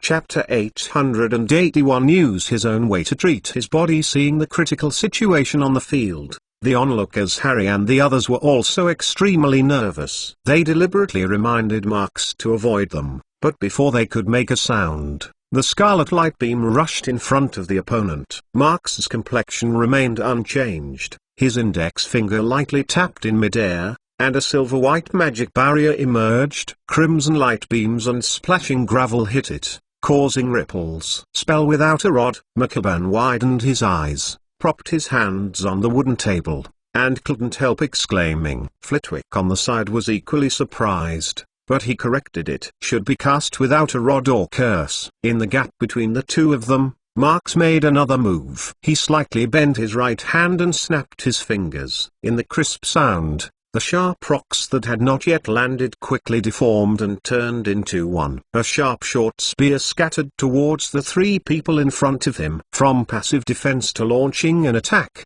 a series of actions were completed in just 2 seconds. Thompson, who was still annoyed that he should keep his hands 1 second before, raised a warning sign in his heart the next second. Faced with a dozen short spears that shot at him, Thompson's brain failed to react for a while, but fortunately, his rich combat experience made his body move first, and when he perceives danger, he can easily rush to the right. Rolled on the ground several times before reluctantly avoiding. After he climbed up from the ground embarrassedly, he looked at the scene in front of him, and he couldn't help but breathe in a cold breath. One of his colleagues was being nailed to the ground by 15 short spears in a human-shaped stroke, and the instigator, Marks, was looking over here, faintly flashing a dazzling red light on the fingers of his right hand. Protego's armor bodyguard Thompson felt his scalp numb, and without hesitation he blessed himself with an iron armor curse,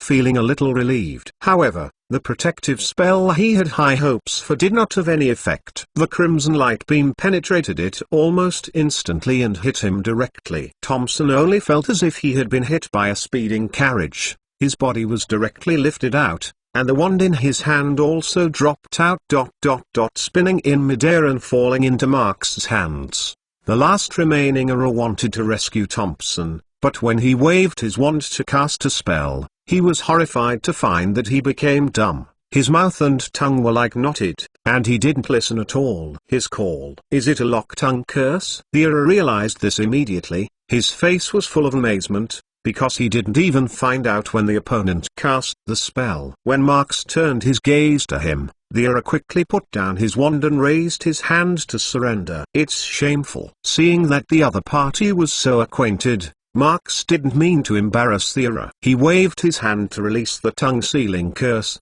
then looked at the invigilators on the stage and asked, "Does the second exam need to continue, Professor?" No, you have passed, McClown. Professor McGonagall was the first to recover, and said with a wry smile looking at the disgraced Thompson and others. Although she knew that Marks's strength was extraordinary, she did not expect to exaggerate it to such a degree. 3 Eliters teamed up and were defeated in one face-to-face meeting, let alone students. Even their invigilators could not do it. You should know that in the original exam plan, Marks only needed to figure out a way to hold on to the beaters for a while, crack and resist the next curse. However, Marks was uneasy and unreasonable to play cards, using his own way to treat his body, and in turn taught Thompson and others a lesson, returning all the spells they had released. It's amazing. I can't imagine that someone can master such high-end magic skills at such an age. You are definitely the best student ever at HogWarts. Richard Gorsack applauded while applauding, said admiringly, he had overestimated Marks as much as possible,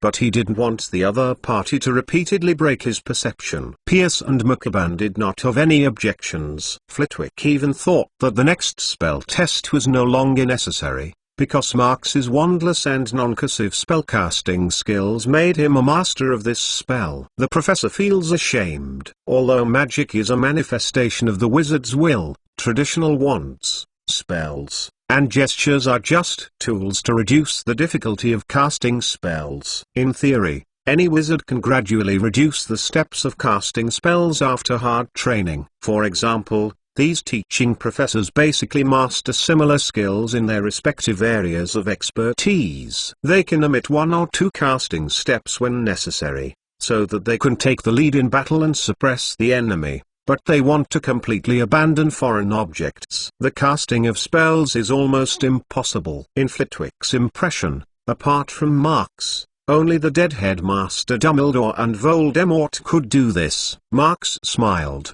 not paying attention to the praises of several people, and very modestly attributed his small achievements to the guidance of the professors. Of course, this is also inseparable from the help of Principal Dumbledore. Marx thought for a while, and added that he always found a reasonable reason for the rapid growth of his strength, and Dumbledore died just right. It can cover him perfectly. No wonder www.mcgonagall.com, but besides him, no one else can teach you. Richard Gorshak said with emotion. The second exam ended smoothly, and Marx was naturally unavoidable in the next spell test. He took out his wand again and rehearsed all the basic spells in the most standard posture, and soon got the unanimous approval from Jet Al. Only the final divination lesson made Marx feel a headache. As the chief examiner, Trelawney insisted that he find the so-called fate sign from a polished crystal ball. Marx stubbornly stared at the crystal ball pretendingly,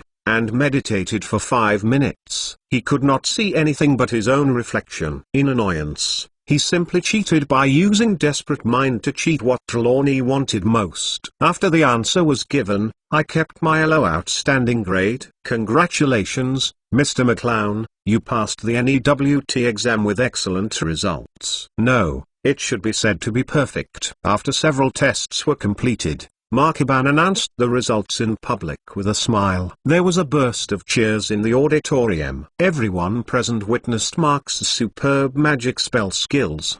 The appearance of the three blowers in their gestures made them admire. Chapter 882 Completed Tasks and Secretaries. You are amazing, Marx. I know you can do it. Hermione stepped forward excitedly and gave Marx a big hug, excited as if she passed the exam.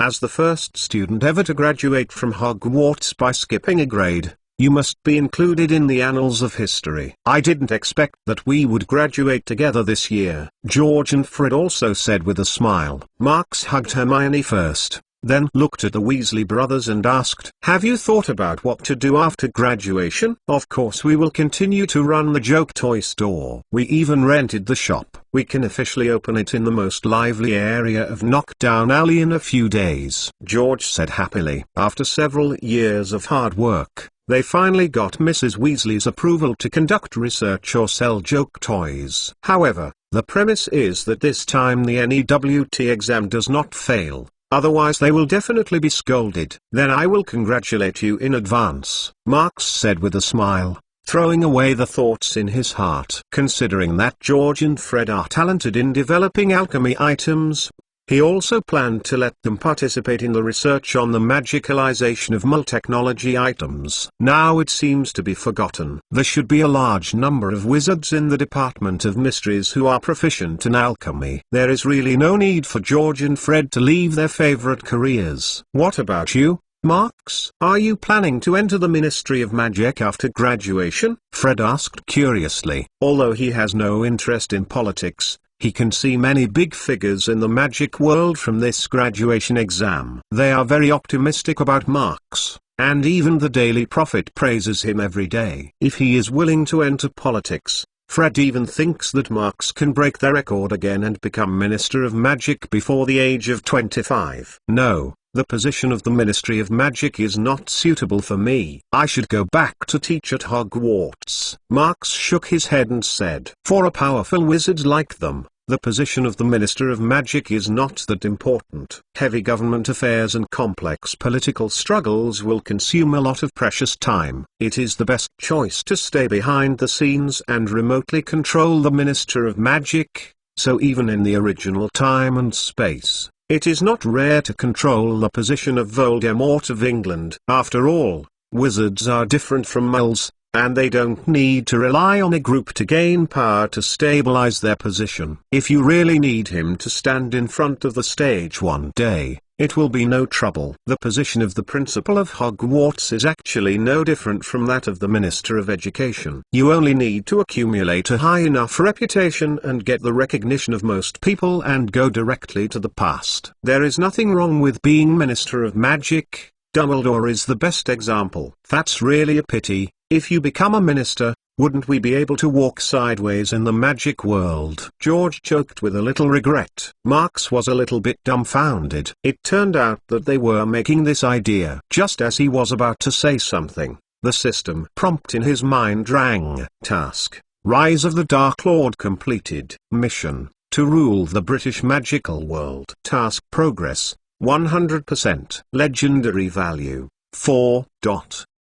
Seeing this prompt, Marx was taken aback for a while, and then quickly reacted. In fact, after Voldemort's death, the progress of the mission to rule England soared to 99%, only 1% of the final. He was wondering before, but he didn't expect to remind him now that the mission was completed. Marx thought for a while, and felt that something must have happened just now, and the system hasn't made any mistakes so far. Could it be that Grindelwald couldn't hold back the black magic and died on the spot? Of course, it is also possible that the Death Eaters who fled have been arrested today. In contrast, he believes the latter more, because it is not realistic to expect Grindelwald to die suddenly. What's the matter, Marx? George and Fred couldn't help but ask when seeing Marx not saying a word, looking in a trance. It's nothing. I just saw Secretary Pierce looking for me. I have to go the first. Marx lied with a thought. Then you go quickly, probably because the Ministry of Magic intends to reward you or something. Hermione urged. Marx nodded, and after sending a message to Pierce through the magic mark, he walked out of the hall to the remote part of the castle.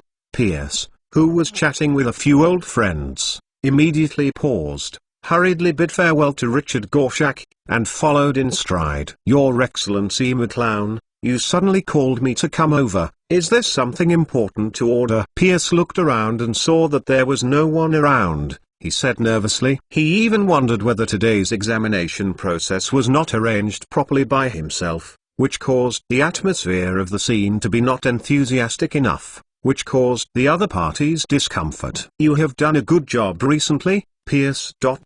Should all the Death Eaters who fled have been caught? Why didn't you report the news to me? Marx asked casually. Pierce's heart squatted, and he hurriedly explained. We have captured 15 Death Eaters, and a few werewolves have been hiding well. It was not until last night that the Aurors found their tracks. Novel.com. I originally planned to capture them all. I'll let you know again. I hope so. Marx stared at Pierce for a while, but didn't reveal the cautiousness of the other party. After a simple beating, he continued to ask, where is the secret person? Did you find it? After verification, the secret is Peter Pettigrew. Pierce wiped the sweat from his head and said sightfully, the mysterious man transformed him into a monster that was half human and half a corpse, then washed away the memory and buried it under the ground. It took several days for the Aurors to dig him according to the clues provided by Snape. Came out. No wonder, Marx muttered to himself. He underestimated the cruelty of Voldemort. In order to ensure that the curse of courageous loyalty would not be cracked, he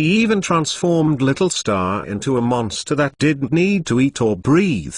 And then he was buried in the grave as a corpse. Had it not been for Snape to gain Voldemort's trust, and get some clues from the side, I'm afraid they would never find the position of the secretaries. But speaking of Dwarf Peter is really miserable. Before Voldemort was born and died, he made great contributions, but the final outcome was that life was worse than death, and he was beaten to by his master Voldemort. Chapter 883 International Federation of Wizards. This is what happens when you follow the wrong person, Marx said with a sneer. Dwarf Peter was afraid of Voldemort's power and willingly betrayed his friend and became a running dog of the other side, but he forgot that Death Eaters are not so good. Voldemort was not only cruel to his enemies, but also merciless to his own people. The so-called Death Eaters seemed to Voldemort to be just humble servants, and they could be abandoned at any time if needed. You are right, Dwarf Peter, this is deserved. Pierce hurriedly agreed, and then hesitated as if thinking of something. By the way, Your Excellency McClown, the people from the International Federation of Wizards are going to see you. See me? Marx raised his eyebrows, somewhat puzzled in his heart. What did the people from the International Wizarding Federation suddenly ask for himself? Is it related to Grindelwald? But even so, the other party should talk directly to Pierce, the Ministry of Magic. In order to avoid some unnecessary troubles, when he asked Pierce to report to the International Wizarding Federation, He didn't mention anything about himself at all. I suspect they may have found some evidence against you, Pierce explained cautiously. Really? Marks glanced at Pierce, and he couldn't help but wonder if the acting minister was so tired and crooked, he secretly stumbled himself. Otherwise, how could the other party find out that he was a little wizard who has not graduated yet? But after thinking about it, Marks still ruled out this possibility. Pierce was not stupid enough to come into contact with the Wizarding Federation to plan against himself in order to fight for power, and the feedback from Sensational Thought also confirmed this. Do you know what they probably found? Marks pondered for a while and asked. They suspect that Grindelwald's escape is related to you, Pierce said succinctly. Why do these people think that? Marks was a little bit dumbfounded, thinking that the people of the International Wizarding Federation were simply inexplicable. What good would it be for him to let Grindelwald go? I don't know about this, Pierce said with a wry expression. In fact, like the people in the International Wizarding Federation, he also doubted that Grindelwald's escape was related to Marks. After all, the Dark Lord spent more than 50 years in prison, but after Marks went to New Mungard to contact him for a few days, Grindelwald suddenly ran away. There was nothing in it. Contact him is not believed. Maybe Marks was planning some earth-shattering conspiracy secretly before letting the opponent out. Of course, Pierce's thoughts can't be hidden from Marks's fascination. While speechless, Marks also felt a little angry inexplicably. Could it be that in everyone's mind, he is such a person? Marks stared at Pierce for a long time, but in the end he swallowed the questioning words. If possible, he didn't want to expose his identity as a master of the gods, because no one would want his thoughts to be transparent in front of others. With this in mind, Marks let Pierce go and asked about the details of the International Wizarding Federation. He had limited knowledge of this so-called international organization, and he didn't quite understand why the other party could control England. Under Marks's question, Pierce naturally didn't dare to conceal a little bit, and immediately gave Marks the popular science. Because the vigorous witch-hunting movement in the Middle Ages caused great troubles to the lives of wizards, the wizarding governments, which were hostile to each other and rarely communicated, had to unite and discuss ways to deal with it. The International Federation of Wizards is born on this background. Its purpose is to provide a platform for wizards from various countries to communicate and cooperate to counter the threat posed by muggles. For example, the famous International Wizarding Joint Secrecy Act is signed in the course of quarrels and debates. It looks a bit like the United Nations of muggles. Marks touched his chin, thinking to himself, and the international situation in the wizarding world was somewhat similar to that of muggles.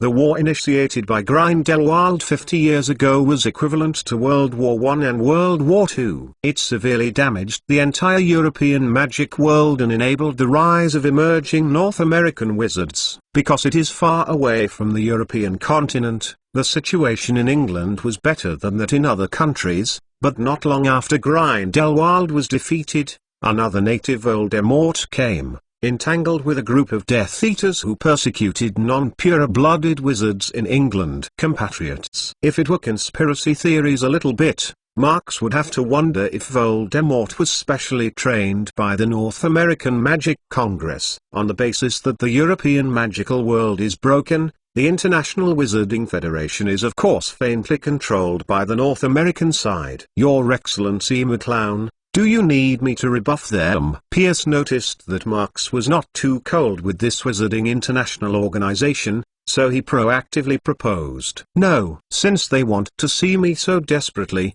then see me, Marks said with a sneer. England is his turf, and Marks wants to see what waves these people can make. Understood. I'll send someone to inform the Wizarding Union to make an appointment. Pierce nodded and said. Saying goodbye to Pierce, Marks returned to Gryffindor's lounge alone. After a round-trip effort, Marks was surprised to find that the restroom had changed its appearance. The surrounding walls were hung with colorful lights, red lion flags were floating in the air, and a big banner was drawn in the middle. The name of every graduate is written on it. Maybe it is a graduation party. You are the only one left, Marks. George and Fred happily pulled Marks into the lounge, and the little wizards of Gryffindor also asked Minister Pierce all in a hurry to come up. What kind of reward was given to him?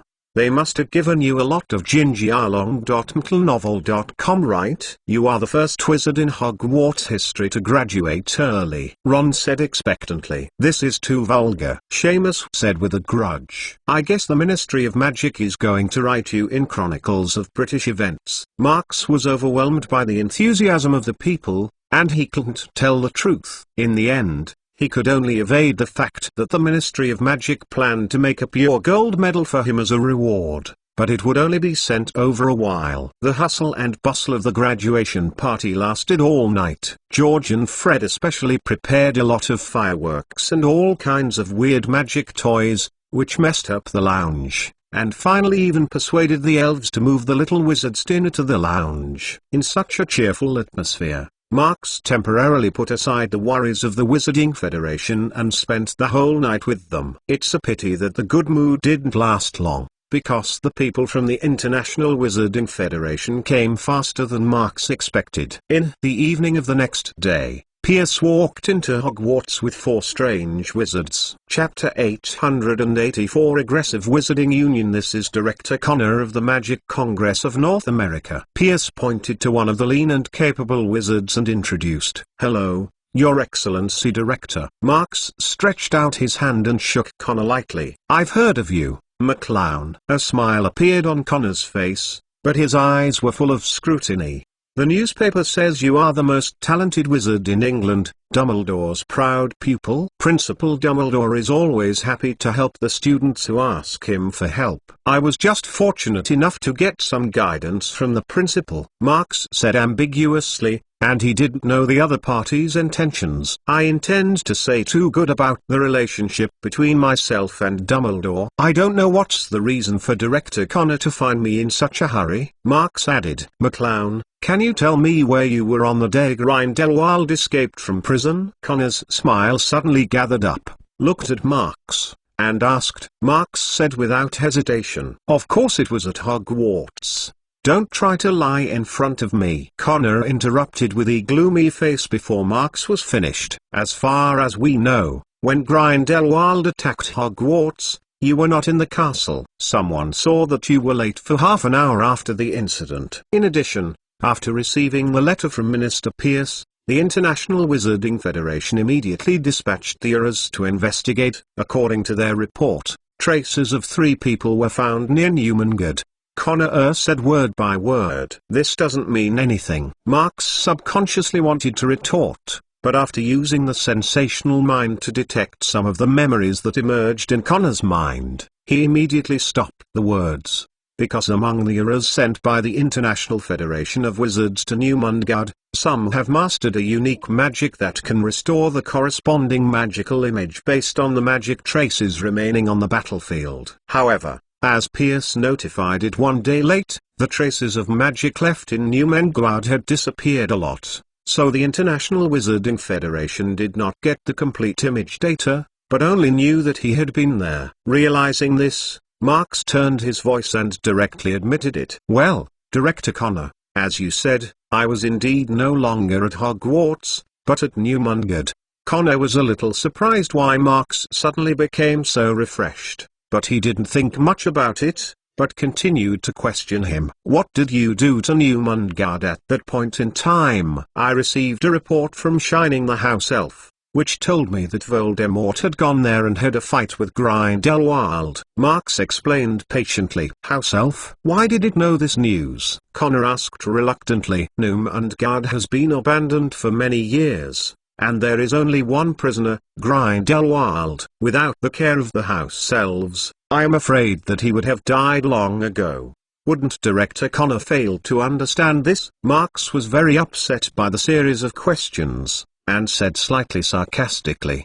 Connor didn't care about Marks's thorny words, speaking slowly. "I'm just wondering, why did that house elf want to tell you this news? Besides, since you know that Grindelwald is fighting Voldemort, why dare you go to Newmangard?" "Just click, Director Connor. What on earth do you want to ask? Mark's face suddenly became cold. Did you release Grindelwald? Connor asked aggressively. Why should I do this? It won't do me any good to let him out. Marks sneered. This is not necessarily true. More than 50 years ago, there were many wizards as gifted as you who were bewitched by Grindelwald's words.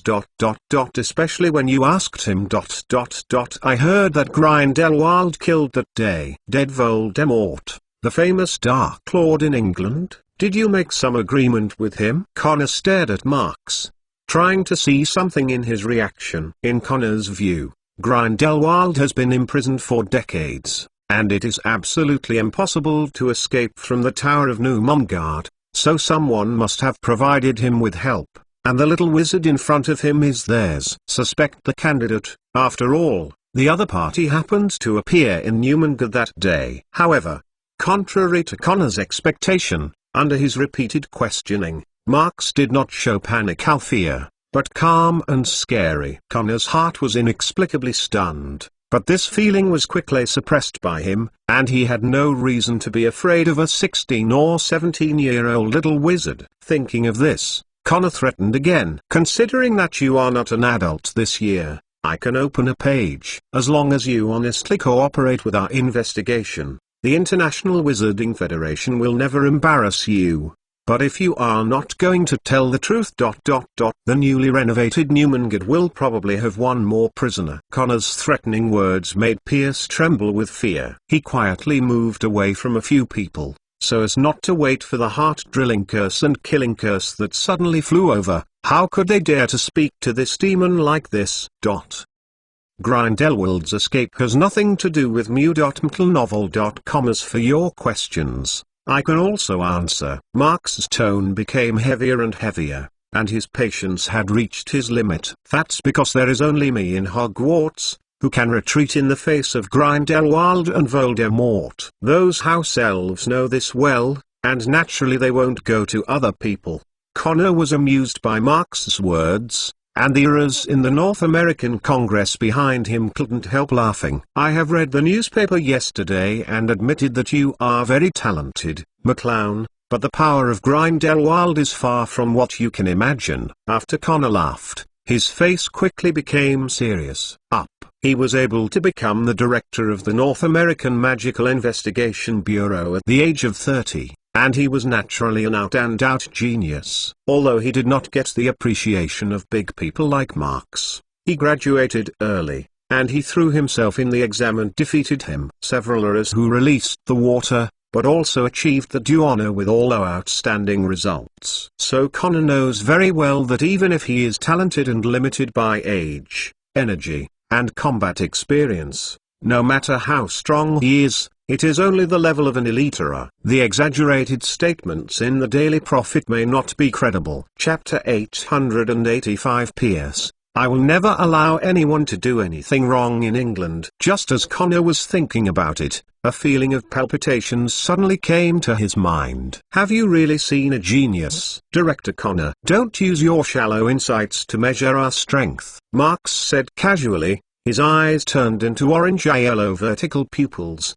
A terrifying dragon eye gradually permeated this fairly wide classroom. Connor stared at these eyes, only feeling that he was strangling his throat by the of death. His breath was being pulled away a little bit. In a trance, the figure of Marks McClown seemed to be getting bigger and bigger, and he was as small as an ant in the ground. If you have any doubts about my remarks, Your Excellency, you can try it yourself. Marks stepped forward, and the faint noise of his shoes on the floor was like the sound of a drum stirring Connor. Your tight nerves. Connor swallowed hard, shuddering all over, and the hand holding the wand was faintly trembling. Before today, he would never believe that one day he would be pressed by a young wizard with his aura to the point where it would be difficult to move bullets. The little wizard in front of him even reminded him of the attack on Grindelwald, the magical capital of North America a few days ago. That terrifying man forcibly took away the vice-chairman of the Congress in front of all of them. More than 60 guards of the era were in charge. In front of the opponent,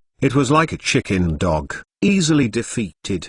Connor will never forget the gaze Grindelwald looked at himself before he left. It was indifference, like looking at the sight of a wild dog on the side of the road. In addition to Connor, the three Eras who followed in were similarly facing enemies, but they were not the target Marks deliberately targeted, so they still retained a certain amount of action ability under the pressure of aura. But this was obviously not a good thing. Just after Marks stepped forward again, one of the Eras could no longer stand it, and pulled out the wand, and his movement quickly aroused. In a chain reaction, the other two Eras also subconsciously drew the wands from their waists. "Don't do it!" Connor subconsciously wanted to shout, but it was still a step too late. When the pressure reached its extreme, the string called sanity broke almost instantly. "Expelliarmus, accept your weapon." The Era who stood in the front row took the lead, shouting like a vent. Almost at the same time, the two colleagues in the rear also attacked tacitly, and two light beams of various colors flew toward Marks. "It's over." Connor's mind suddenly flashed this thought, and then the bright light occupied his vision, and the violent explosion sounded in his ears in the next second. The entire classroom shook violently, the tables and chairs around it exploded, and the turbulent air wave rolled over Connor to the ground. The only thing to be thankful for is that the pressure of the aura that originally locked him firmly disappeared at this moment, and Connor climbed up from the ground, stiff hands and feet, and quickly looked around. Marks McClown was still standing not far in front of him, looking calm and relaxed, while the three law enforcement Eras of the International Wizarding Federation had fallen to the ground, looking more miserable than one. The wizard who initiated the disarming curse had his wand in his hand beaten into two pieces. The other two Eras were petrified all over, and the other was fainted by the aftermath of the blasting curse, covered in blood. "How dare you? Dare to attack the Era openly?" Connor gritted his teeth. His anger was extreme, but under Marks's indifferent gaze, the extremely loud voice at first became weaker and weaker, and finally nearly inaudible. "Don't be slanderous, Director Connor. It's clear that these Eras blatantly attacked an innocent student at HogWarts." Marks raised his eyebrows and corrected dissatisfiedly. Then he shook his wand and continued. "In addition, my wand is here. If the International Federation of Wizards has any doubts, it can be tested. At best, I have released a few defensive spells. Blasting spells, petrifying spells, and disarming spells are just a few of them." Mr. Era's handwriting. He just bounced back the curse of these people. Connor was almost fainted by Marks's shameless beating, but he was afraid of the opponent's understatement and defeated the strength of the three Eras.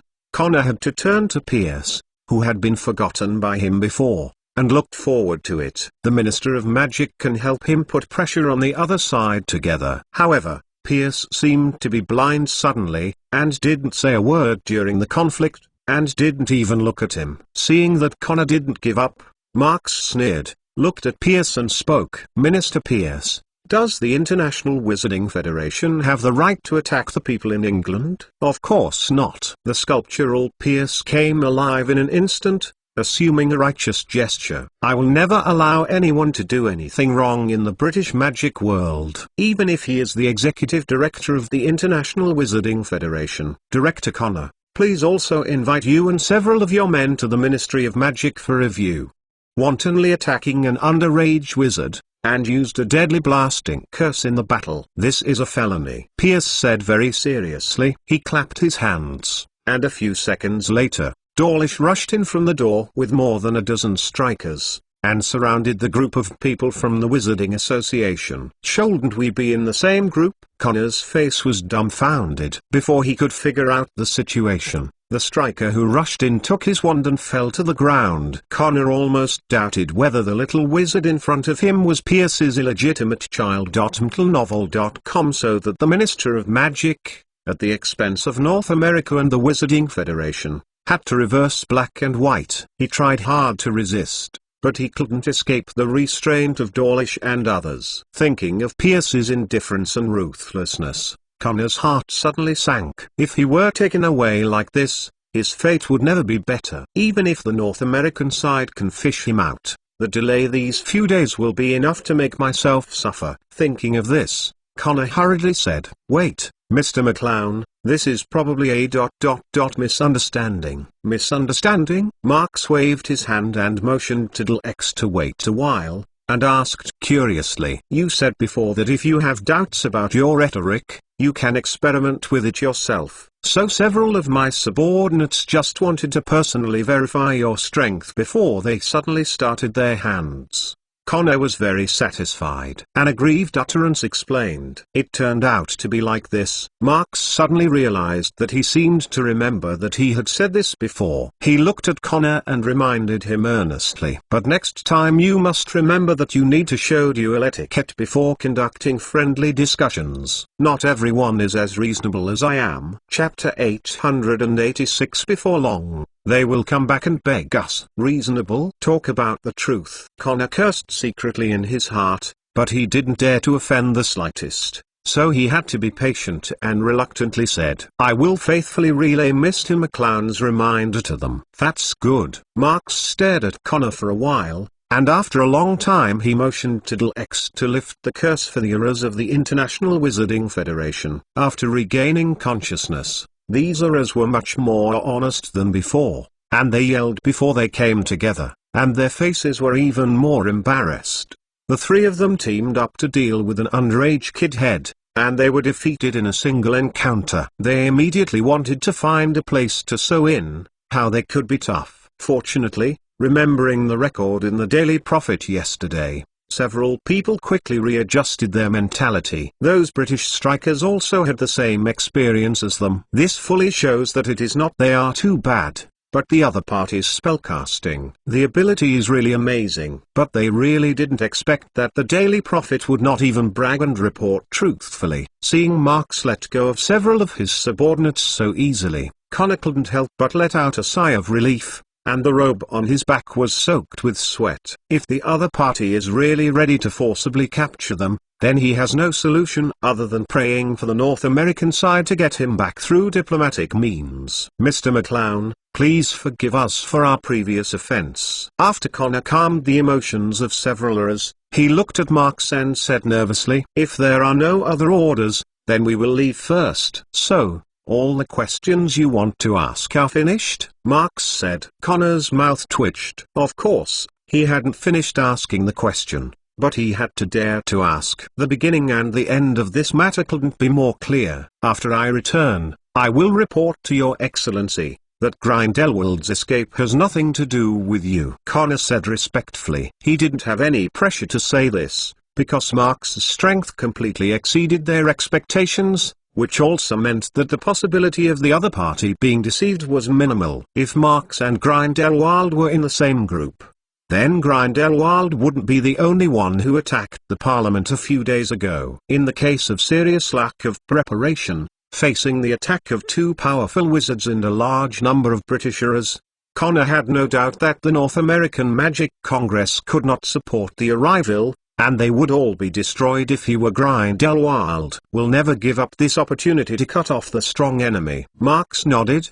did not ask any more, just waved his hand to indicate that they could leave. Pierce on the side looked at the batters and ordered, "Delislau, bother you to send Director Connor a ride?" "No, we can go back by ourselves." Connor opened his mouth and tried to refute, but in the end he held it back because he was worried that he would not be able to leave again after a few more words. "Please, Sir Director." Delish stretched out his hand very graciously and guided, completely different from the appearance of rushing in fiercely before, as if he had changed himself. Connor straightened his torn robe and walked out with Dawlish. Soon there were only two people left in the wide classroom. Pierce and the others walked away before turning to look at Marks, and said worriedly, "We just let them go like this, otherwise?" Marks asked strangely. Pierce smiled wryly. He thought that Marks would simply kill those who dared to offend him, or modify their memories. This is an extraordinary period. The North American Magical Congress chasers are very strict. If they act rashly and are found out, it will be difficult to handle. But you don't have to worry. They will come back and beg us soon. Marks said lightly. Although the forgetting curse is useful, it is not without flaws. Once discovered, it will greatly deteriorate the relationship between the two parties. The executive director of the dignified executive will be revised and remembered. This kind of thing that violates the principle, North America will never let it go. But the battle just now was different. Although it slapped the opponent's face, but at the same time demonstrated his own strength, the target of the demonstration was only 3 years. In the face of Grindelwald's archenemy, the North American Magic Congress can no longer fight against a talented wizard and the entire British Ministry of Magic for this little matter. In order to redeem his dignity, those Aurors would definitely tout his spellcasting skills and promote himself well. Pierce pondered for a while, and soon wanted to understand this. His original worried expression disappeared, and he was even faintly excited. The former North American wizards relied on their great power, and thought that after Dumbledore's death, England had lost a terrifyingly powerful wizard. They were all arrogant and didn't take him seriously as the Minister of Magic. Even a small executive director thinks that he can sit on an equal footing with the British Minister of Magic, and he can't hear the slightest respect in his words. Pierce is naturally upset with them. This time, it was able to frustrate these people's prestige severely, and let them eat this dark loss. And it really made Pierce breathe out a sigh. Then what should we do next? If someone from North America comes to cooperate with us in a few days. Untitled.novel.com, do you want to consider agreeing? Pierce asked. Grindelwald's existence is not small. The problem is that it is not easy for the British wizards to find the trace of the other party. Of course it was procrastinated. Grindelwald should not come to England again in a short time. It is not us that should be anxious, Marx said with a sneer. He just saw something very interesting from Connor's memory. In order to deal with Grindelwald, they do need to cooperate with the Wizarding Federation. But the primary and secondary relationship must be clarified. The arrogant attitude of Connor and the others when they first arrived made Marx very upset. Just by ignoring Pierce, who is the Minister of Magic, and asking himself severely, it can be seen that the other party is not holding equality at all. The mentality of cooperation came, just wanting the British wizards to cooperate with them. Marx didn't want to be led by a group of idiots. He was not Dumbledore, he didn't care so much, and he would never be at the mercy of these people. The most important thing is that delaying time is good for him. Even if Grindelwald has a way to solve physical problems, he is already over 100 years old, and his strength has reached the peak, but he has a lot of room for improvement. The later he fights, the greater the winning percentage. Chapter 887 Marx. Is this the bastard's brain made up again? Just as Marx was thinking about it, a system notification sound suddenly rang in his mind. Ding! A new mission has been generated. Marx was stunned for a moment, then opened the task list to check it out. Task objective: dominate the magical world. Task progress: 2%. Task reward: legendary value 5. Mission description: after initially stabilizing the power of England, you eagerly cast your gaze further away. In order to extend your power to every corner of the world, you insidiously let go of the old Grindelwald and indulge him in his recklessness in the magic world. The smoke of gunpowder gradually spreading over the European continent will become your best promotion capital. Note: you think the International Wizarding Federation cannot handle this problem. It won't be long before they will come back to pray for your help. Seeing the new mission, Marx's mouth twitched. Is this the bastard's brain made up again? Connor and those Aurors from the International Federation of Wizards? Not too possible. Marx thought for a while, and finally focused his gaze on Pierce, showing an unkind look on his face. Pierce was stunned by Marx's scrutiny gaze, wondering if he had done something wrong, but he didn't have any clues after thinking hard. In the end, it could only be secretly attributed to Marx McClown moody and tyrannical temperament. Marx resisted the urge to change to a Minister of Magic, and said angrily, Farrell, the Vice Chairman of the Magic Congress of North America, was arrested. Grindelwald did it. Pierce was taken aback by the sudden news, and asked uncertainly, when did this happen? Just 2 days ago. At this point, Marx paused, looking at Pierce and said with dissatisfaction, Hasn't the Ministry of Magic received news of such a big event? Pierce smiled wryly. He took over the Ministry of Magic in England only a few months ago, and he snatched it in a near coup d'etat. There are a lot of messes under his hands, and even the entire intelligence agency needs to be cleaned up. At this moment, he is not in the mood to manage the riots in North America. No wonder they rushed to England in such a hurry. Pierce muttered to himself. However, Pierce was very surprised that Marks was able to get the news so quickly. Could it be that the other party has also placed some manpower on the North American side? Marks didn't mean to explain. He couldn't say that this information was obtained from Connor's mind. In view of this, Marks changed the subject. How much do you know about that guy named Farrell? Grindelwald will never do meaningless things. Since he chose to risk attacking the Parliament building when he is not in good condition, just to take him away, then this guide must be very important. Farrell? Pierce pondered for a while. His name was a bit familiar. If I am not mistaken, this vice president should be one of the heroes of the Wizarding War more than 50 years ago. Is that so? Marks touched his chin, then said with a thought, in other words, he is the enemy of Grindelwald? Of course. Pierce nodded, not sure why Marks asked. Isn't it obvious? After getting Pierce's confirmation, Marks's face suddenly became very ugly, and it took a long time before he said solemnly, I think we probably need to face Gellert Grindelwald in his heyday. At the same time, somewhere in central northern Europe, Farrell, who had been in a coma for a long time, was gradually awakened by a strange sound. He opened his eyes in confusion and looked around, and then found himself in an old-fashioned residence. It looks like it has been abandoned for a long time. The stone bricks on the surrounding walls look pitted, the white wallpaper is peeled off, and there is a big hole in the roof. The afternoon sun is falling down the break. But Farrell couldn't feel the slightest warmth, because at this moment he was being tied to a circular pillar.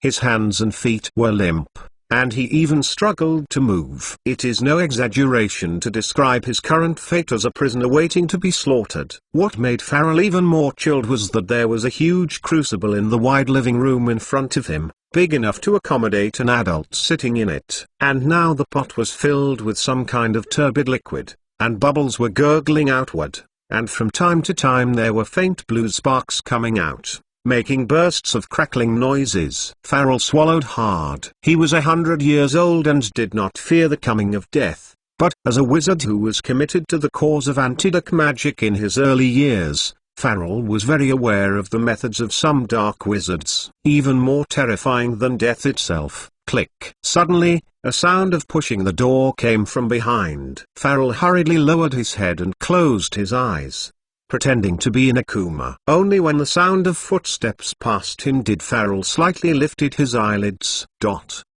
In the dim sight, it seemed that a witch in her 20s walked up to the giant cauldron and threw a portion of the potion material into the boiling liquid, and wisps of white steam quickly emerged from the pot. Farrell quietly watched each other's actions, and at the same time guessed the identity of the witch in his heart. Grindelwald had just escaped and planned another attack on himself midway. It should be reasonable to say that there should be no time to develop his followers. So the witch in front of her was probably deceived by Grindelwald, or she was simply coerced to complete some dark ritual. Thinking of this, Farrell hesitated whether to talk to the other party while Grindelwald was away, because this might be an opportunity for him to escape. No matter what, it's better than being tied here and waiting to die. www.untilnovel.com. Are all the materials ready? Alison. At the moment Farrell was about to speak, a voice suddenly rang in the room. Farrell's body trembled slightly, and his back was soaked with cold sweat. This was Grindelwald's voice. Almost exposed. Farrell was secretly afraid in his heart, but he couldn't help but curiosity, and his eyelids opened slightly and looked in the direction of the sound. Gellert Grindelwald was taking off a silver-grey, liquid-like cloak from his body. The original transparent body was also reappeared. He walked quickly toward the cauldron, followed by a figure behind him. A middle-aged man about 50 years old. What makes Farrell a little concerned is that the man's eyes are apathetic, and the whole person seems to be demented. Probably because of some controlling magic. And judging from his experience, this shouldn't be a wizard, but a mochi. P.S. Moji is malordinary people who can't cast spells, but they are called differently in different places. Ask for a day off. Make up tomorrow. Please remember to watch the fastest updated and error-free novels. The content of the chapter is being hit by hand. Please wait a while. After the content is updated, please refresh the page again to get the latest update. Chapter 888 Black Magic Ritual. What does Grindelwald bring a mochi here? Could it be the sacrifice of some dark magic ritual? Farrell couldn't help but feel curious, and his eyes opened slightly. The witch named Allison was also taken aback by the sudden appearance of Grindelwald and stammered, "I have put all the potion materials in according to your instructions, but I'm not sure if I can do this job, sir." Grindelwald walked to the cauldron and noticed the potions brewing situation, and said, "Don't be too nervous, Allison. I believe your potion level. You have always done well when you were in Durmstrang, haven't you? Potions are your strength." Allison nodded in fear, and the whole person looked a little worried. Although she felt that her level of potions was pretty good, the things that Grindelwald asked her to cook were beyond her knowledge. The medicine materials and the things that need to be done next made her feel terrified. Don't forget our common ideal. In order to achieve the goal, we always have to give up something. You just need to remember that these are the necessary sacrifices. Grindelwald said comfortingly. While being in the giant wand, the cauldron was stirred gently, and when the boiling liquid in the cauldron subsided again, he turned his head to look at Allison and continued speaking. "Now that the preparations have been completed, we can start the next step." Allison looked a little hesitant, and couldn't help looking at the middle-aged man following Grindelwald. "Are you thinking about your magic father, Allison, or do you have forgotten how he used to treat you?" Grindelwald said coldly. "Of course I won't forget all this," Allison said very excitedly. "He is a rogue drunkard, a complete villain. He is not worthy of being my father at all." There was a smile at the corner of Grindelwald's mouth. "That's right, Allison. Although he is your biological father, he has not done anything for you. He has only brought you pain. Only the wizarding world is your real home. We are your family." Grindelwald put his hand on the witch's shoulder and said very gently. Allison sobbed low, tears running down her cheeks. Seeing that Allison hadn't made a decision for a long time, Grindelwald couldn't help but flash in his eyes, but the words were still gentle. "If you are very resistant, I can also change another person. This ceremony is not mandatory. It is the same for anyone to change." "No." Allison wiped his tears, suddenly interrupted Grindelwald's words, looked at the middle-aged man resentfully, and said, "I wanted to kill him a long time ago. If his death is of any use to you, that would be great." "Very good." Grindelwald's gaze flickered. After confirming Allison's determination with the mind of sedentary mind, he nodded in satisfaction, and then took down a pendant hanging on his neck and set it on the right hand. Farrell stared intently, and Grindelwald slightly raised his finger to the hemp chicken. A faint green light quickly condensed on the fingertips. "Avada Kedavra." Grindelwald said the spell indifferently. A dark green light beam flashed in midair, and the magi who was standing in the room stiffly stiffened, and then his gaze was so distracted and fell to the ground softly. Farrell's pupils shrank slightly, and he saw a life passing in front of him but couldn't stop it. This kind of powerlessness made Farrell feel uncomfortable. However, he still did not reveal his meaning, and said nothing during the whole process, because at this time, his fate would only be the same as that of Magi. After killing people, Grindelwald closed his eyes very rarely and stood motionless. A faint blue mist gradually poured into the pendant from his body, and he could still see a hideous man faintly. "Human form. Is this making a Horcrux?" Farrell, who has a wealth of anti-black experience, quickly guessed what Grindelwald was doing, but he was not sure. After all, he had only seen relevant records in some advanced black magic books. In just a few seconds, Grindelwald opened his eyes again, and the otherwise ordinary pendant hung on his right hand suddenly became mysterious, shining bright blue light. with an irresistible charm. Grindelwald strode to the cauldron and threw the pendant in. Then he picked up the potion-cutting knife and pierced it at the position of his heart under Farrell's horrified gaze. Is there something wrong with his brain? Farrell was taken aback by Grindelwald's sudden suicide. But what made him even more surprised was still behind. After piercing the tip of the knife into the heart, Grindelwald's body began to tremble uncontrollably, and a large amount of black and red blood sprayed out from the wound, dripping on the ground as if sulfuric acid generally corrodes round holes in wooden floors. Not only that, the pale, blood-colored face gradually became withered, and the whole person looked like a charred corpse. Farrell only remembered at this time that in the report that England had submitted to the International Wizarding Federation a few days ago, Grindelwald, who had escaped from Newmangate, was suspected of being wounded during the battle with Voldemort. Kind of almost incomprehensible and strange black magic. It is said that Dumbledore died here too. But now it seems that Grindelwald has found a kind of madness, but can solve it once and for all, that is, die once. For some powerful dark wizards, the boundary between life and death is not impossible to cross. Horcrux is one of the ways to avoid death. Farrell wanted to understand everything in an instant. He tilted his head to look at the huge crucible, and was extremely certain that this was some kind of ritual that could bring the dead back to life. Not far ahead, Grindelwald's corpse had fallen to the ground. After a while, the ethereal soul body rose from the corpse. Let's start. Grindelwald floated in midair, looked at Allison, and said faintly. Allison took a deep breath, opened the package on the ground, then waved his wand, slowly chanting, "Father's bones, donated accidentally, can make your son reborn. Servants meet. From voluntary donation. To make your master ...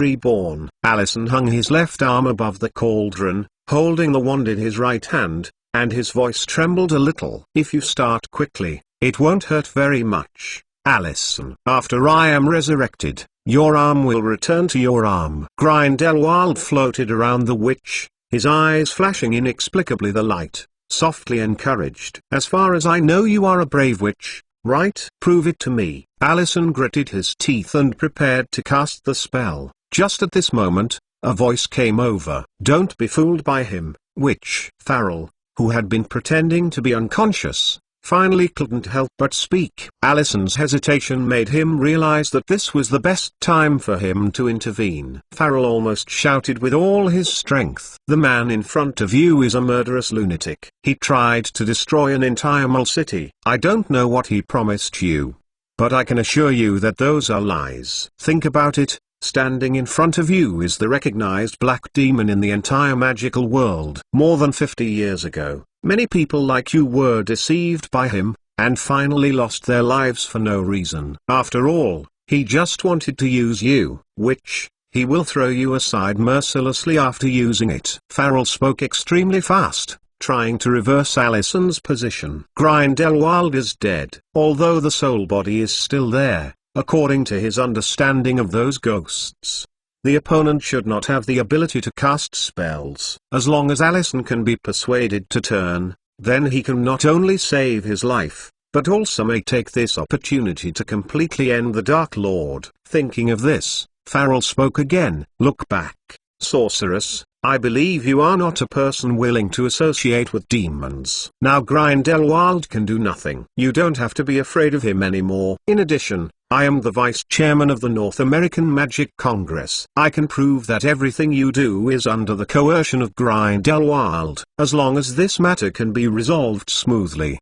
I assure you that you will never be due to any previous actions. Take any punishment." Farrell bitterly persuaded that he could see that Allison was not the kind of evil black wizard. From what he had just learned, it seemed that the opponent hated Miles because of his childhood experience. Grindelwald used it. When he was he had come into contact with similar cases. Not every mole parent could understand the weird behavior of their children. In some countries and regions with relatively backward thinking, the magical power broke out for the first time. Wizards have even been killed as possessed by demons. In order to avoid similar tragedies, www.mcgonagall.com, almost every country's Ministry of Magic will set up a special department to handle similar cases to ensure the safety of little wizards, but this kind of housework has always been difficult to handle.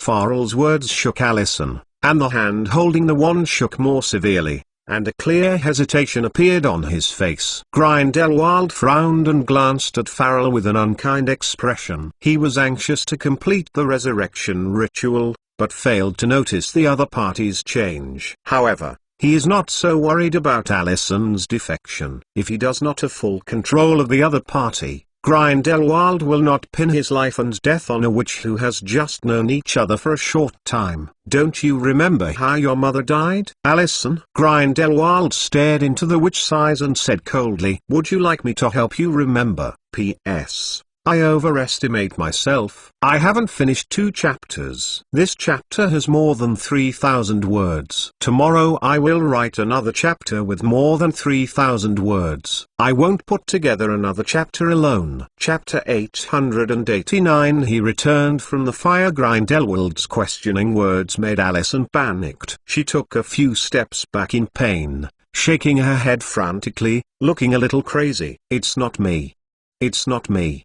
It was just an accident." "Accident? Do you believe in the memories that the Aurors have woven for you?" Grindelwald's mouth was filled with a smile, but the words became more cruel, as if he were reading the death penalty in public. "You have always known the truth, right? You killed her with your own hands." "No, it's not right. It's not like that." Alison's body suddenly froze, and she screamed absent-mindedly. Grindelwald continued to expose his scars unrelentingly. "When you were 8 years old, you began to gradually show your talent as a wizard, with all kinds of magical performances, but your parents are devout believers. They believe that all miracles can only be attributed to the Lord, otherwise it is the power of the devil.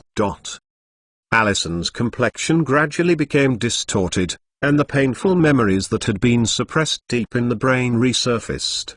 Because of the peculiarities she showed from time to time after awakening, her parents, who were devout believers, quickly brought her to the church, trying to figure out whether her weirdness was the blessing of the Lord or was possessed by demons. In order to earn money, the priest in that small church naturally chose the latter without any hesitation, and told her parents that they must be baptized every week in order to be eradicated. It's just a pity that this kind of deceit can't suppress her magical talent at all, and this uncontrolled power will still disrupt her life from time to time. But her father obviously believed in the so-called demonic possession and regarded her as a total freak. Her mother cared and loved her as usual, but Alison could never forget the complex expression mixed with fear when the other person looked at him. To make matters worse, the once-a-week baptism quickly drained the family's little savings, and the originally irritable father became more irritable under the pressure of debt, and also contracted alcoholism and gambling. In the end, she even attributed all her dissatisfaction in life to her. When she was in a bad mood, she hit and scolded. Although her mother had the intention to stop it, she couldn't do anything. Such days continued until Alison was 10 years old. In a sparse and ordinary domestic violence, she witnessed her mother being protected from being kicked to the ground by her father. Under such stimulation, her magic suddenly broke out. All the anger accumulated in the heart was vented at that moment, and finally triggered an astonishing explosion. Her mother died in the explosion, and her father was seriously injured. Then, the 2 Aurors who arrived in a hurry characterized it as a magic accident, rewriting the memories of everyone nearby, including her father, who thought it was just a tragedy caused by a leaking gas pipe. Alison, who was still young at the time, was no exception, forgetting the truth of the matter. However, as she grew older and entered Durmstrang to learn magic, similar scenes began to appear in her nightmare again, just like a nightmare. Now, with the help of Grindelwald, she can fully remember that her mother's death was not caused by an explosion caused by a gas leak, but by her own hands. Even her father became alcoholic and addicted to gambling because of her. reason. Such cruel facts almost broke Alison, and at this moment Grindelwald's voice rang again. You didn't do anything wrong, Alison. It was the moles' ignorance that caused it all. They didn't understand the power of magic. The wizard was an absurd legend to them. So your parents were wrong. Attribute your talent to the devil. Speaking of which, Grindelwald could not help but raise his pitch a bit. Think about it, if your parents know enough about wizards and know what a great miracle magic is, then they won't have such a stupid idea. On the contrary, they will also be proud of giving birth to a witch, because you are born with the magical power of magic. Far better than the average mole child. So you didn't do anything wrong. What was wrong was the long deteriorating system of the magical world.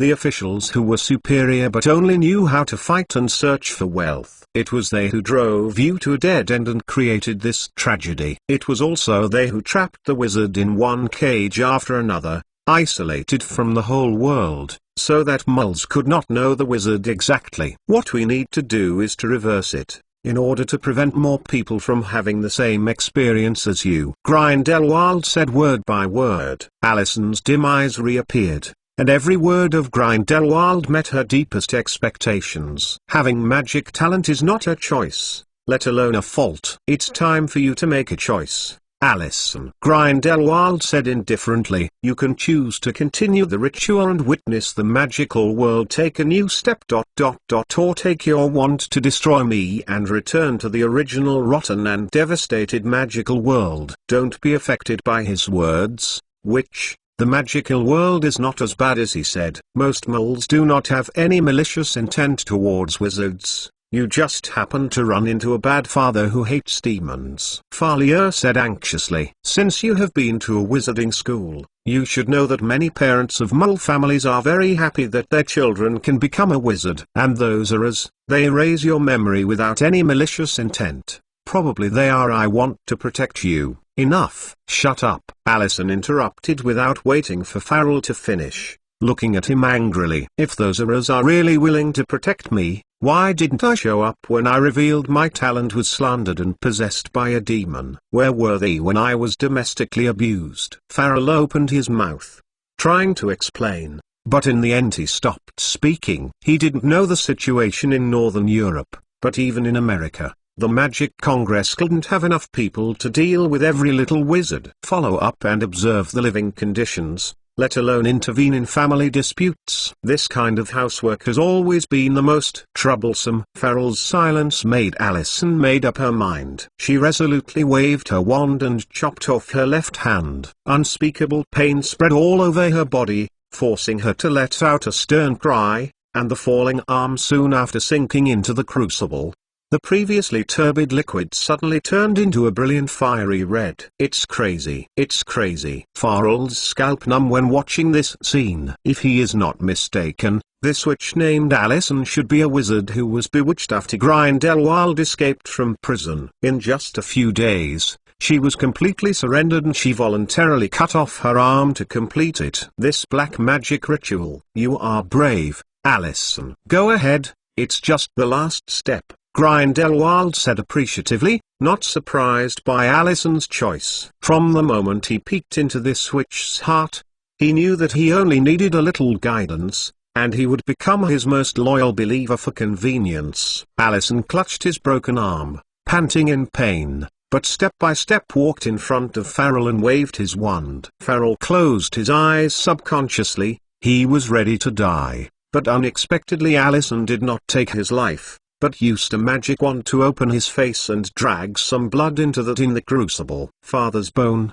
servant's flesh, enemy's blood. Farrell opened his eyes again, guessing the most important steps of this dark magic ritual from Alison's movements, and finally understood Grindelwald. Why do you want to arrest yourself? Although this prestigious black demon has made many enemies, few can be recognized as enemies by the opponent. Needless to say, Albus Dumbledore died in the hands of Voldemort some time ago. Secondly, Newt Scamander is definitely one. It's just that this guy's whereabouts are uncertain, and he often wanders around the world to study the habits of various magical creatures. Grindelwald may have ventured to North America to capture himself after rushing to the air. The thought of being honored by Grindelwald as the enemy. Farrell's mood is a bit complicated. After the delay, the liquid in the crucible gradually boiled, and bubbles were slurping, and the faint blue sparks splashed around, as if there was a volcano about to erupt inside. Farrell kept praying in his heart. Untilnovel.com and hoped that Grindelwald's resurrection ceremony would fail. If he gets closer, he will spit and stir the pot of water without hesitation. Suddenly, the crucible shook violently, as if Farrell's prayer finally came into effect. The blue erupted from the crucible, and the hot fireworks swallowed everything around it. Allison was startled, his face pale, almost thinking that something went wrong when he made the potion. Farrell was a little excited, but before he was happy, a figure flickered, stepped out in the fire. That is Gellert Grindelwald. He was resurrected after he died once. He is no longer as old as before. He looks about 40 years old. His sturdy body is fully revealed after the flame recedes, and the strange pupils of different colors in his eyes add to him a few different charms. Grindelwald twisted his neck, feeling the surging vitality in this body, and then stretched out his hand. The old magic wand automatically fell on his hand, and the curtain cloth hanging on the right was also pulled down. It quickly changed into a beautiful black robe and draped over him. Chapter 890. Create a new era. You did a good job, Allison. Grindelwald strode up to the witch, holding the other's broken arm, and pressing the wand against the bleeding breach. A strong white light flashed, Allison's body trembling ceased, and the pain that was originally painful gradually disappeared, replaced by an itchy and comfortable feeling. After the white light completely dissipated, Allison was surprised to find that his broken left hand had grown back and became more powerful than before. Thank you, Mr. Grindelwald. Allison stroked her newly grown left arm and said with great joy. Although Grindelwald had promised her that her broken arm would be brought back again,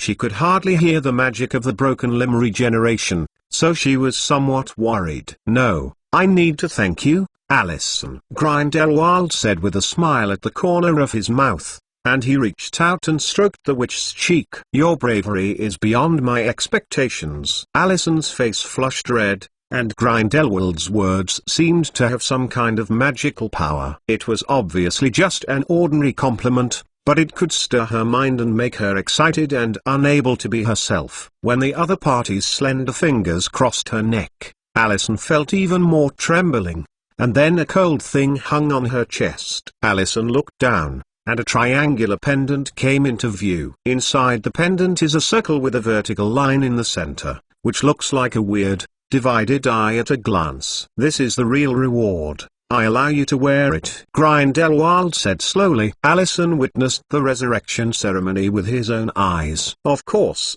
he understood that this pendant carried part of Grindelwald's soul. Carrying it was equivalent to staying with Grindelwald all the time. This is undoubtedly a great honor. I assure you, I will protect it. I will spare my life. Allison held the pendant tightly and said fanatically. Grindelwald nodded, then turned to look at the wizard tied to the pillar, and said lightly, any last words to say? Farrell? You won't succeed, Grindelwald. We crushed your plan 50 years ago, and this time will not be an exception, Farrell said viciously, but he was cold in his heart. Seeing Grindelwald was reborn from the fire, he knew he was doomed. However, he will never allow himself to die so meaninglessly. He must find a way to pass the information about Grindelwald's resurrection and the production of Horcruxes to the Magic Congress of North America. Thinking of this, Farrell continued to curse and say last words, and at the same time,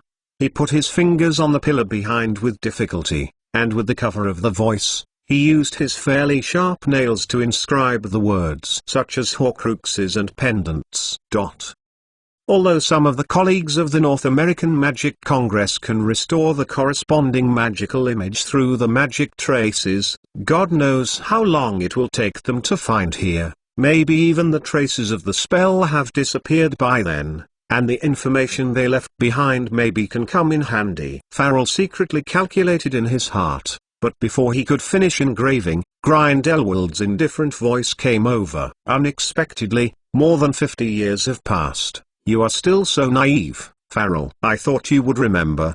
Don't try to make these methods that are not on the table in front of me. Grindelwald's heterochromatic eyes flashed with faint blue fluorescence. Farrell's complexion changed. It was then suddenly remembered that in Grindelwald's archives, there has always been an information that has not been confirmed. Grindelwald, who is proficient in black magic, is probably still an excellent photo divine master. It's all over. Realizing this, Farrell's face was pale, and Grindelwald on the opposite side had already raised the wand in his hand, and a heart-pounding flame ignited all over his body, and then quickly rolled over, hot. The tongue of fire quickly swallowed Farrell in. The painful scream sounded in this empty room, and stopped abruptly in just a few seconds. The original tyrannical fierce fire, under the control of Grindelwald, was like an arm. After swallowing Farrell and the stone pillars, it extinguished and dissipated in the air. Let's go,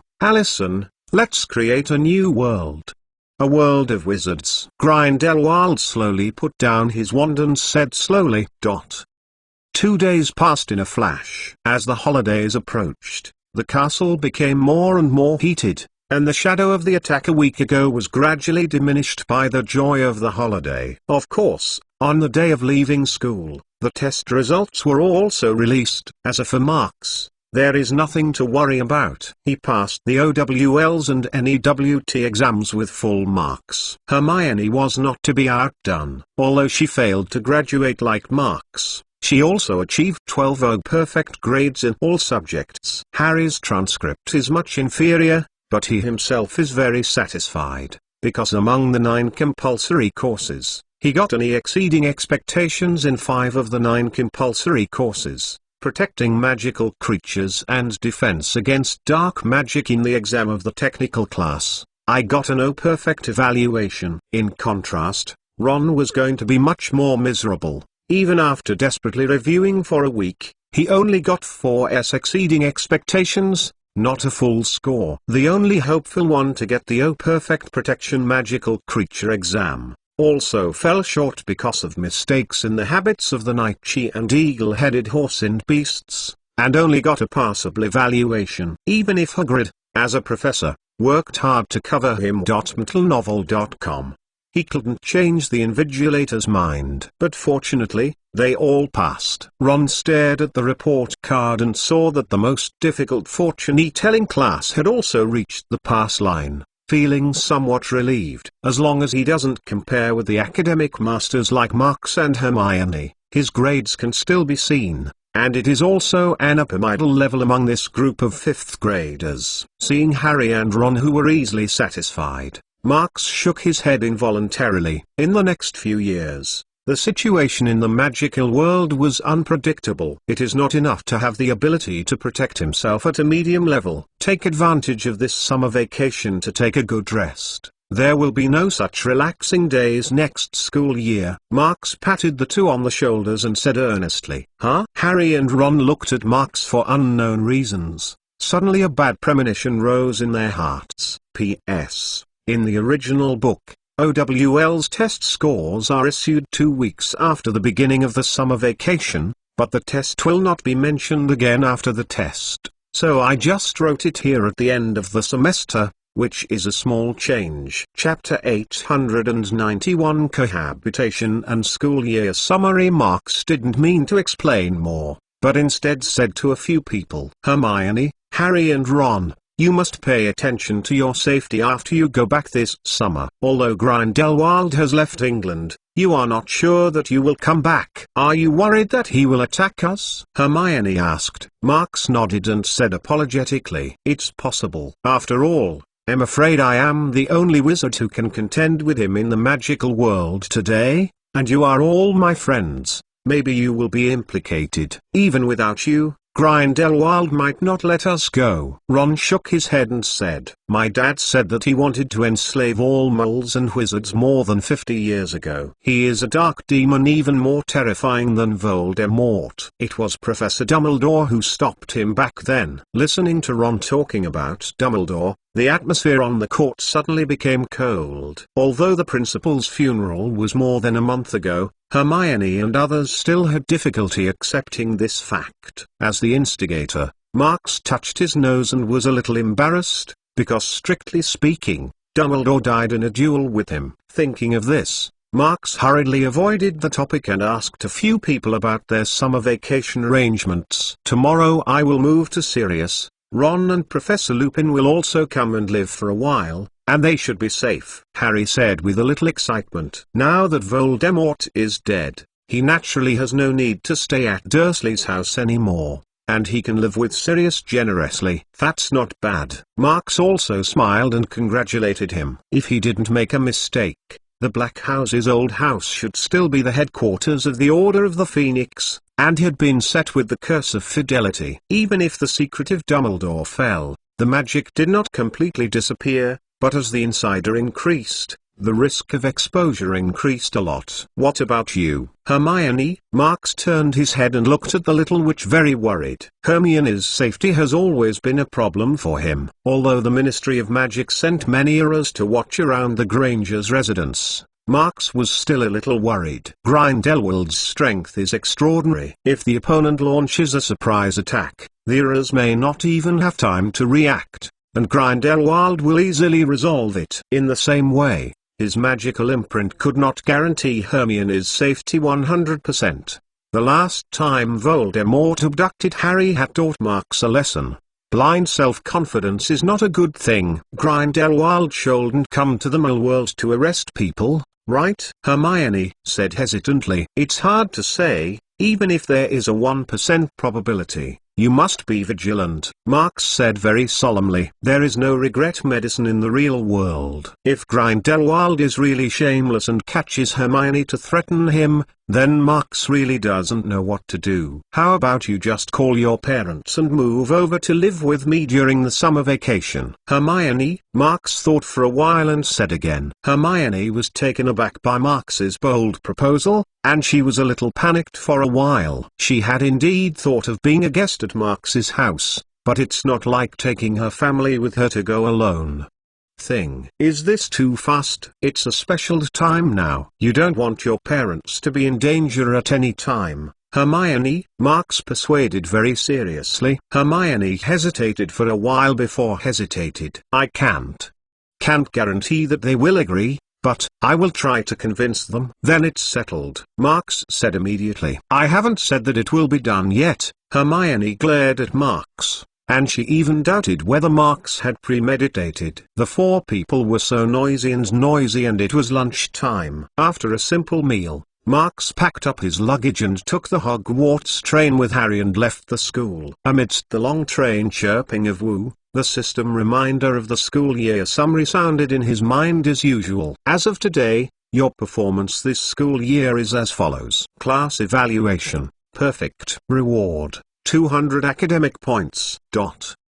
OWLs, NEWT test scores, Defense Against the Dark Arts Class Excellent, Transfiguration Class Excellent, History of Magic Excellent, Potions Excellent. Reward, 2400 academic points. Glory, Gryffindor Academy Cup 100 grade points. Hogwarts Distinguished Student Award 300 grade points. Overall reward, 3000 academic points. Seeing the reward of 3000 grade points, Yifen was a little surprised. This can be said to be the most grade point he has received since he got the system. Even the Outstanding Student Award he had asked Pierce to give him was ignored by the system, which completely exceeded Marks's expectations. If all this counts, then he asks Pierce to present awards to himself every day. Wouldn't his academic performance points come just? Marks was somewhat greedy, but the thought of the experiments he did when he became Dumbledore dispelled this unrealistic idea. The system seems to have a perfect judging mechanism, and it is not so easy to get a bug. And with the speed of thinking of the Ravenclaw crown, the achievement of grade points has long been less important than before. The only thing that can help his strength growth is the legend point. In fact, after completing the task of unifying England, the accumulated legendary value has reached 6 o'clock again. www.mcgonagall.com. The next blood fusion can be performed at any time. It's just that Marks didn't mean to fuse the 6th bloodline immediately. The last time he merged blood was 4 months ago, and the development of the Phoenix blood was still in its infancy. Dumbledore had also reminded him that instead of pursuing new abilities, he should sink his heart and dig deeper into the existing power. Secondly, there is no suitable fusion target for the time being, and the mermaid, horseman, night skimmer, and house elves are not too suitable for him. Although the giant is powerful, the blood magic that can be expected is probably related to improving physical fitness, and it is not the best choice for Marks, who does not want to be a reckless man. The next blood-melting target he really wants to find is Thunderbirds. This magical creature has the ability to perceive danger and control the weather. A light wave of its wings can make an area hang in a storm or in a thunderstorm. Such a terrifying ability naturally makes Marks very greedy, but the number of Thunderbirds is not large, and the origin is in North America. The ability to perceive danger makes adult Thunderbirds extremely difficult to capture. Marks can only hope that the Ministry of Magic can give a little bit more strength and find the whereabouts of Thunderbird as soon as possible. Chapter 892. You don't have to talk about morality when dealing with the Dark Lord in the evening. The slowly moving redskin train stopped amid a clear whistle sound. Marks packed his luggage and walked off the train, looking at the bustling wizarding station outside.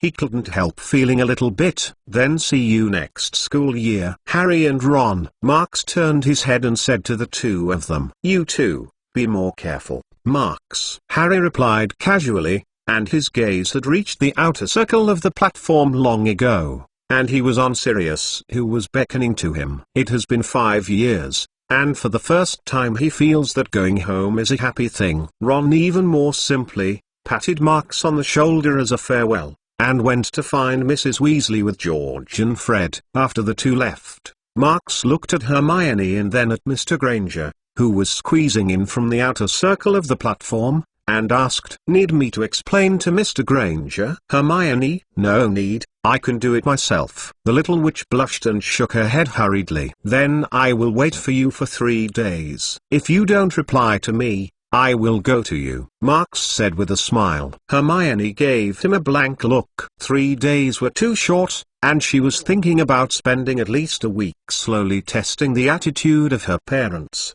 and then trying to persuade them. At most 3 days, in fact, for safety reasons. "You'd better convince them tonight," Marks said solemnly. Hermione hesitated, and finally Nuo replied, "Well, where shall we find you then? Knockdown Alley?" "No, it's in London. I bought a new mansion here, and I will write to you to tell you the location in the evening," Marks said. Now that Voldemort is dead, there is no need to hide because of his strength. More importantly, Marks is really embarrassed to let the Hermione family live in the dark bunker in Knockoff Alley. The day before, Topias found himself a suitable mansion in England. "I think I should get it done today." "That's it." Hermione stepped forward and hugged Marks reluctantly. After separation, she trotted all the way to Mr. Granger, whispering a few words in his ear. Tugging, she walked out with his arm, and she didn't give the two a chance to meet, because she was worried that Marks would say something inexplicable when facing her father. Marks looked at Hermione, who was pulling Mr. Granger away in a hurry,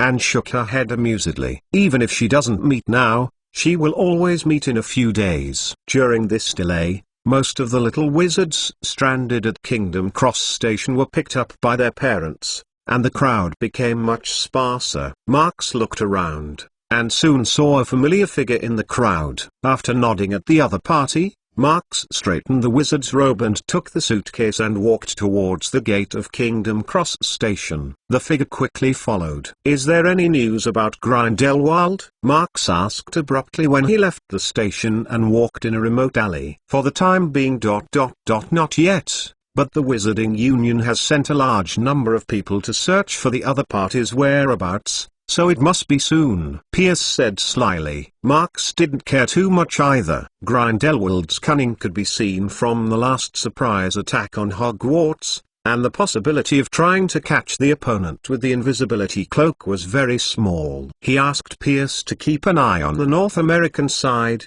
just to get news when Grindelwald jumped out to make trouble. Marks had a hunch that the other party shouldn't be silent for too long, or he was secretly planning some big plan. Although Marks had fought with Grindelwald once before in New Mungard, and even had some upper hand, he would not underestimate the famous Black Demon because of this. After all, during that battle, Grindelwald's body could only be described as exhausted, and he fought Voldemort in advance. It was difficult to say that he still had some strength when facing himself. And the next time you play against the opponent is probably not that simple. If his guess is correct, Grindelwald may now have completely got rid of the troubles of black magic, and acquired a young and energetic body like Voldemort did last year. Body plus the old magic wand and invisibility cloak. Marks's heart was faintly stunned. He really couldn't estimate Grindelwald's current strength, let alone other. Just an old magic wand can raise the opponent's odds of winning by 30%. Thinking of this, Marks couldn't help but feel a toothache, and there was an inexplicable urge to rush to the principal's room and point at the portrait of Dumbledore to curse. In order to solve Voldemort, the more dangerous figure Grindelwald was released, and 2 Deathly Hallows were also given to him. But in the end he needed to clean up the mess by himself. But if Dumbledore trusted him a little, told himself the whole plan, let him act as the main attacker to cooperate with Snape to kill Voldemort, then what is Grindelwald? Marks was rather resentful, and even wondered whether he should cook a pot of potion and pull Dumbledore out of the underworld and let him clean up Grindelwald by himself. Anyway,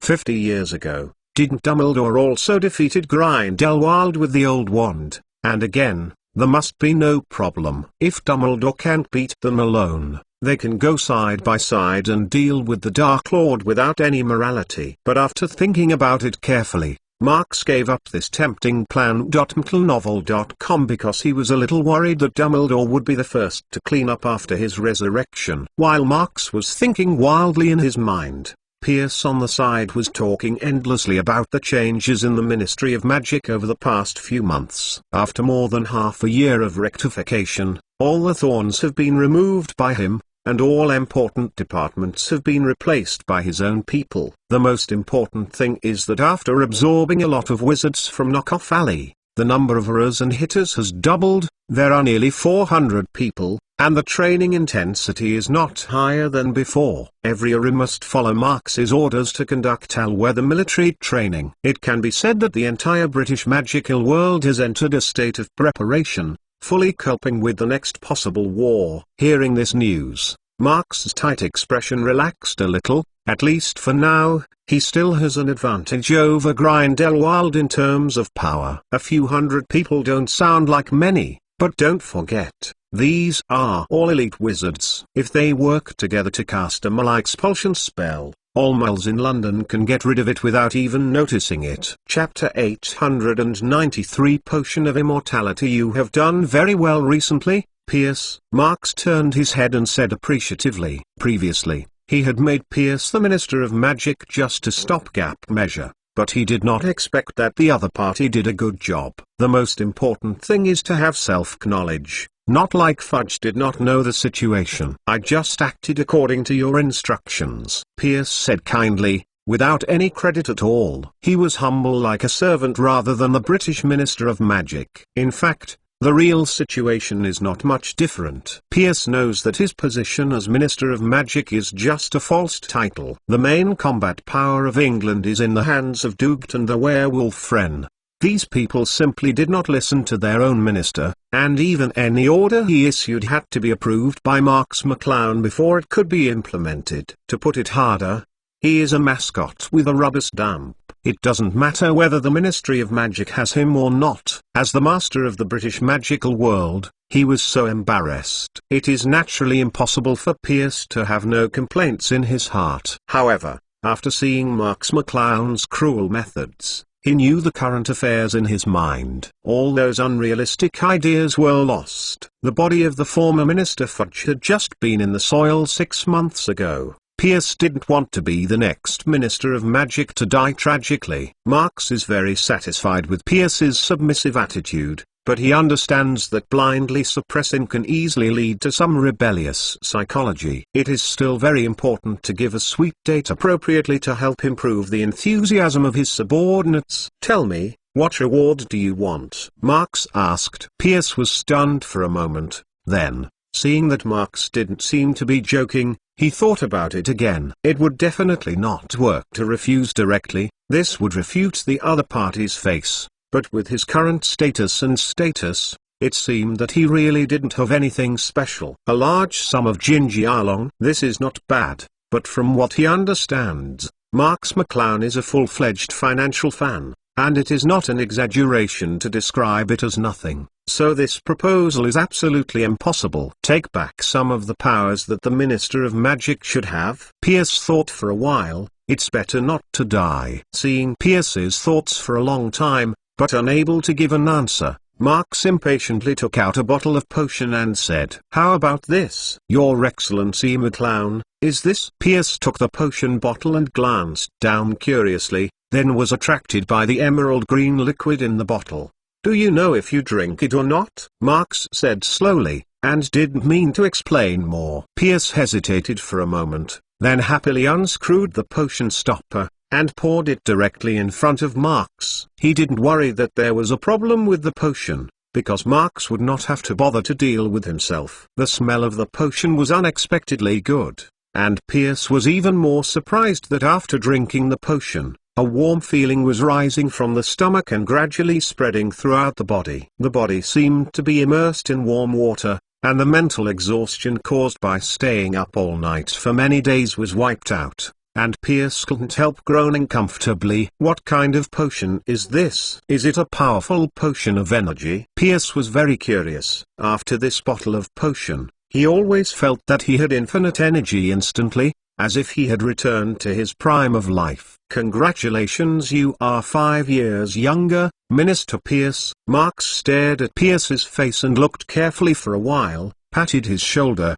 and said with a smile, "5 years younger?" Pierce looked a little confused, then his body shook slightly, and suddenly, as if thinking of something, he waved his wand into a round mirror and looked at his face, and said with a trembling voice, Is this the potion of immortality?" Marks nodded, confirming Pierce's guess. With the Philosopher's Stone and the inheritance of Nicola May, he can naturally make the legendary potion of immortality. Although he is still far from the point where he needs to take medicine to extend his life, this thing is not only for his own use, but also an excellent bargaining chip. Those powerful people may not care about foreign objects, but there is one thing that countless people in power have longed for since ancient times, and that is the method of longevity. And Pierce was his first experiment, and now it looks surprisingly good.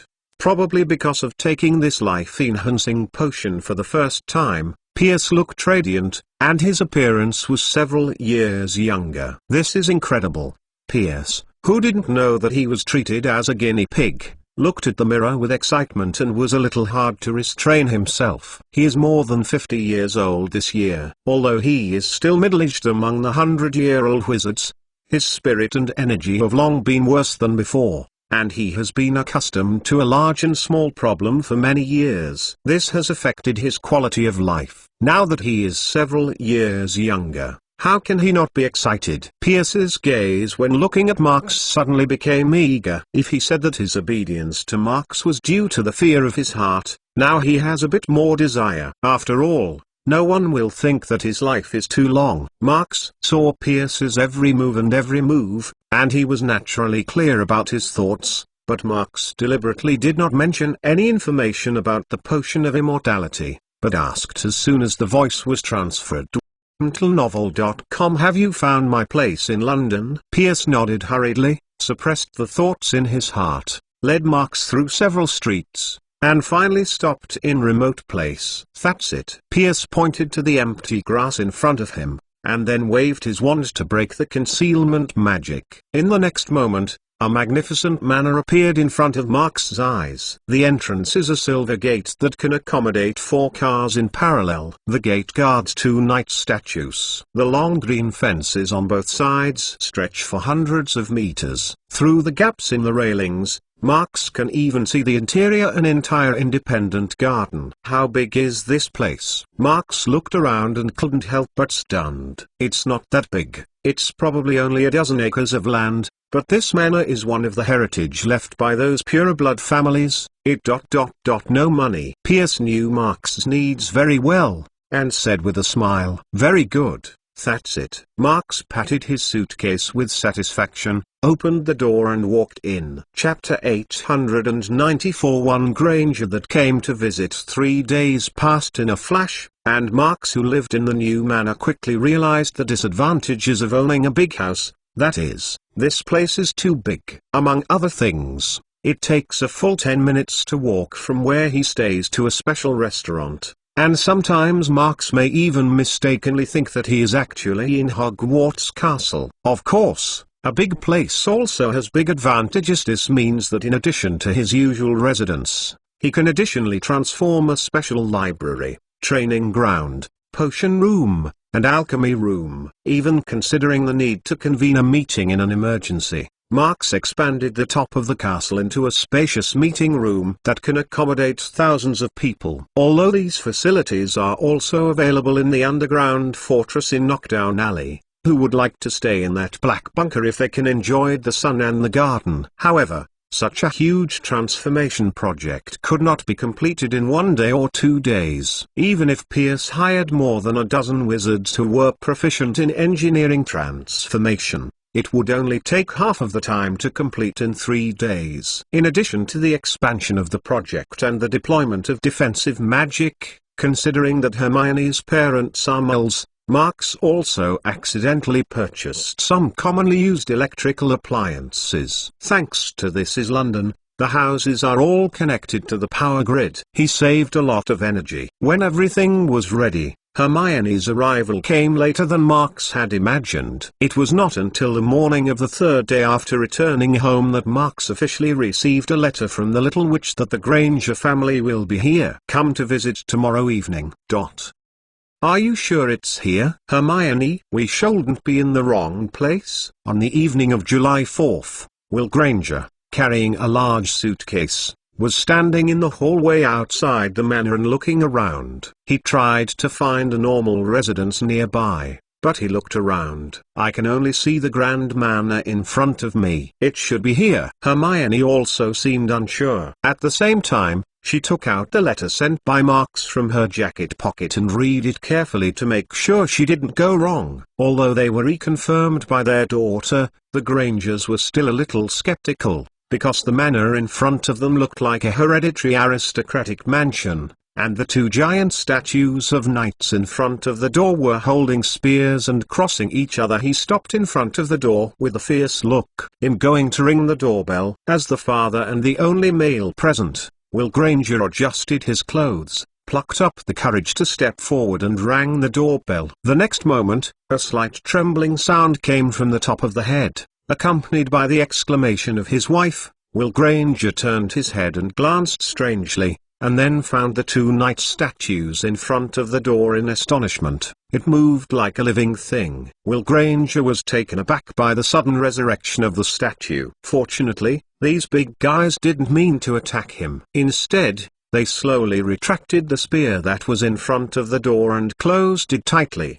The door was opened. Then, in less than a second, a young boy appeared in the open space in front of him. Marks. Seeing the visitor, Hermione was very pleased to take a few steps forward and hugged Marks tightly, until she realized that her parents were watching. She blushed and broke free. Come, I've been waiting for you for a long time, Hermione, Marks said with a smile, and then looked back at the Grangers. Hello, Mr. and Mrs. Granger, welcome to the McClown Manor. Oh, hello, McClown. Will Granger hadn't been able to relieve himself from the shock brought by the living statue for a while, but he politely reached out and shook Marks's hand. Strictly speaking, it was not the first time they met. In the past, during Hogwarts holidays, He often saw Marks at Kingdom Cross Station. The two even chatted briefly once, so they didn't get to know each other again. It takes too much time. After a few simple conversations with the future father-in-law and mother-in-law,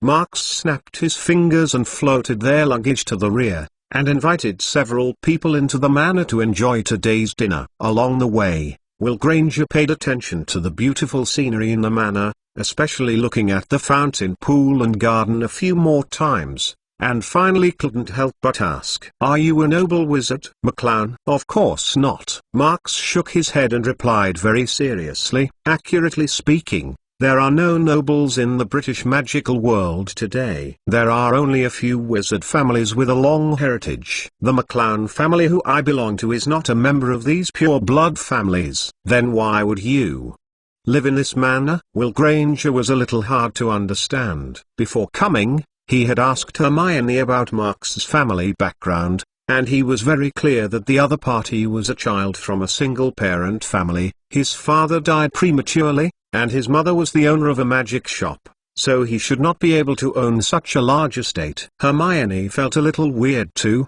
but she quickly realized something, guessing it must be related to the Sorcerer's Stone, right? Yes, that's it. Marks nodded against his will. He can't say that this manor doesn't need money at all. Is it the Minister of Magic? What is the Philosopher's Stone? Mrs. Granger asked in amazement. Mcgonagall.com. It is the most amazing alchemy creation. According to legend, the Philosopher's Stone can transform ordinary stones into real gold, and can also make the potion of immortality. Hermione talked about various legends about the Philosopher's Stone, and emphasized that Nico Leam, the maker of the Philosopher's Stone, was Marks's teacher. The Grangers looked at each other and couldn't help feeling a little unbelievable. It sounds like a mythical story to turn gold into gold and immortality. In their hearts, even magic is impossible to achieve, otherwise the financial system should have been messed up long ago. Even if there is such a magical magic, it is impossible for a minor wizard to master it. Marks is the best student ever at Hogwarts. Even Principal Dumbledore and Secretary Pierce admire him a lot. Hermione saw the doubts of her parents and hurried to help. Will Granger smiled and didn't care. He had heard similar words from Hermione many times, and his ears were almost puffing up. However, after following Marks into the front hall, a huge, shining golden fireplace almost brightened his eyes. Chapter 895. Marks, I know moles better than moles. This is a fireplace made of gold. Will Granger couldn't believe his eyes, and Mrs. Granger and Hermione who followed were equally stunned. Marks frowned when he looked at the big golden furnace in front of him. He remembered that this thing was not in the living room yesterday. Who moved it out of the warehouse? Dobby. Shining? Marks looked around and shouted around. After a while, the wrinkled house elves appeared in front of the crowd with two thighs as high as possible. Do you have any orders, sir? Dobby stood upright, wearing a fancy little skirt, and holding a dirty rag in his hand. He was probably doing some cleaning work when he was called. Shining, standing next to it, had a weak look, looked at Marks in fear and said, Xinian is willing to help you, sir. Marks nodded at Shining, then looked at Dobby and asked, Dobby, why is this fireplace here?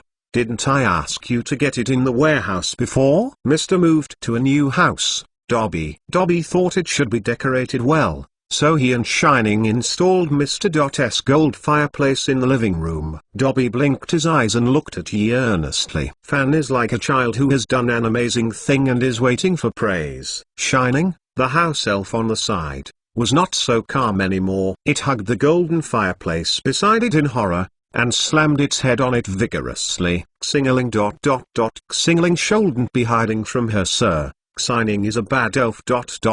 Bad elf. Bad Dobby. It is the one who confuses her to do this. Marks was a little bit dumbfounded for a while, and hurriedly stopped Shining's self-masochistic behavior, and said, I didn't blame you, Shining, but you changed the fireplace to gold. What if it melts when the fire is burning? Dobby patted his chest immediately and said that he and Shining had set the thermostat magic in the fireplace, and there would be no problem. Marks looked at Dobby and hesitated to speak. The thermostat magic is a trivial matter.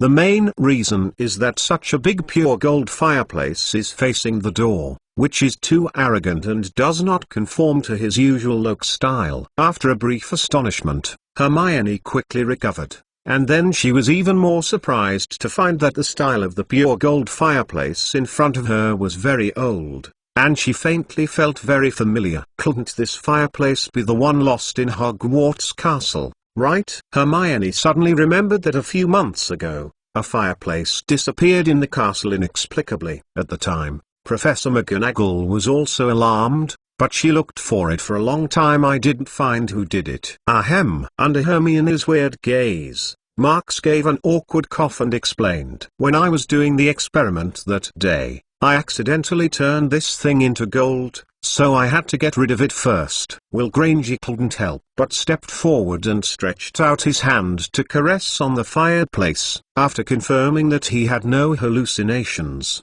he sighed. Magic is really amazing. It can do such an incredible thing. Hermione, can you turn a fireplace into gold? Will Granger looked at his daughter curiously. Without waiting for the little witch to reply, Marks took the initiative to help. It usually requires a high level of alchemy skills, but I believe that with Hermione's talent, I can learn it sooner or later. Although Hermione was very happy that Marks was speaking for herself, she shook her head. She had read many books on alchemy and naturally understood what the Philosopher's Stone represented. There were so many alchemists in the magical world before Marks, and only Nicolene could make this amazing alchemy creation. After Hermione's explanation, Will Granger gradually understood what it meant to make a Philosopher's Stone. This was much harder than winning the Nobel Prize, especially at Marks's age. He could only use his genius to describe the genius. Understanding this, Will Granger inevitably worried about Hermione. Although his daughter was excellent and clever, it was far inferior to Marks. Not to mention the other party's talent,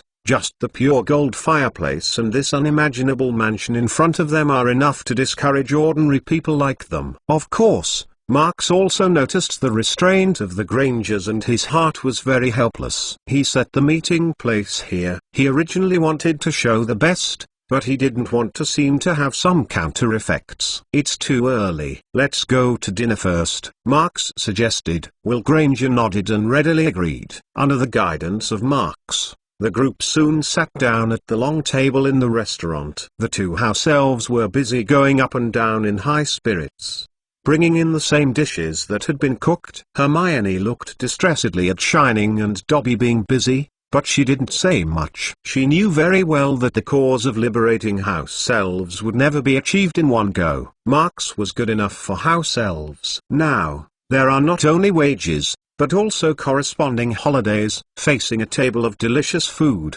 Will Granger was still a little unwilling to let go, but after drinking some red wine, he gradually regained his talkative nature. As the host, Marks would naturally not neglect the guests. Untitled.novel.com from time to time to talk about some interesting things in the magic world, and even chat with Will Granger about the influence of the disintegration of the Soviet Union on the political pattern of Miles in previous years.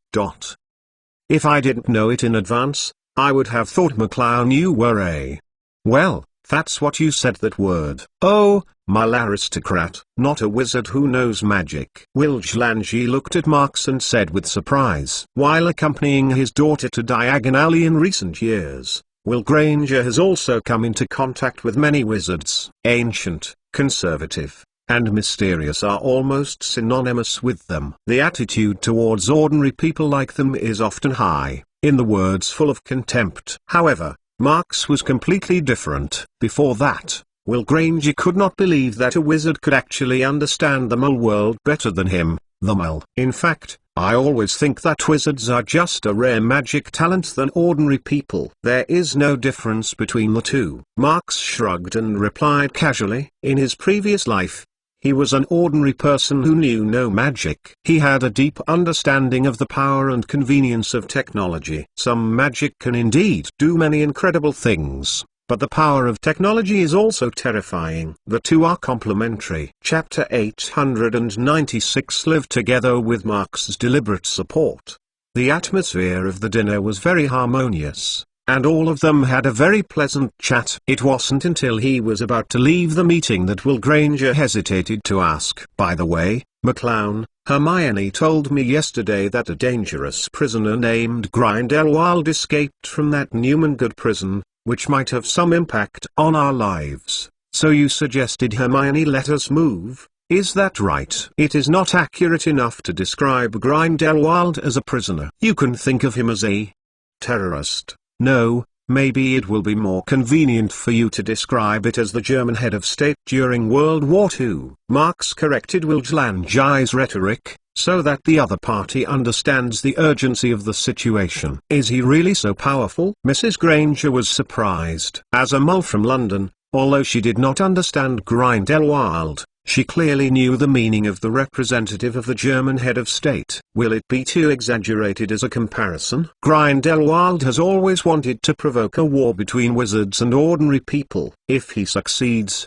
the whole world may fall into chaos, Marx explained. As for whether he can do it, I think it is possible. A powerful wizard can destroy an entire city in a very short time. More importantly, some dark wizards have a magic called the Imperious Curse, which can turn people into a puppet who only knows to obey orders. You might as well think about if Grindelwald uses the Imperious Curse to control high-level government to launch war, how much destruction will it cause? Listening to Marx's words, the Grangers glanced at each other, their eyes full of worry. When they heard Hermione talk about it before, they didn't take it seriously. They didn't take the so-called Grindelwald to heart, but felt that the other party was a dangerous fugitive. At the beginning, they even thought about asking the local police station for help and cooperating with the wizards to arrest Grindelwald as soon as possible, so that their daughters would not be worried. Now that I have listened to Marx's explanation, I understand what a terrifying character Grindelwald is. Please forgive my offense. Do you have any grudges with Grindelwald, McClown? Will Granger hesitated for a while, and finally asked, "Since Grindelwald is not a wizard in England and has such a huge ambition, it stands to reason that the other party shouldn't deliberately target them." Will Granger didn't think that his daughter could have anything to do with such a character, so the problem was the extraordinary wizard in front of him. Enmity is not counted, but I am one of the very few wizards who can pose a threat to him, so Grindelwald may spread to you in order to deal with me. After all, Hermione is my best friend, and you it's her closest person. Marx looked at the Wills and said apologetically, he understands the Grangers' worries very well, and he must be angry because he wants to be implicated and threatened by others. No, it's not just because of you, Marx. Even without you, when Grindelwald is slaughtering in the magical world, I will definitely stand up against him, Hermione said firmly. Then, he turned his head and looked at his parents again and said again, "You will support me, won't you?" "Of course, we are willing to support you in doing anything right." Will Granger nodded without hesitation. Mrs. Granger also smiled and said encouragingly, "I believe you will defeat that Grindelwald sooner or later." Looking at the reaction of the two, Marx finally understood where the excess sense of justice of the little witch came from. But it was a lot more convenient. If Will Granger blames himself for it, Marx fan really doesn't know what to do. "Mr. and Madam, don't worry too much. I asked Hermione to invite you to stay for a while just in case Grindelwald may not let us take action," Marx said with relief. "And as long as you stay in this room, even if Grindelwald wants to do something, I can guarantee your safety." Will Granger looked at Marx with some doubts in his heart. After all, that Grindelwald was so powerful, how could Marx protect them? In the field of magic, talent is often more important than accumulation and hard work. Marx shrugged and replied freely. In order to make Will and others feel at ease, he clapped his palms again, and a heavy roar came from all directions. Rang! Will Granger looked around. The armors that were originally leaning on the corner of the dining room and the decorations were indistinguishable from each other. They moved one after another. They strode forward, drew out the weapons pinned to their waists, neatly arranged. Standing in a row is like soldiers undergoing inspection. These are some protection mechanisms. In addition, the Ministry of Magic will also send us to patrol this area. You can live here with peace of mind, Marks explained. Will Granger was completely relieved. After enjoying a sumptuous dinner, Marks took Hermione and the others around the large manor to get familiar with the environment. It was the first time for the Grangers and his wife to visit a wizard's house. They were very curious about everything. McGonagall.com. In fact, they had imagined what the wizard's residence would look like before they came. Inside an old castle, it is smoky and there is no sunlight, and the room is full of strange pictures that can move on their own. Will Granger even prepared for a boggart to float out of the bed in the middle of the night when he went to bed. Hermione said that the wizard's house might have such horrible things. However, this mansion was completely different from what he had imagined. Except for the moving statues and short house elves, it was almost the same as the Mole house. It even had a refrigerator, a household TV, and a fan. Yes, it doesn't look like a wizard at all. This is your room. Hermione, yours is next door. Marks led a few people to the 5th floor and said, pointing to 2 adjacent rooms, if anything happens at night, just call Dobby and Shining. They will appear in front of you right away. Thanks for your hard work, McClown. You can rest early, too. Will Granger said. Hermione hugged Marks as a farewell, and then hurriedly placed her luggage. Chapter 897. The idea of the new magic wand. The next morning, Marks went straight to the living room after washing up as usual, and when he entered the door, he saw the Hermione family already sitting on the dining table. Shining and Dobby are holding a plate and stacking bowls of sausage,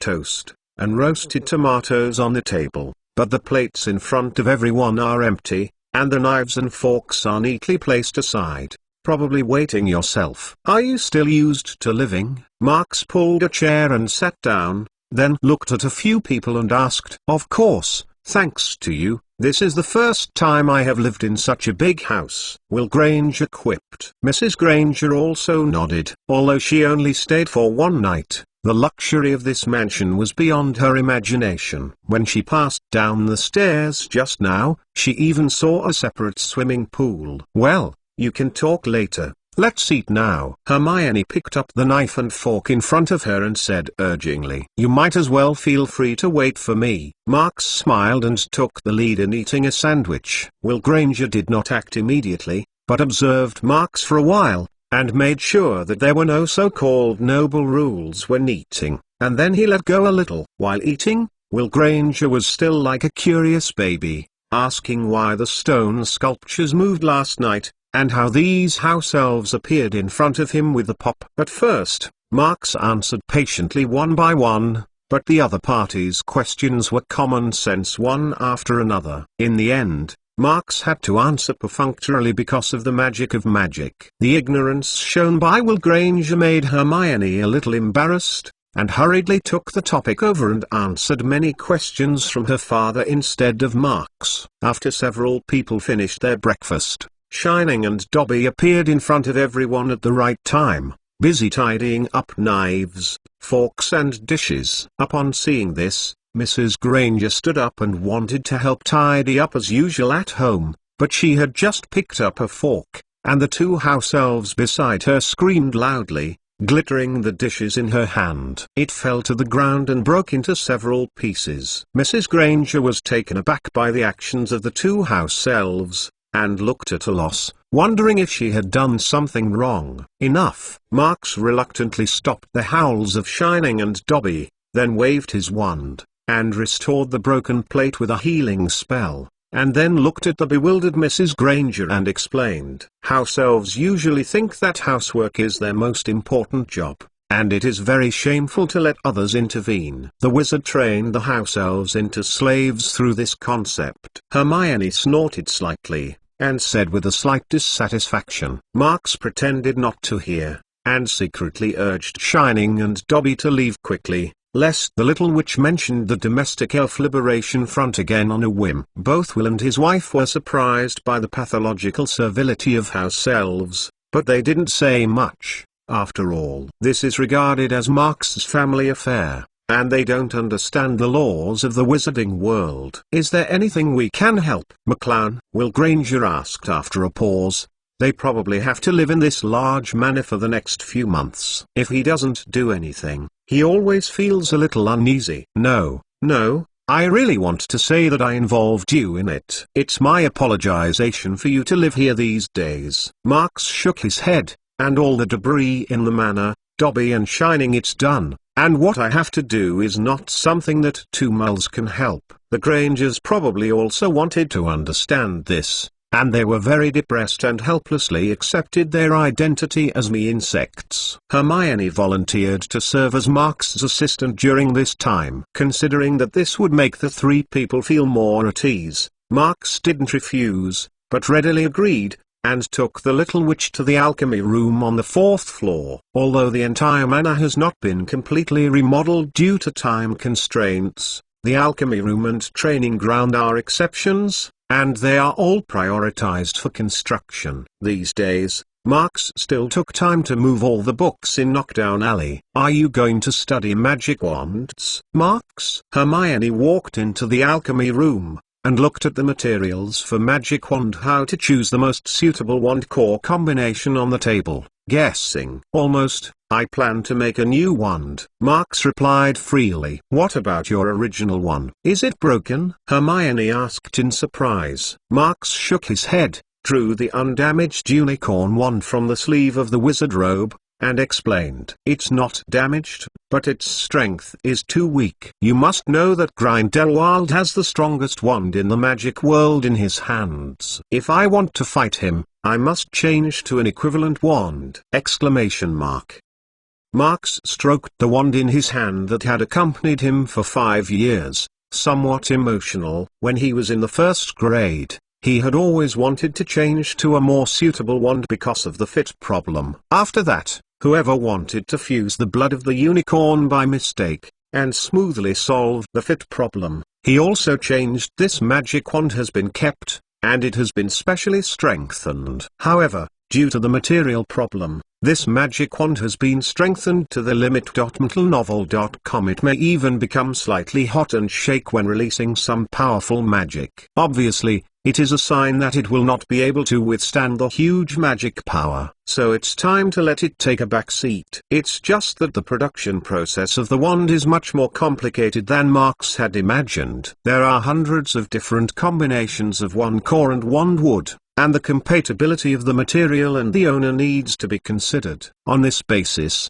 wanting to make a wand comparable to the Deathly Hallows is tantamount to a fantasy. Even if the old wand was made of elder bones and night feather tail feathers, Marks was 100% sure that even if he used these two materials to make a new wand, it would not be comparable to the old wand. Many staff makers have tried this point, and the final product has nothing special, just that the power will increase to a certain extent when the black magic is released. Fortunately, at the top 3 cup last year, the magic wand of Furong gave Marks a lot of enlightenment. Avva's hair can be used as a core. What about yourself? Although he is not a purely magical creature, after several blood fusion rituals, the power contained in his blood and bones is much stronger than the so-called dragon heartstring and phoenix tail feathers. Chapter 898. Making and improving the magic wand. A week later, in the alchemy room of the manor, Marks threw a badly damaged wand wood aside and spoke. Bring me a piece of ebony wood,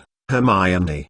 And the potion over there should be ready. Hermione, who was sitting on the side flipping the book, nodded suddenly, got up and got busy, took out the same materials and handed them to Marks's hands, appearing very skilled. Holding the carving knife intently, Yifan will modify and groove the wand wood, and then put it in the active liquid that has been prepared for soaking, and proceed to process the next batch of materials. Until half an hour later, Marks took out the processed wand wood, then pulled off a piece of hair, carefully put it into the wand, and cut off his fingers to fill the gap in the groove with blood, and finally used deformation magic to dent the groove. The gap of the slot is slowly closed. After doing all this, Marks couldn't help but heaved a sigh of relief. Making a magic wand is a difficult job, especially the process of fusing the wand wood and the core of the wand. If there is any mistake, the previous effort will be lost. Magic items are different from ordinary objects. Once damaged, they can't be done simply by chanting a healing spell. Unless you have a holy artifact like the old wand that increases magic power, you can only honestly remake a wand.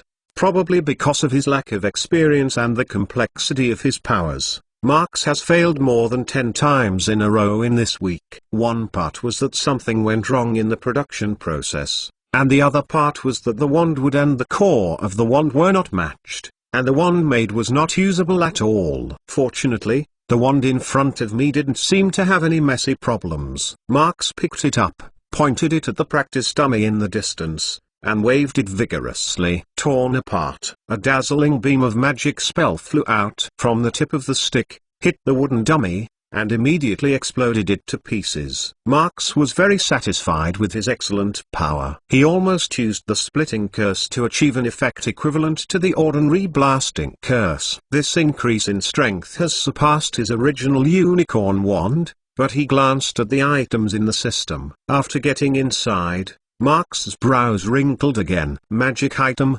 unstable wand, black ebony, wizard hair, 12 inches and a quarter long. Magic, strong. Magic text circuit, magic increase to a certain extent. Bless the power of magic. Fit, 100%. Explanation: this is the test work of the alchemist Marks McClown. While giving it great power, it also greatly reduces the stability of the wand. No one knows when it will choose to strike.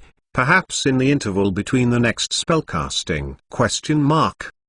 It's a pity. Marks looked at the instructions in the system bar and shook his head in disappointment. An unstable magic wand can't be used even if it is strong. After all, a small mistake in a high-intensity battle may lead to a direct battle. Reverse. But this at least proves that his thinking is correct. His body tissue can indeed replace the magic material as the core of the wand to bless the power of the wand, but the strength of the hair soaked in blood is a little too strong, so there is almost no wood that can perfectly carry it. The power of Marks had tried more than a dozen different wood materials before using ebony. Even the most mysterious elderberry showed unstable characteristics after adding blood and hair as a core. Another point that makes Marks feel a little strange is that this newly made wand is obviously much stronger than the previous unicorn wand, but the magic evaluation given by the system has not changed. It is still strong and not go to the next level. Where is the boundary between the two? Marks touched his chin and thought secretly. In the past few years, there are not a few magic items he has made by himself, but there is only one magic item that can be evaluated as extremely strong by the system, that is the magic stone. But this thing definitely cannot be used for comparison. After all, when making the Philosopher's Stone, the magic power accumulated by HogWarts for thousands of years was used. The core material is an extremely precious rough stone. There are no such good conditions now. Just as Marks was thinking about it, Hermione asked curiously, "Is this magic wand made successfully, Marks?" "It's not a success. I can only say that I have accumulated some experience." Marks returned to God, put the wand in his hand aside, and responded with a smile. "It is really not so easy to make a wand comparable to the Deathly Hallows." Marks even considered whether to find time to find the magic wand master Ollivander for advice. "After working all morning, I finally produced a finished product." Marks didn't mean to continue. "The combination of work and rest is still very important. By the way, Hermione, have you finished reading the books I gave you?" Marks's gaze scanned the alchemy books on the table, and suddenly remembered it. "Not yet. How can it be so fast?" The little witch sighed, looking a little depressed. Alchemy is more profound than she imagined. Although Marks will explain to her in her spare time these days, there are too many difficulties. Marks frowned and said secretly that he shouldn't. Then he patted his head, turned around and opened the drawer and turned it over. "Blum me, there is something I forgot to give you." Hermione was confused, and then saw Marks take out a beautiful crown from the drawer and walk towards this side. "This is Ravenclaw's crown?" Hermione asked in surprise. "Of course, Haven't you seen it before? Marks jokingly buttoned the crown directly on Hermione's head, and pressed down the fluffy brown hair. The icy iron touching her forehead made the little witch somewhat uncomfortable, but then she felt that her mind suddenly became very clear, and many questions that she didn't understand before were answered at this moment. Oh my God, I feel like I've become smarter. Hermione was holding the crown on her head, and Yu's surprised tone was indescribably cute. You haven't forgotten the legend of the Ravenclaw crown? Marks said with a smile. Increase wisdom. Hermione paused, and immediately realized this, but quickly asked curiously. But didn't Ron also wear it a few days ago? So Ron's luck is not very good. I haven't found the spell to activate it that day. Marks shrugged and replied casually. Ravenclaw's crown is not bound by him. It can be used by anyone, and he doesn't use it at all when doing experiments, and it's a waste to leave it, just when it's time to learn alchemy for Hermione. Use. P.S. There are more chapters that have been laid out recently, so please be patient. Angels usually intersperse the clues in the plain transition chapters, and then decrypt them at the end. This is a common practice. Dear, click in, give a good comment. The higher the score, the faster the update. It is said that the new full marks are found at the end of The Beautiful Wife. The new revision and upgrade address of the mobile station, data and bookmarks are synchronized with the computer station, and fresh reading without ads. Chapter 899 The Approachable Pierce. Now that you wear them all, aren't you ready to give it a try? Marks said with a smile, looking at Hermione. Of course. The little witch was very excited to take an alchemy book and read it carefully. Revisiting again, the originally obscure words and sentences became clear in her eyes instantly, and the learning efficiency was increased several times, and when rereading some words and sentences, she gained a lot of new understanding. The key to alchemy lies in the transformation of magic power. As long as you understand this, those complex alchemy formulas will become organized. Hermione turned several pages and saw the conjecture about the alchemy magic circle in the book, and she felt a little clear in her heart. Then I was upset about why I hadn't thought of it before. This feeling of rapid growth in knowledge quickly made Hermione indulge in her, devoting herself to learning, and even forgot Marks. Marks shook his head funny, and didn't mean to disturb the little witch. After a short rest, he continued to devote himself to the study of the magic wand. After a while, in the wide alchemy room, there was only the sound of turning over the book and cutting the wood with a knife. Time flew for half a month, and after 3 more residents, the deserted manor gradually gained a bit of popularity. During this time, Marks did not delay a day. In the morning, I was full of energy to study the magic wand. In the afternoon, I continued to diligently explore the power of blood magic. At that point in the evening, he also needed to be a teaching professor. Minutes explained those more profound alchemy knowledge. Although Ravenclaw's crown can increase wisdom and greatly improve learning efficiency, it is also limited. If there is no special guidance for some profound alchemy knowledge, even if it is smart, it will not be possible to comprehend it by itself. And Hermione's learning progress far exceeded his expectations. In just half a month, she had already started the art of Kung Fu alchemy, and made the first magic item 2 days ago. Magic item, automatic quill pen. Magic, weak. Explanation. This is a trial work of a novice alchemist. After inputting magic power, it can sense the master's mind and automatically record notes in the book. Very good, Hermione. It seems that you are very talented. Congratulations for making a real alchemy item. According to this learning efficiency, it will not be long before you can become a qualified alchemist. Yifan glanced at the evaluation in the system column, then looked at the little witch, and couldn't help but speak. Although this magical creation is still very rough in his eyes, considering that this is a novice's work, it is already very good to have such a degree. Being praised by Marks together, Hermione couldn't help showing a little smile on her face. She looked very happy, and she only felt that the hard work these days and nights was finally not in vain. Probably because of eagerness, or simply because of curiosity, after putting away the automatic quill. Hermione: yes. Marks: how long did it take you to learn alchemy? About a week! Marks thought hesitantly, but it was the result of spending thousands of academic points to buy the Xwib experience card, which was several times stronger than the effect of the Ravenclaw crown. In order not to discourage the little witch's enthusiasm, he said very modestly, "It took me about a month at that time. You are much faster than me. How can it be compared? I rely on cheating to be so fast." Hermione stroked the crown above her head and shook her head helplessly. Judging from the experience these days, Ravenclaw's crown has increased her learning efficiency by about 3 times. Normally, it takes 1.5 months for her to get started. This is because the alchemy master Marks draws 2 or 3 a day. Explain to her the progress in hours. You are not the only one who cheats. Marks feels a little guilty when he touches his nose,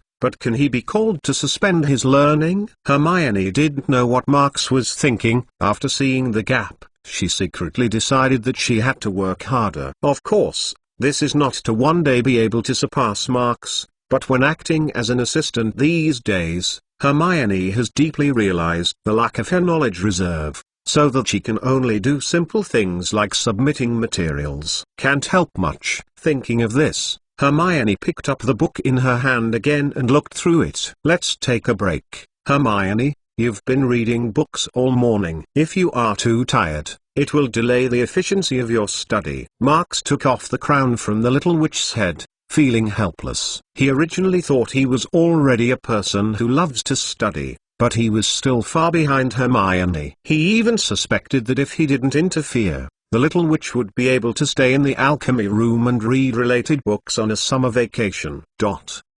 How about we go out for a stroll? Marks suggested. Hermione put down the book and nodded hesitantly. Just as she was about to go back to the room to change her clothes, she saw Marks suddenly turning her head and looking in the direction of the window. What's wrong? Hermione asked unexpectedly. Someone is here. It should be an acquaintance.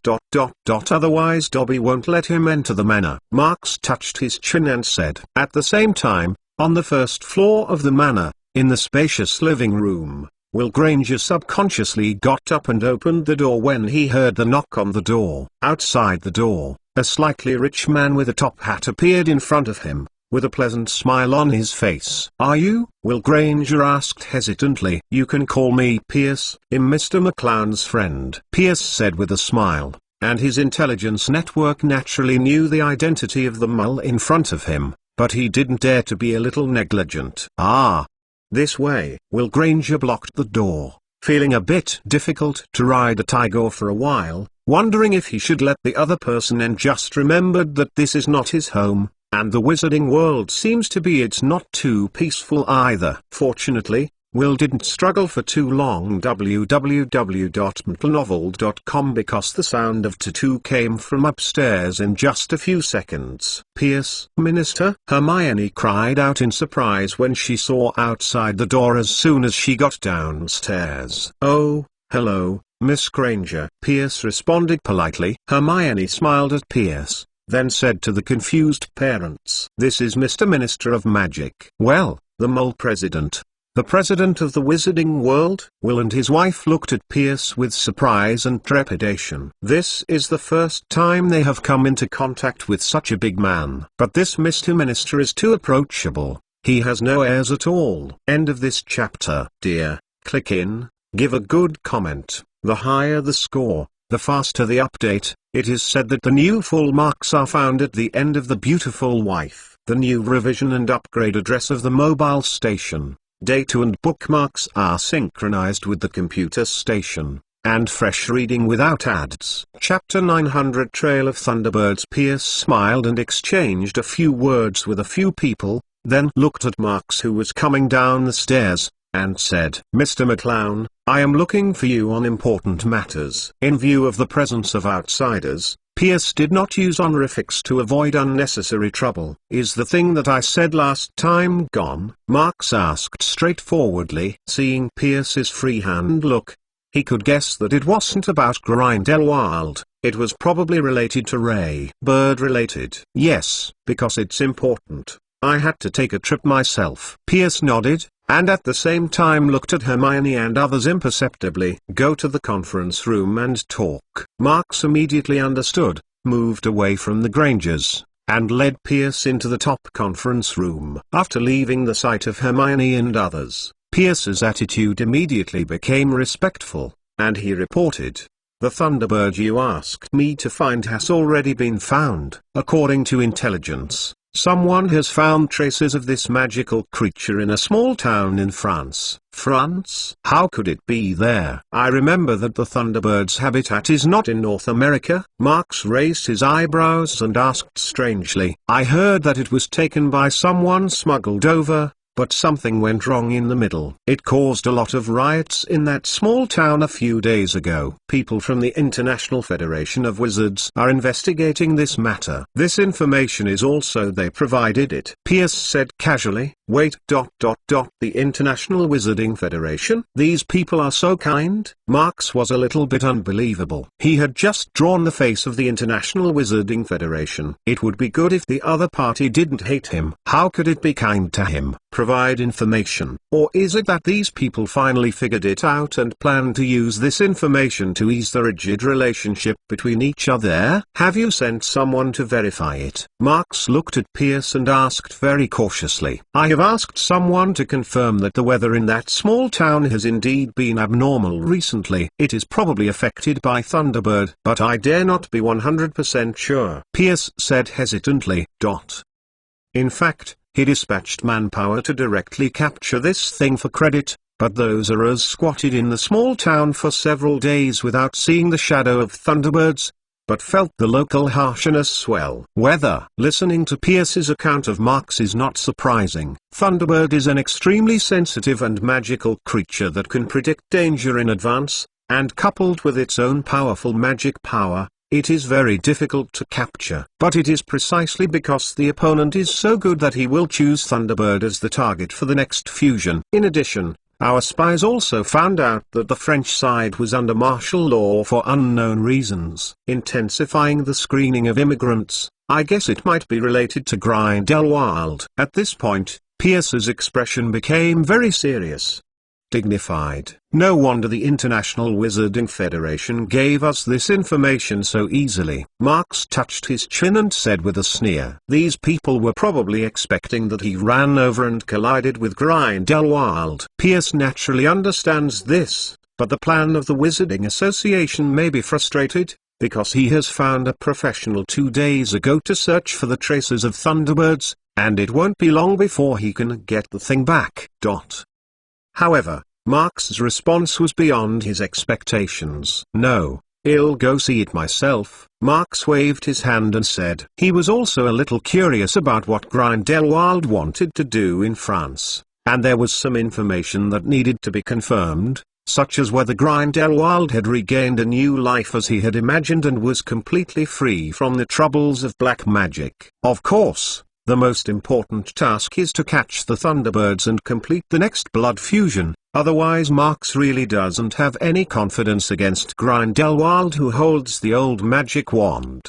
If you plan to go to that town in person, you can try to go to a local hotel, and calculate the time that the commissioner may have arrived. I believe he should be able to provide you with some help. Pierce said hesitantly, and then from the wizard took a photo out of his pocket and handed it to Marks. Marks stretched out his hand to take the photo and glanced down. The photo shows a wizard who is too young to be too young. Probably less than 20 years old, dressed very plain but smart and capable. His name is Rolf Scamander. He should be regarded as an expert on magical creatures. Although he looks young, he knows magical creatures very well. Pierce explained. Scamander. Marks inexplicably felt that the name was a bit familiar, and after looking through the memory carefully, he remembered, and then asked in surprise. What is his relationship with Newt Scamander, the master of magical creatures? Rolf is the grandson of Newt Scamander. Pierce shrugged, which is why he is confident that a 19-year-old motor can find the trace of Thunderbird. However, in order to complete the task given by Marks, he had originally planned to invite Newt Scamander himself directly, so as to ensure that nothing went wrong. who knew that this guy actually took his son to Africa to explore the problem of Sphinx's reproduction, and the era who ran for nothing could only grab his grandson and top him. Fortunately, after an inquiry, they were surprised to find that Rolf knew very well about the habits of magical creatures, and after learning that the target this time was a cherished Thunderbird, they volunteered to go on the road without their persuasion. Interesting, he'll go find him when it's there. Marx nodded, not rejecting Pierce's arrangement, although he has learned a lot about magical creatures in order to find a suitable fusion target over the years. McGonagall.com. But no matter how much he cannot compare to the well-known Rolf, they are all of them. Scholars who study magical creatures are even obsessed. Okay, he'll make arrangements. When do you plan to leave? Pierce asked. Tomorrow. No. The day after tomorrow. Marx replied hesitantly. If possible, Marx naturally hopes to leave as soon as possible, but he still needs to arrange some things before leaving England, such as setting up a loyalty curse in this mansion, so as not to go out and be stolen. In addition, Hermione's I also need to explain. Okay, then he'll order someone to send Rolf a letter later, and let him wait for you at the local hotel the day after tomorrow. How about? Pierce said. That's it. Marx thought for a while, there should be nothing left, and then agreed. Dear, click in, give a good comment. The higher the score, the faster the update. It is said that the new full marks are found at the end of the beautiful wife. The new revision and upgrade address of the mobile station, data and bookmarks are synchronized with the computer station, and fresh reading without ads.